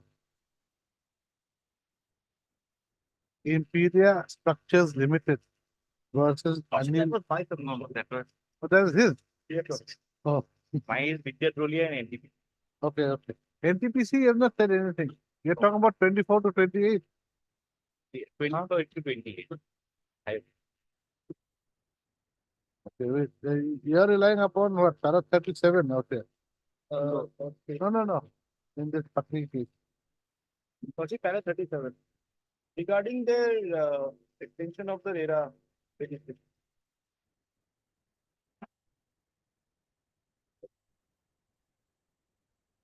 One more thing, no, you're right. Before, on the other hand, you're right. The petitioners council submits that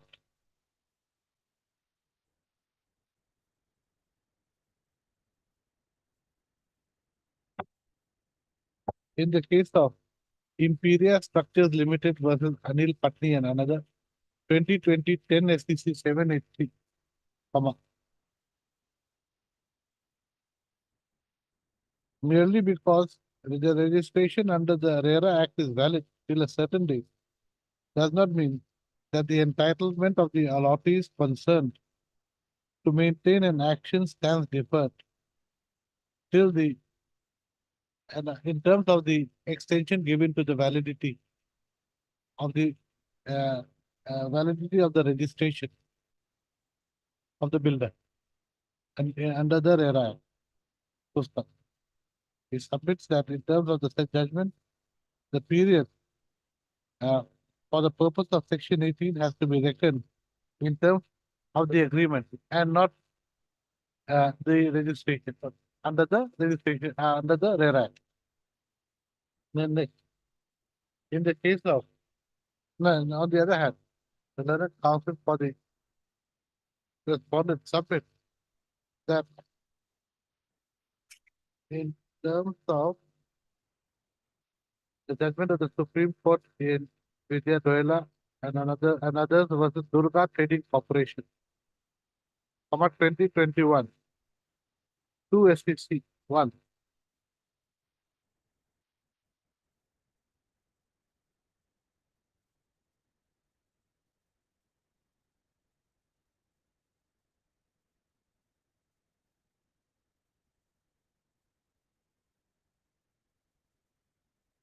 $55.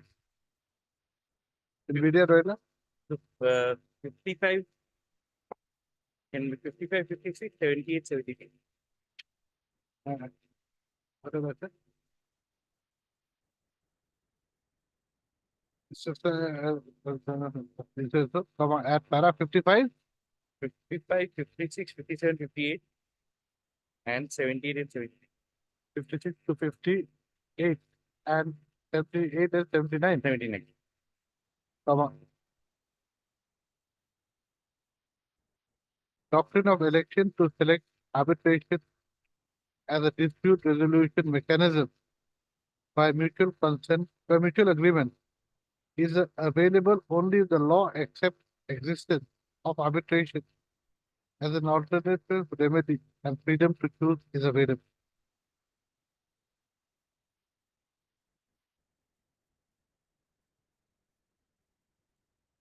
Seventy-eight, 79 talks about something.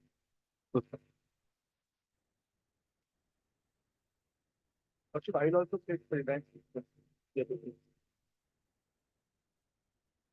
Usually they do. No, Lottery both type. sides usually, both sides usually. Because they're not two aspects. Okay. So I'll be placing the reliance of the left of My would be 17 and 79 more.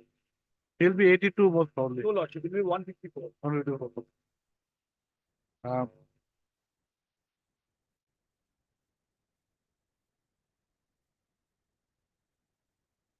So further, the Supreme Court in Vidya Doela had further held that disputes which are to be adjudicated by the DRT under the DRT Act are not arbitrary.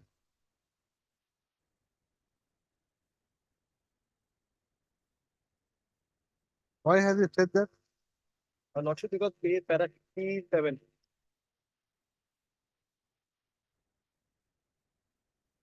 As the DRT Act is a complete code by itself, so far as recovery of debt is concerned. Pushpa. The learned counsel for the respondent has also relied upon the judgment of the Supreme Court in the case of NTPC Limited versus SPML Infra Limited, 2023 9 SCC 385.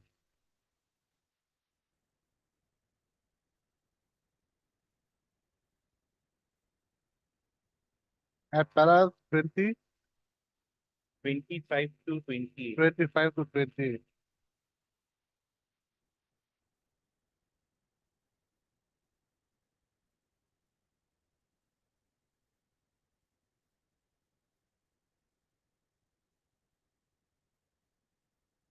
Wherein the Supreme Court has held that 28 can be quoted. huh? 28 paragraph 28. Wherein it has been held that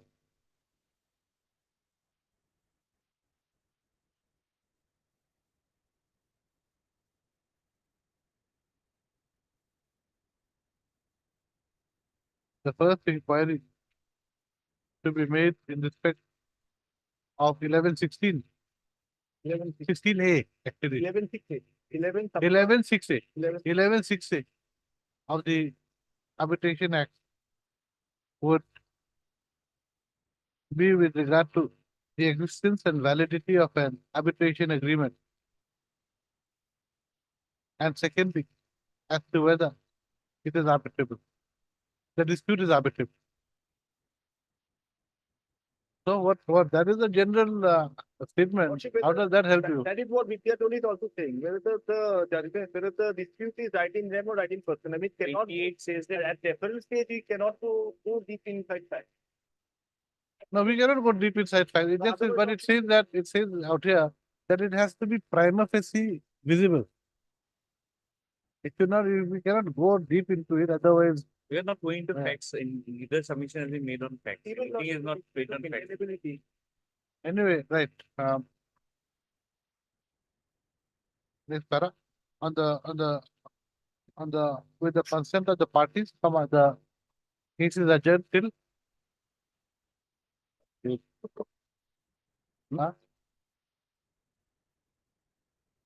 19th of March.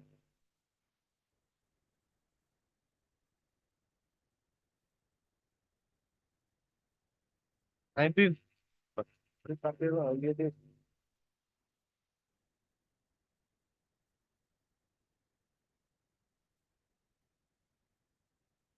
Fifth date. That will be 19. That's a Tuesday or a Thursday? Tuesday. Require some here. Anyway, I don't know. Mine is still open.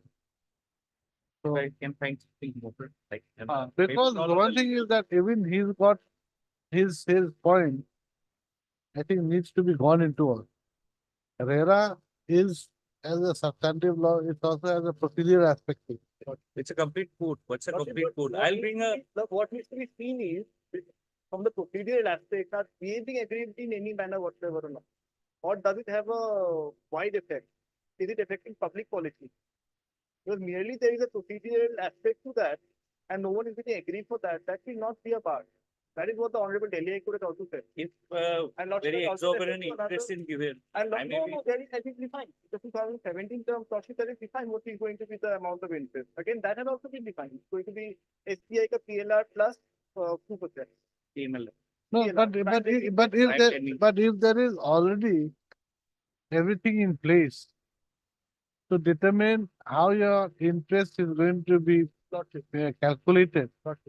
Why do you want to go to arbitration where you don't, because when everything is there set out for you in black and white. So Lordship, every forum has its own pros and cons. And the election is the doctrine of election, according to doctrine of election, the choice will be the home buyer. which forum to go to? Acha, one thing out here, just right. The claim of the petitioners in this case is only with respect to the interest on the amount that has been paid by them from which date? From 20 December 2020, From 21st December. 21st, From 21st December 2020. 2020 till handing over possession of the apartment. The one apartment. One apartment. Anyway, so we'll see. Nera will have to decide. Deeply obliged. Yes, so please make your notes, whatever. Lordship. And you can take back these things. No, but I have that's a copy for the mark. This one Lordship, will if put you it don't be record- part of the order. Lordship may keep on report the president. Make it very thick. I'll take this Delhi High Court. If I've got time to read, I'll just read. Might have time. No guarantee. What is this? Himangi Enterprise. Is there case? Lordship, Mike. What is this regarding This this? is regarding the overall landlord tenant, no, this is regarding the landlord tenant dispute. Since Vidya Tolia has said that the landlord tenants are arbitrable. So this judgment has laid emphasis on Booz Allen Hamilton Incorporated, saying that landlord tenants are not at all arbitrable. Not at all. Which is What in Booz Allen? Booz Allen Hamilton. Booz Allen said it's not arbitrable. Not arbitrable. Landlord tenant dispute. And Booz Allen, how many judges? 3 judges. Three judges. So that has been overruled in Vidya Tolia. This something. This this arbitration, I find a lot of judgments. Huh? And slight differences here and there. Also. No, this not for me. This not is for me. Apply, Lordship.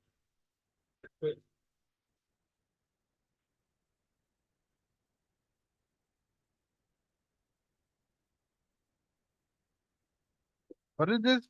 My lord, this is regarding the notice for grant of IMFL retail off license matter. The petitioner participated in the tender process. She submitted her bid online and hard copy of her bid was also submitted to the office.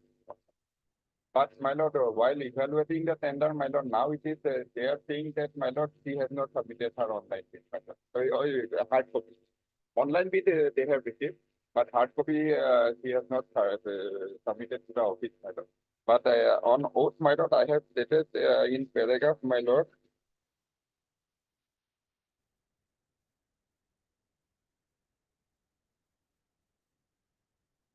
Paragraph, my lord, 4 that, my lord, see, there was no drop off for depositing the hard copy, my lord. So she went to the office of the concerned excise department and she submitted to an officer. But while evaluating, it is finally they have evaluated that he has not submitted the hard copy of her. No, you see, when were you supposed to submit the hard copy? On 21. 21?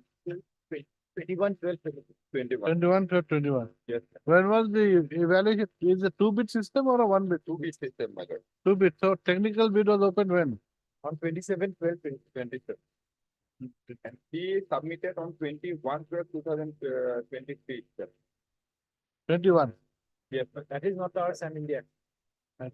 So according to him, he submitted his online bid on 21 to 2020. yes, online as well as hard copy. But hard copy you could not submit. There was no drop box. That's what you just There said. was no drop box, so he submitted through a billing assistant of the excise branch. No drop box was there, so she submitted hand over the hard copy to a dealing assistant of the excise branch. Apparently, there was no drop box there.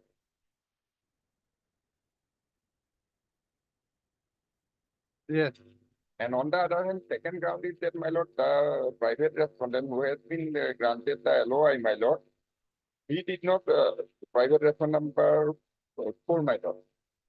He did not fulfill certain conditions of the tender, my lord. Did not fulfill what condition? My lord, clause 6.2.18 stipulates to Fulfill submit clause 6.2.18, my lord. 6.2.18.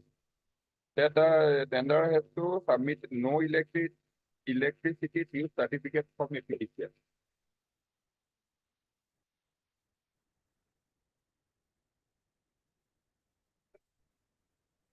So the response number 4 did not submit the no electricity use certificate from APDCL.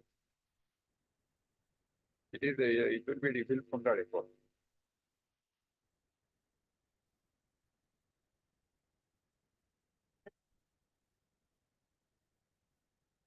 Secondly, my lord, 6.2.19 provides that medical fitness certificate of proprietor, partner, of the director. Medical fitness certificate. No, you said now 6.2.18 was not complied with.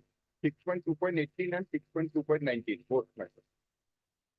6.2.19 requires The medical fitness certificate of proprietor, my lord.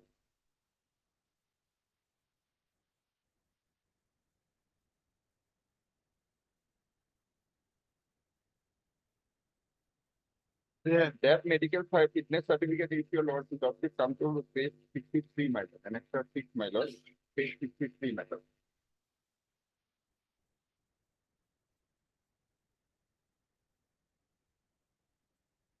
The medical fitness certificate submitted by the respondent number 4, my lord. My lord, it stipulates that medical certificate granted by a qualified medical practitioner holding at least MBBS degree. no, page 63 medical certificate. Yes, my lord. Fitness. Down below, my lord, note. Okay, yes. Medical certificate granted by a qualified medical practitioner holding at least MBBS degree and registered with Medical Council of India shall only be valid. Okay, dental surgeon. Yes, madam. It has been issued by the dental surgeon. That is the case of the. But then that depends upon the thing, whether they consider it important. Dental surgeon can how grant a fitness certificate, my lord. Because dental surgeon cannot grant a medical fitness certificate, my lord. Because the course of the dental surgeon, my lord. They might have corrected it. He might have submitted a subsequent medical certificate. That has not. Subsequently, there was no scope. On 21st, my lord, last date, on 27, it has been evaluated, my lord. And it is the record will reveal, my lord. This is my contention, my lord. So what is there in the record that will reveal? Because, my lord, hard copy I have submitted, there was no Dropbox, my lord. So I submitted to a dealing assistant. Now they are denying. And one more aspect is there, my lord. There is one clause, my lord, based. How many aspects are there? One by one, No. Regarding the hard copy and soft copy, because clause 10.2.2 provides that the bidder shall submit both technical and financial bid through online. One hard copy of technical bid along with supporting documents, application fee, EMD affidavits and undertakings in original and other self-attested documents shall be submitted in the envelope containing the technical bid and clearly marked hard copy of technical bid.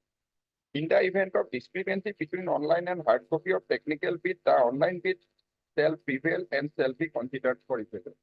So my contention is that, my lord, if your online bid is already there. Yes, sir. Which page is that? Clause 10.2.2. Page 33, my lord. Page 33, 10.2.2.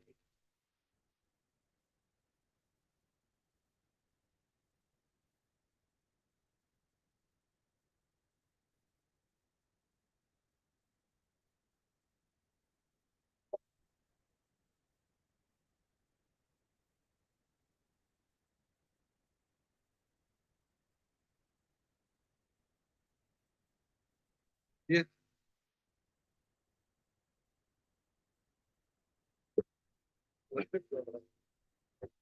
But here, before proceeding to after the even if we took because the petitioner considered the online verification, there were two vital documents missing in each page there. Okay. Your Lordship has my affidavit in opposition. It filed by the Supreme Court of Excise. At page number 163, Your Lordship. Page number 161. It's a part of the tender.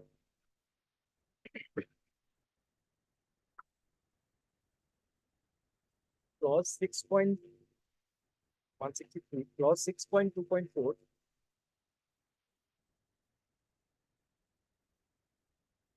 Undertaking in Annexure D about submission of bids for other Just a minute, clause 6.2.4. 6.2.4. Undertaking in Annexure D Yes. about submission of bid of other shop with the names of the shop, the bid number in the same district or any other district. That was missing in his bid. Undertaking is about submission of bid for other shops. Okay, now, This he did not submit. At 6.2.7, undertaking in Annexure E to the effect that the bidder is declared as if the bidder is declared as H1 bidder in respect of one shop, he stands disqualified for all other remaining bids for any other shop in the same district or any other district. correct. These two documents he did not submit, even in his online bid. Okay, And though there was a provision that we could, if there was a discrepancy between the online and the physical copy, we could have verified the physical copy.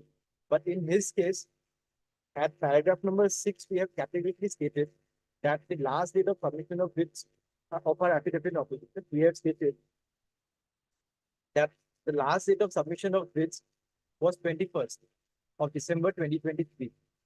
And he did not submit the last date of, he did not submit the physical bid by on that date. And in fact, on 27/12/2023, he attempted to submit. oh, And this has not been rebutted by the petition. And that is why we could not accept it because the last date had already gone by. That would be unfair to all the other bids. Now, coming to his allegations, Your Lordship, about the bid of the private respondent.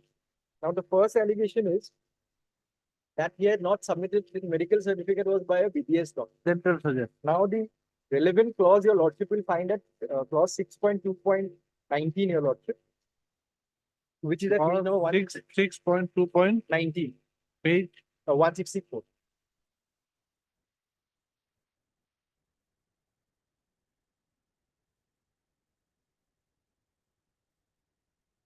Well, 64, yes. Yes. Medical fitness certificate of the proprietor partner director. Now, Your Lordship, the tender does not prescribe any format. There is no format that medical, or nor does it say that it has to be by MBBS doctor.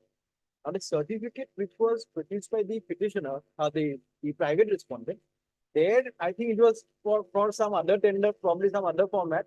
He produced it in such a format that there was a note appended at the bottom of that certificate. That certificate, Your Lordship will find at page 198.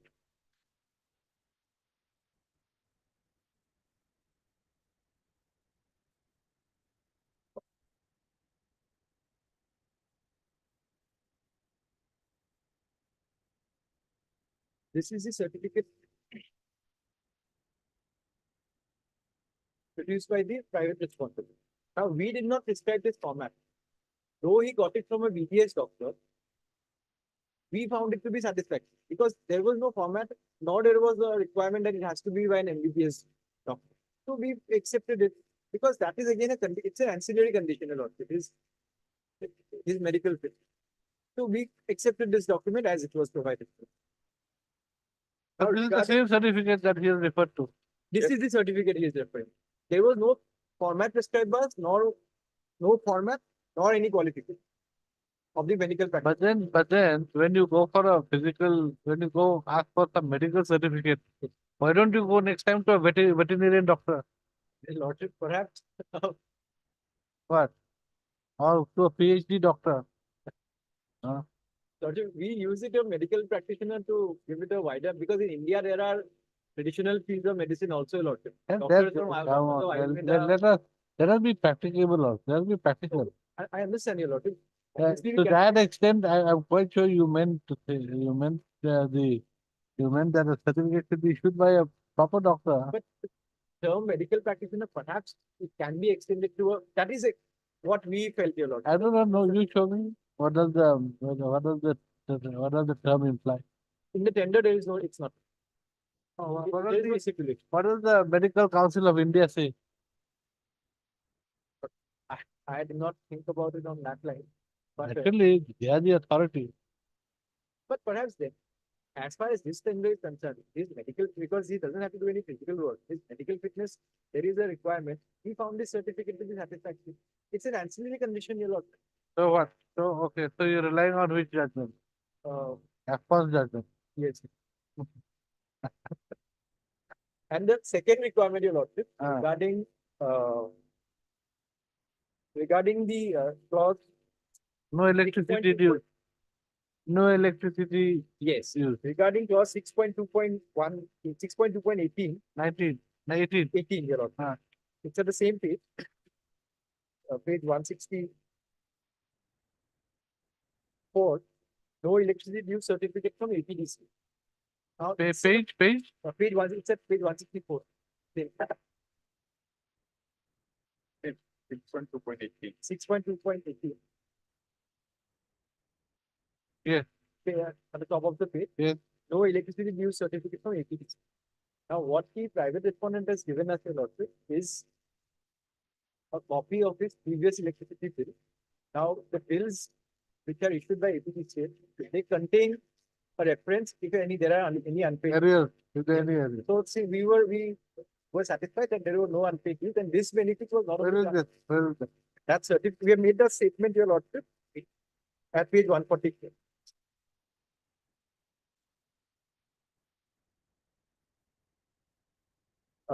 Paragraph number 9 at page 144, that the petitioner has further projected that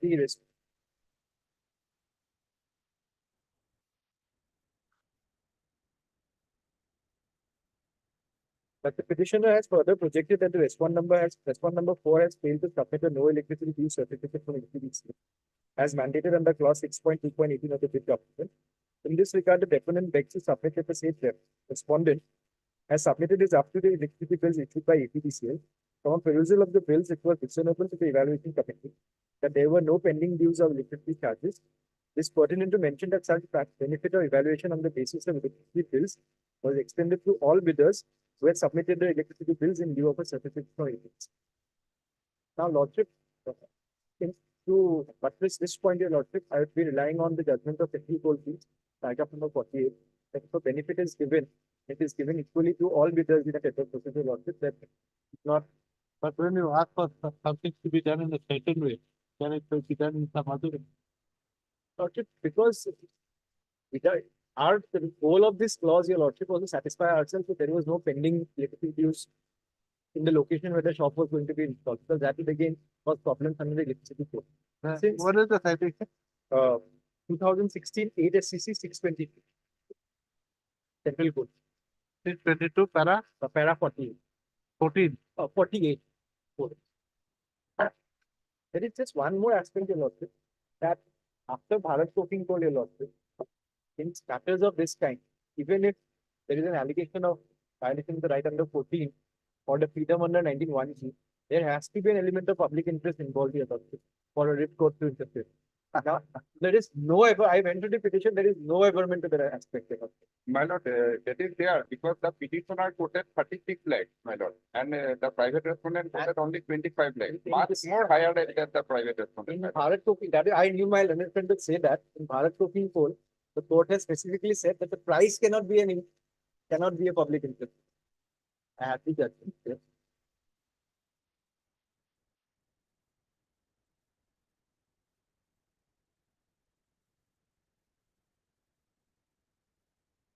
Which para?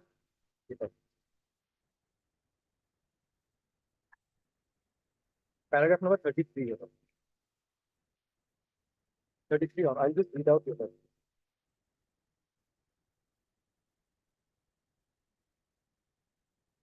Such conscious restraint is also necessary because judicial intervention by itself has effects of time and money, which if unchecked would have problematic ramifications on the state's ability to enter into contracts and trade with private entities. Further, it is not desirable or practicable for courts to review the thousands of contracts entered into by executive authorities every day. Courts also must be cognizant that often at times the private interest of a few can clash with the public interest of the masses. Hence, a requirement to demonstrate effect on public interest has been evolved by this court. It is thus imperative that in addition to arbitrariness, illegality or discrimination under Article 14 or enforcement of freedom under Article 19(1), public interest too is demonstrated before remedy is sought. Although the threshold for the latter need not be high, but it is nevertheless essential to prevent bypassing of civil courts and use of constitutional avenues for enforcement of contractual obligations. Paragraph number 38.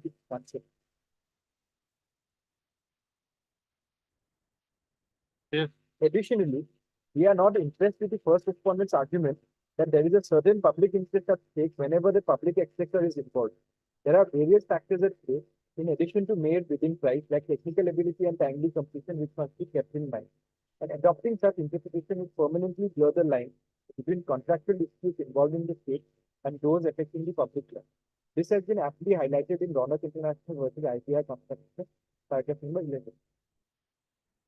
When a writ petition is filed in the High Court challenging the award of a contract by a public authority of the state, the court must be satisfied that there is some element of public interest involved in entertaining such a petition.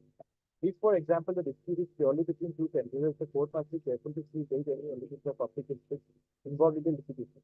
A mere difference in the prices offered by the two tenderers may or may not be decisive in deciding whether any public interest falls in intervening in such a commercial transaction.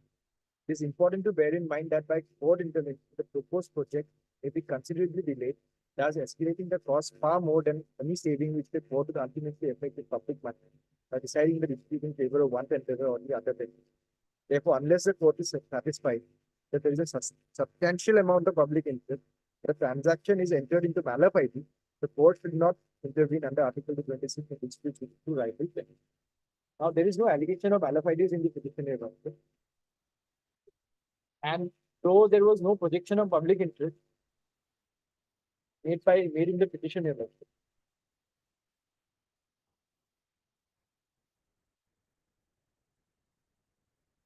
My submission is that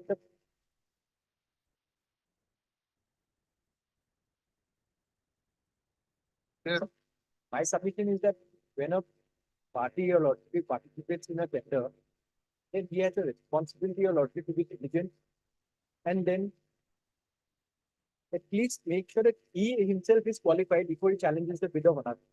In this case, your lordship, to enter into the question of price, the bid of the petitioner has to be technically qualified. Firstly, he did not submit the physical copy, though he made a attempt. Secondly, your lordship, two vital documents were missing, your lordship, because of which the evaluation committee, your lordship, could not accept it. Now that has not been, he has not asked for he has not asked that the decision of the evaluation committee should be set aside. But where is the judgment which says that if you are not qualified, you cannot challenge the. Yes, yes. Okay. Ronak itself it is. Ronak, at paragraph 27 itself says any petition review at the instance of a party which does not fulfill the requirements. It will catch there. That's it. Paragraph number 27 of Ronak. Where is the citation of Rona? 1999, 1 SCC. 1999, 1 SCC, 1999, 1 SCC, 490. Paragraph number 27. Therefore, any judicial relief at the instance of a party which does not fulfill the requisite criteria seems to be missed. He has not come into the zone of consideration. Yes, sir. This is my, these are my thoughts. I get.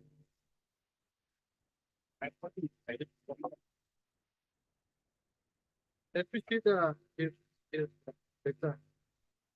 Is there any marking that it was submitted on the page? That's okay, because it is not submitted to speak of. He said it submitted before the assistant or something. There is not have any report. We don't have any report of the. No, we have made a category. He did not. And he did not.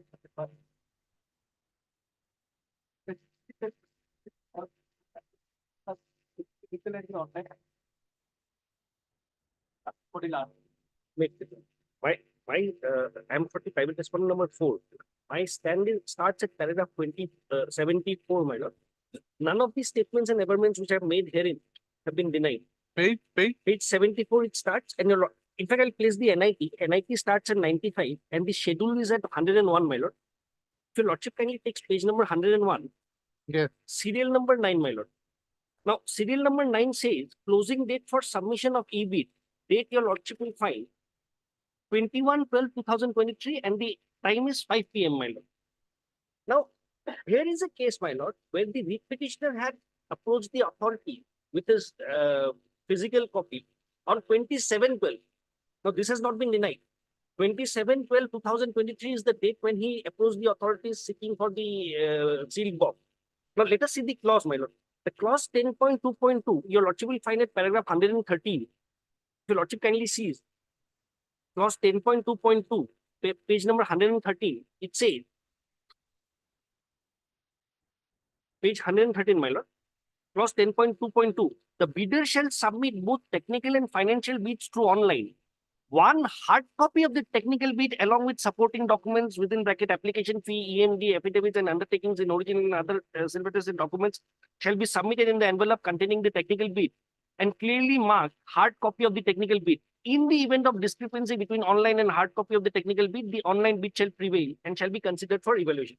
Now, if your lordship kindly turns to the next page, page 114, clause 10.4.2, it says, the bidder shall also prepare one hard copy of the technical bid. And if your lordship kindly comes to 10.4.4, it says, the hard copy shall be sealed by signed by the bidder or his authorized signatory with entity seal, if any. And if your lordship kindly turns to the next page, page 115, 10.5.6, the envelope marked at 10.5.6, my lord.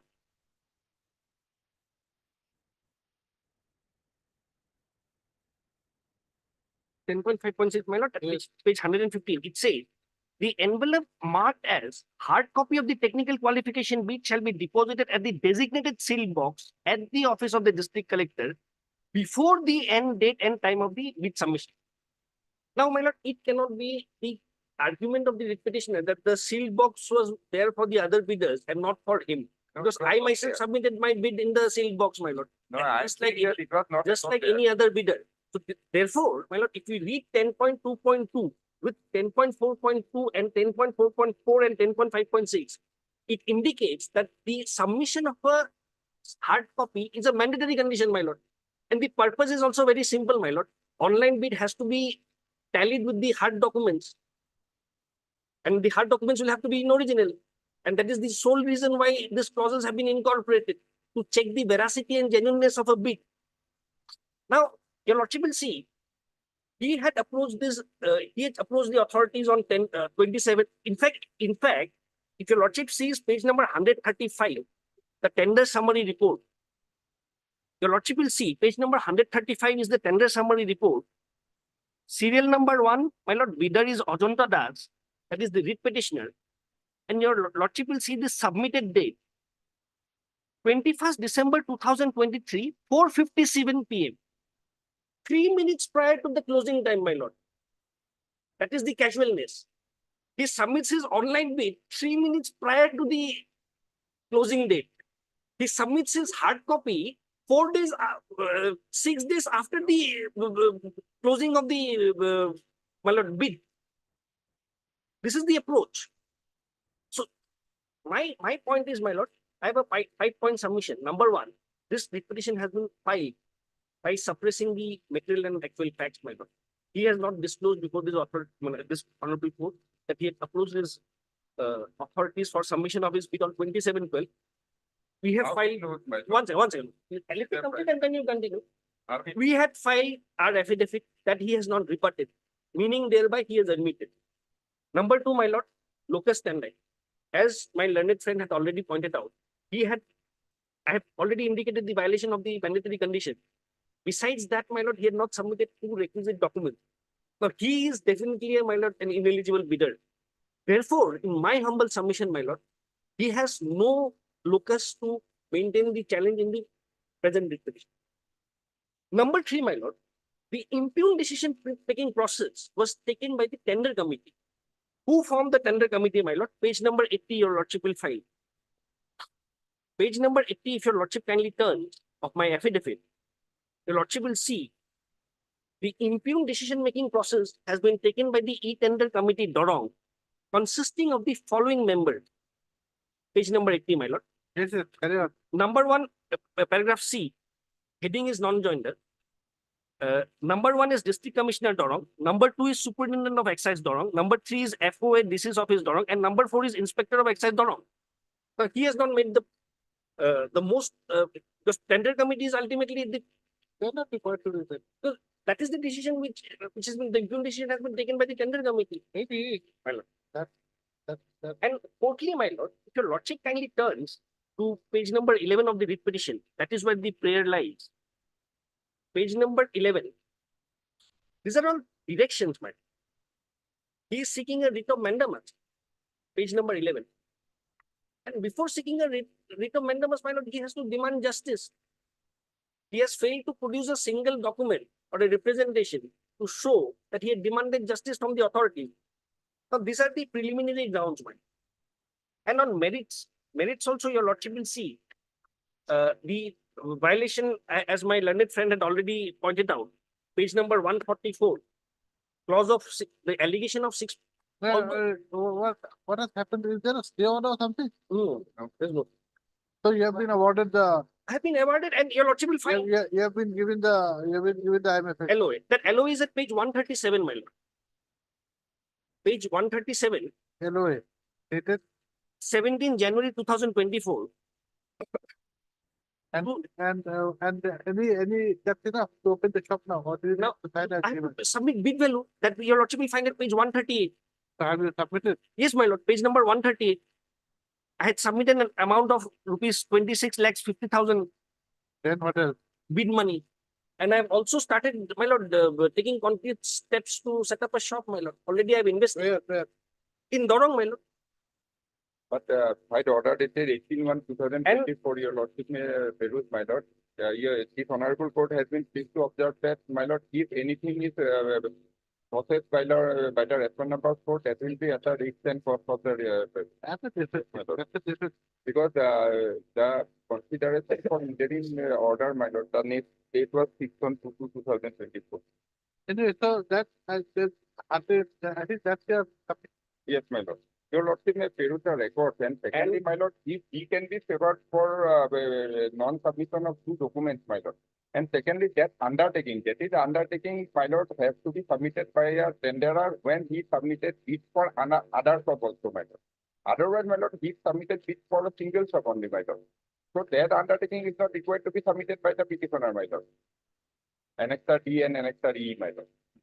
That appendix is not required to be fulfilled by the petitioner. And secondly,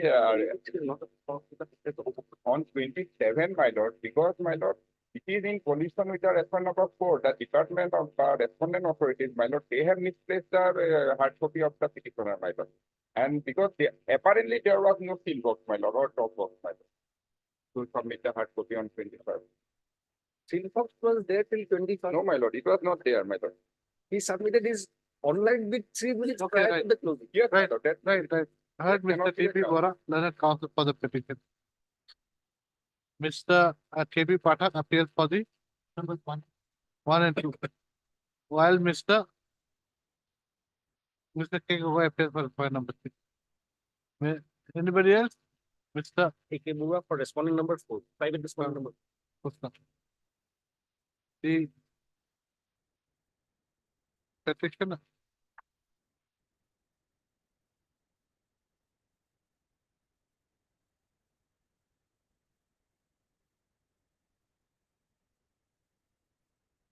Has paid for. No, the petitioners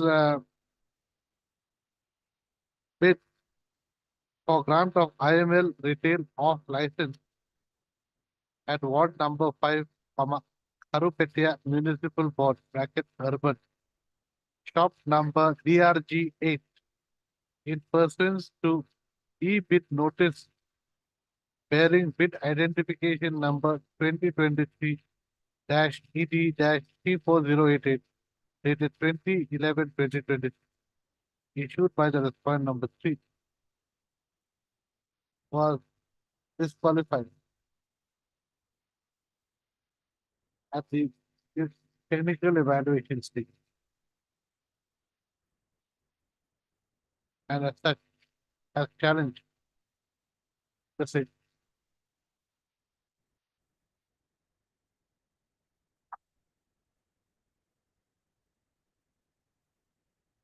Where is the disqualification order? Nothing has been issued. You will have the minutes at page number 189 of my application. 189. The minutes of the agenda committee. No, minutes are different. There is a reflection, my lord. However, two numbers of tenders have been rejected due to. I'm not on that. Is there any rejection order? No, there is no specific rejection. Next one, right. The petitioner's counsel submit that in terms, okay, before that, put to Jan, hereinafter referred to as the NIT.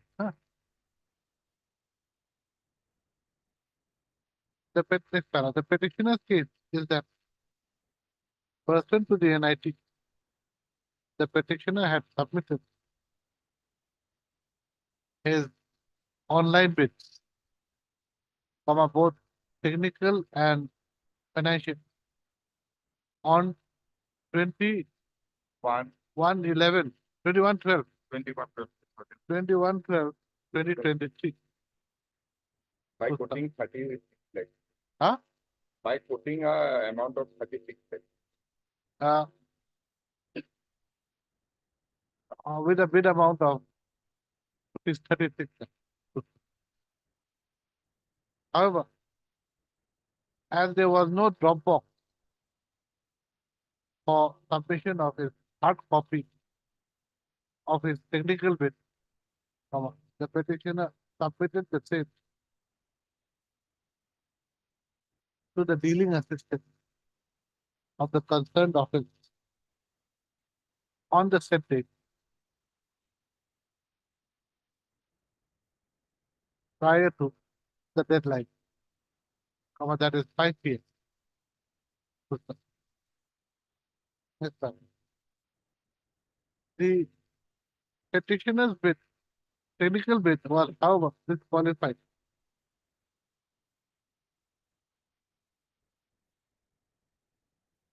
at the technical evaluation stage on 27/12/2021 on the ground that the petitioner did not fulfill clause 6.2.18. No, my lord, on that day only the finding was that he did not submit the hard copy. This is a subsequent finding, my lord. Okay. On the ground that the petitioner did not submit the hard copy of the technical. Yes. That is only recorded in the minor. It is a subsequent Okay. finding. Then this 6.2.18, this is for the other, Yes, my lord. this is not for you. For the Next respondent number 4. The petitioner's counsel submit that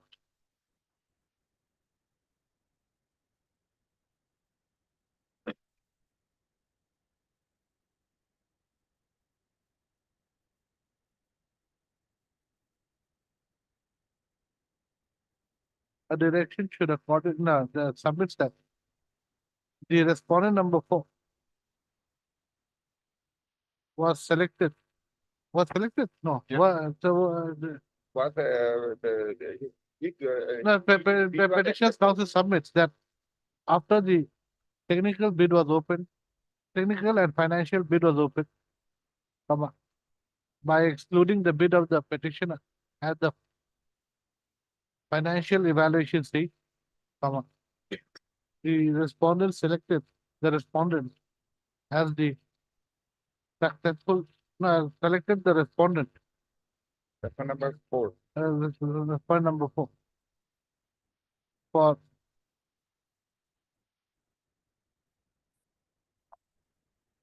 for being given the IMFL retail off license. He submits that the award of the IMFL off license to the respondent number 4 has been made, even though the respondent number 4 did not fulfill clause 6.2.18 and 6.2.19,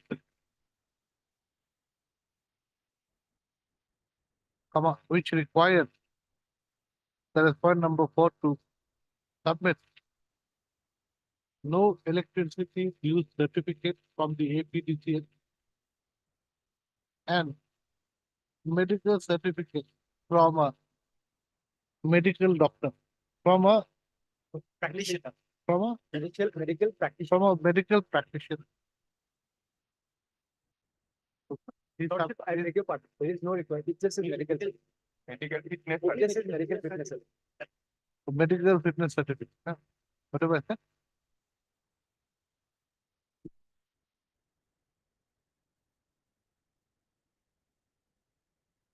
And medical fitness certificate of the proprietor. He submits that he submits that the medical fitness certificate submitted by the respondent number 4 was issued by dental surgeon. While a medical certificate should have been issued by a MBBS doctor. By MBBS doctor. Next up. Mr. KP Pathak. No, stop. Here, next, next. The petitioner's counsel thus raised that the respondent authorities should be directed to accept the technical bid of the petitioner in respect of the grant of the IMFL off license.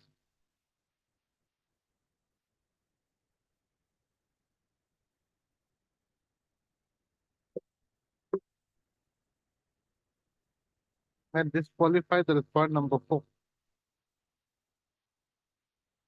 at the technical bid stage, as he did not comply with clause 6.2.18 and 6.2.19. Next up, Mr. KP Pathak, the learned counsel for the respondents number 1 and 2, submit that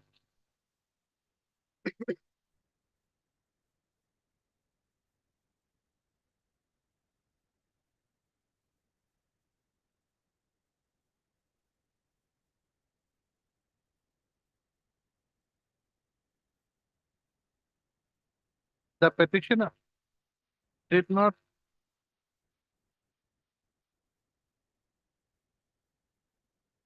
submit two documents required under clause 6.2.4 and 6.2.7 of the NIT, comma, that is,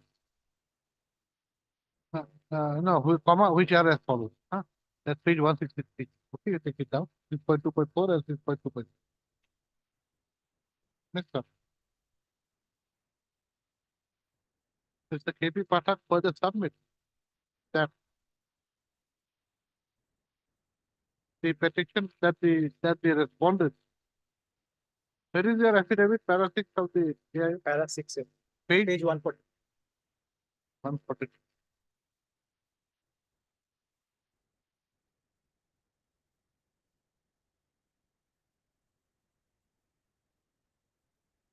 Submits that in para 6 of the affidavit in the position filed by the respondent number 3, it has been specifically pleaded that the petitioner submitted her online bid in the said tender process, but failed to submit physical copies of her bid along with original copies of the supporting documents, as mandated under clause 10.2.2 and 10.5.6 of the bid document of the NIT.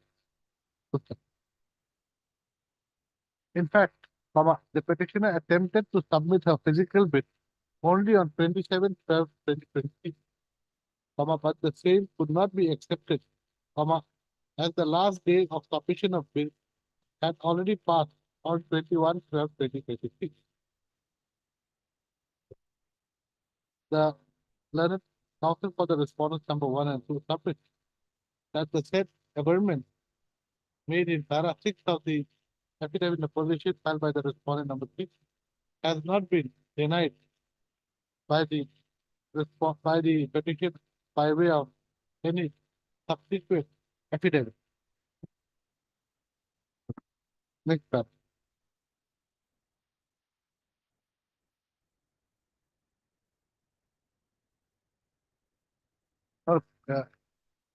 The counsel for the respondent number 1 and 2 further submit that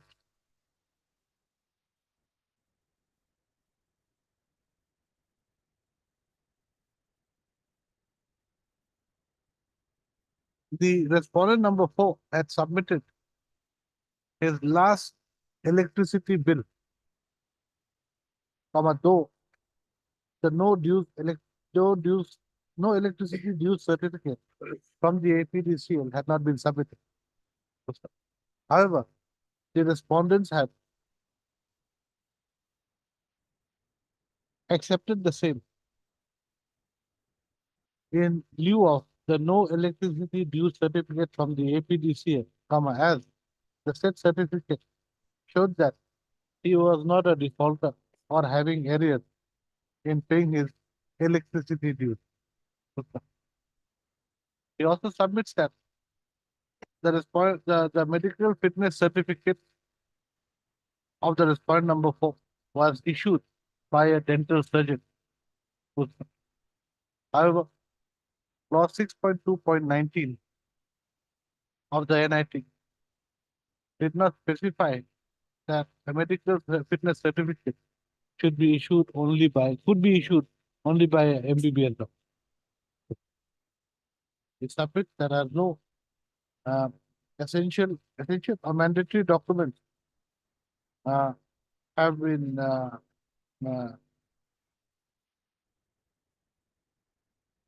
it submits there are no mandatory documents have been no, he submits there as the that that as the that as clause 6.2.18 and 6.2.19 had been substantially complied with, the same was accepted by the authority.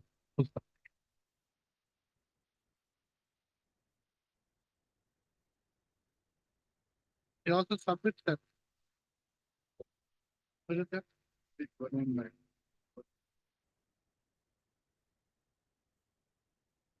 No. Priyanka, where is that other one? You gave me oh, page 114.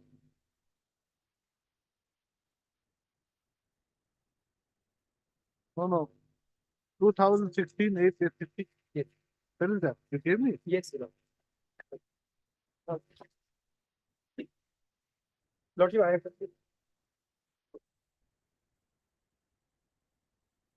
a copy. Which para? Paragraph number 48. He also submits that whether a term of an NIT is essential or not is a decision to be taken by the employer, which should be respected. Full stop. Even if the term is essential, the employer has the inherent authority to deviate from it, provided the deviation is made applicable to all bidders and potential bidders. Full stop. In this respect, is relied upon the judgment of the Supreme Court in dash versus dash 2016 8 SEC 62. He has also relied upon the judgment of the Supreme Court in dash versus dash 2020 16 SEC 759, wherein it has been held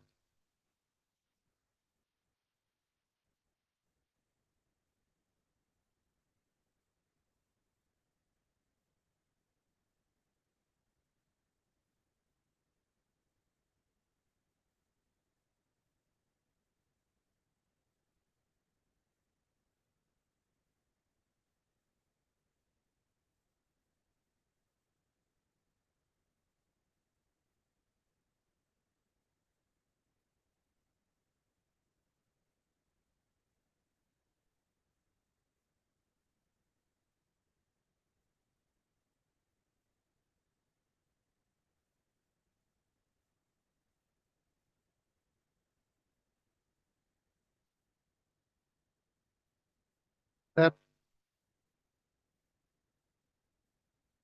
in addition to arbitrariness, illegality or discrimination under Article 14, public interest too is demonstrated, before a remedy is sought.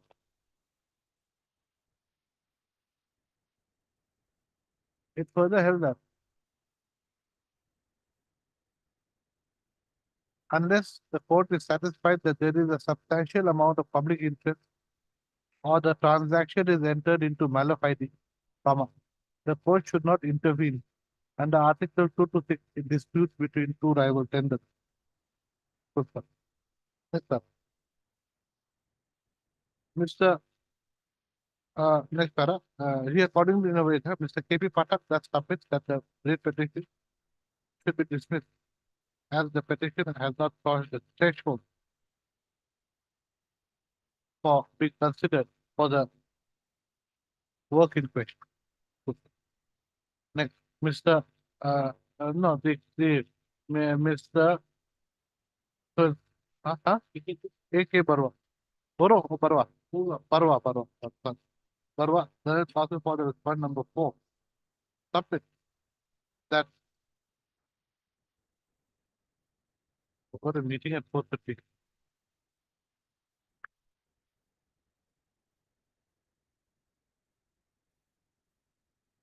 Submits that a perusal of clause 10.22, 10.42, 10.44, and 10.56 shows that the requirement of submitting a hard copy of the technical bit was a mandatory condition. It further submits that a letter of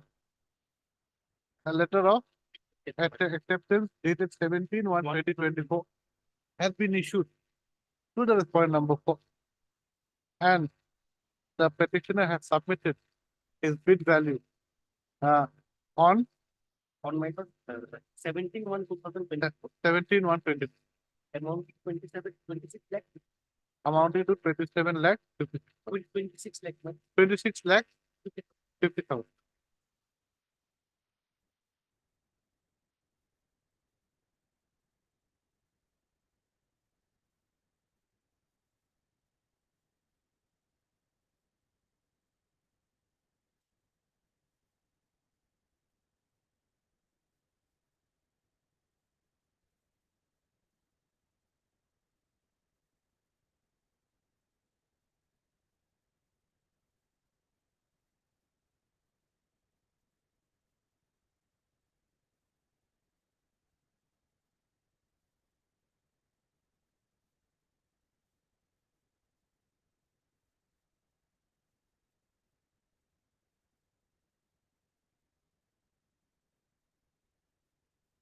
That's all I think. What? On what purpose? he doesn't have a. Good stuff. Next para. The land also for the response number 4 also submit that the petitioner does not have the local standard to file the present bid petition, in as much as he is not qualified. He is not qualified to be considered for the that contract work. And in this regard, he is relied upon the judgment of the Supreme Court in that when he has reported it from 1999, 492 at para 27. 27. No, at para 27. There's another one, metro. Just a minute, one at para 27. Which states that any judicial relief at the instance of a party which does not fulfill the requisite criteria seems to be misplaced. It's in the middle of para 20. Then he also relies upon the judgment of the Supreme Court in the case of of this court in the case of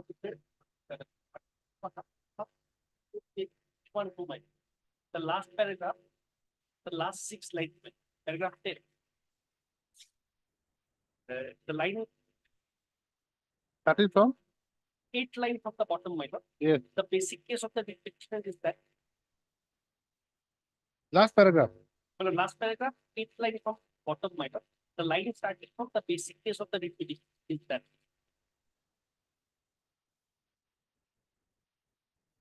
This is what macrocosm builders. See, when the On the premises of only The basic case, this is not 8 line, Mr. Council, there are 1, 2, 3, 4, 5, 6. The basic case that is being eligible to. Yes, in the case of macrocosm, 2000, no, in the case of, reported in, 4831. this is not here, It is not there. 2031. Okay. At the last paragraph. That's all. Okay, next, I have heard the count for the party. Hearing concluded, judgment reserved. No time.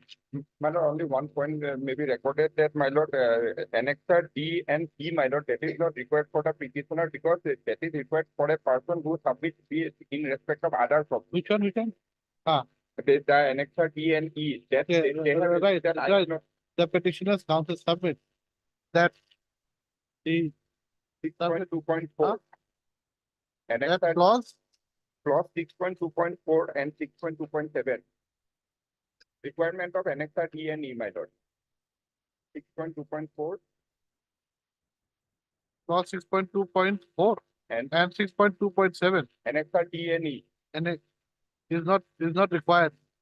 Is not, Is there-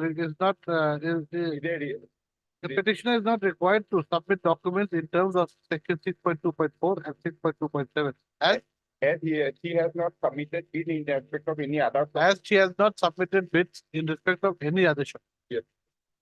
No such exemption is there. Huh? There is So, no my lord, such if exemption. she has not submitted, so that is the undertaking in respect of other shops. Okay, Yes, my lord. okay, one is up to now. Apply. Anyone for 46? 46? You're 46? Yes, we are 46. Yes, the infractions matter. My lord, the matter may be come up after. Why? On behalf of SA. Is it infractions or not? Yes, ma'am. Where is the notice? For page number 12, my lord. There, The period was only for 3 years, my lord, and notice has been issued on 23/7/19. yes, where is the 3 years? Where do you see 3 years? Next, my lord, tender document. Tender document for hearing the service of the 6 number for department of category or of brand new vehicles at showroom for the for period of 3 years from local unemployed youth. Yes, 2019, it is infractions. That I on behalf of SA. SA. Yes. What? On this behalf of what? Okay, let it come up on Monday, Tuesday. Yes. Okay, right.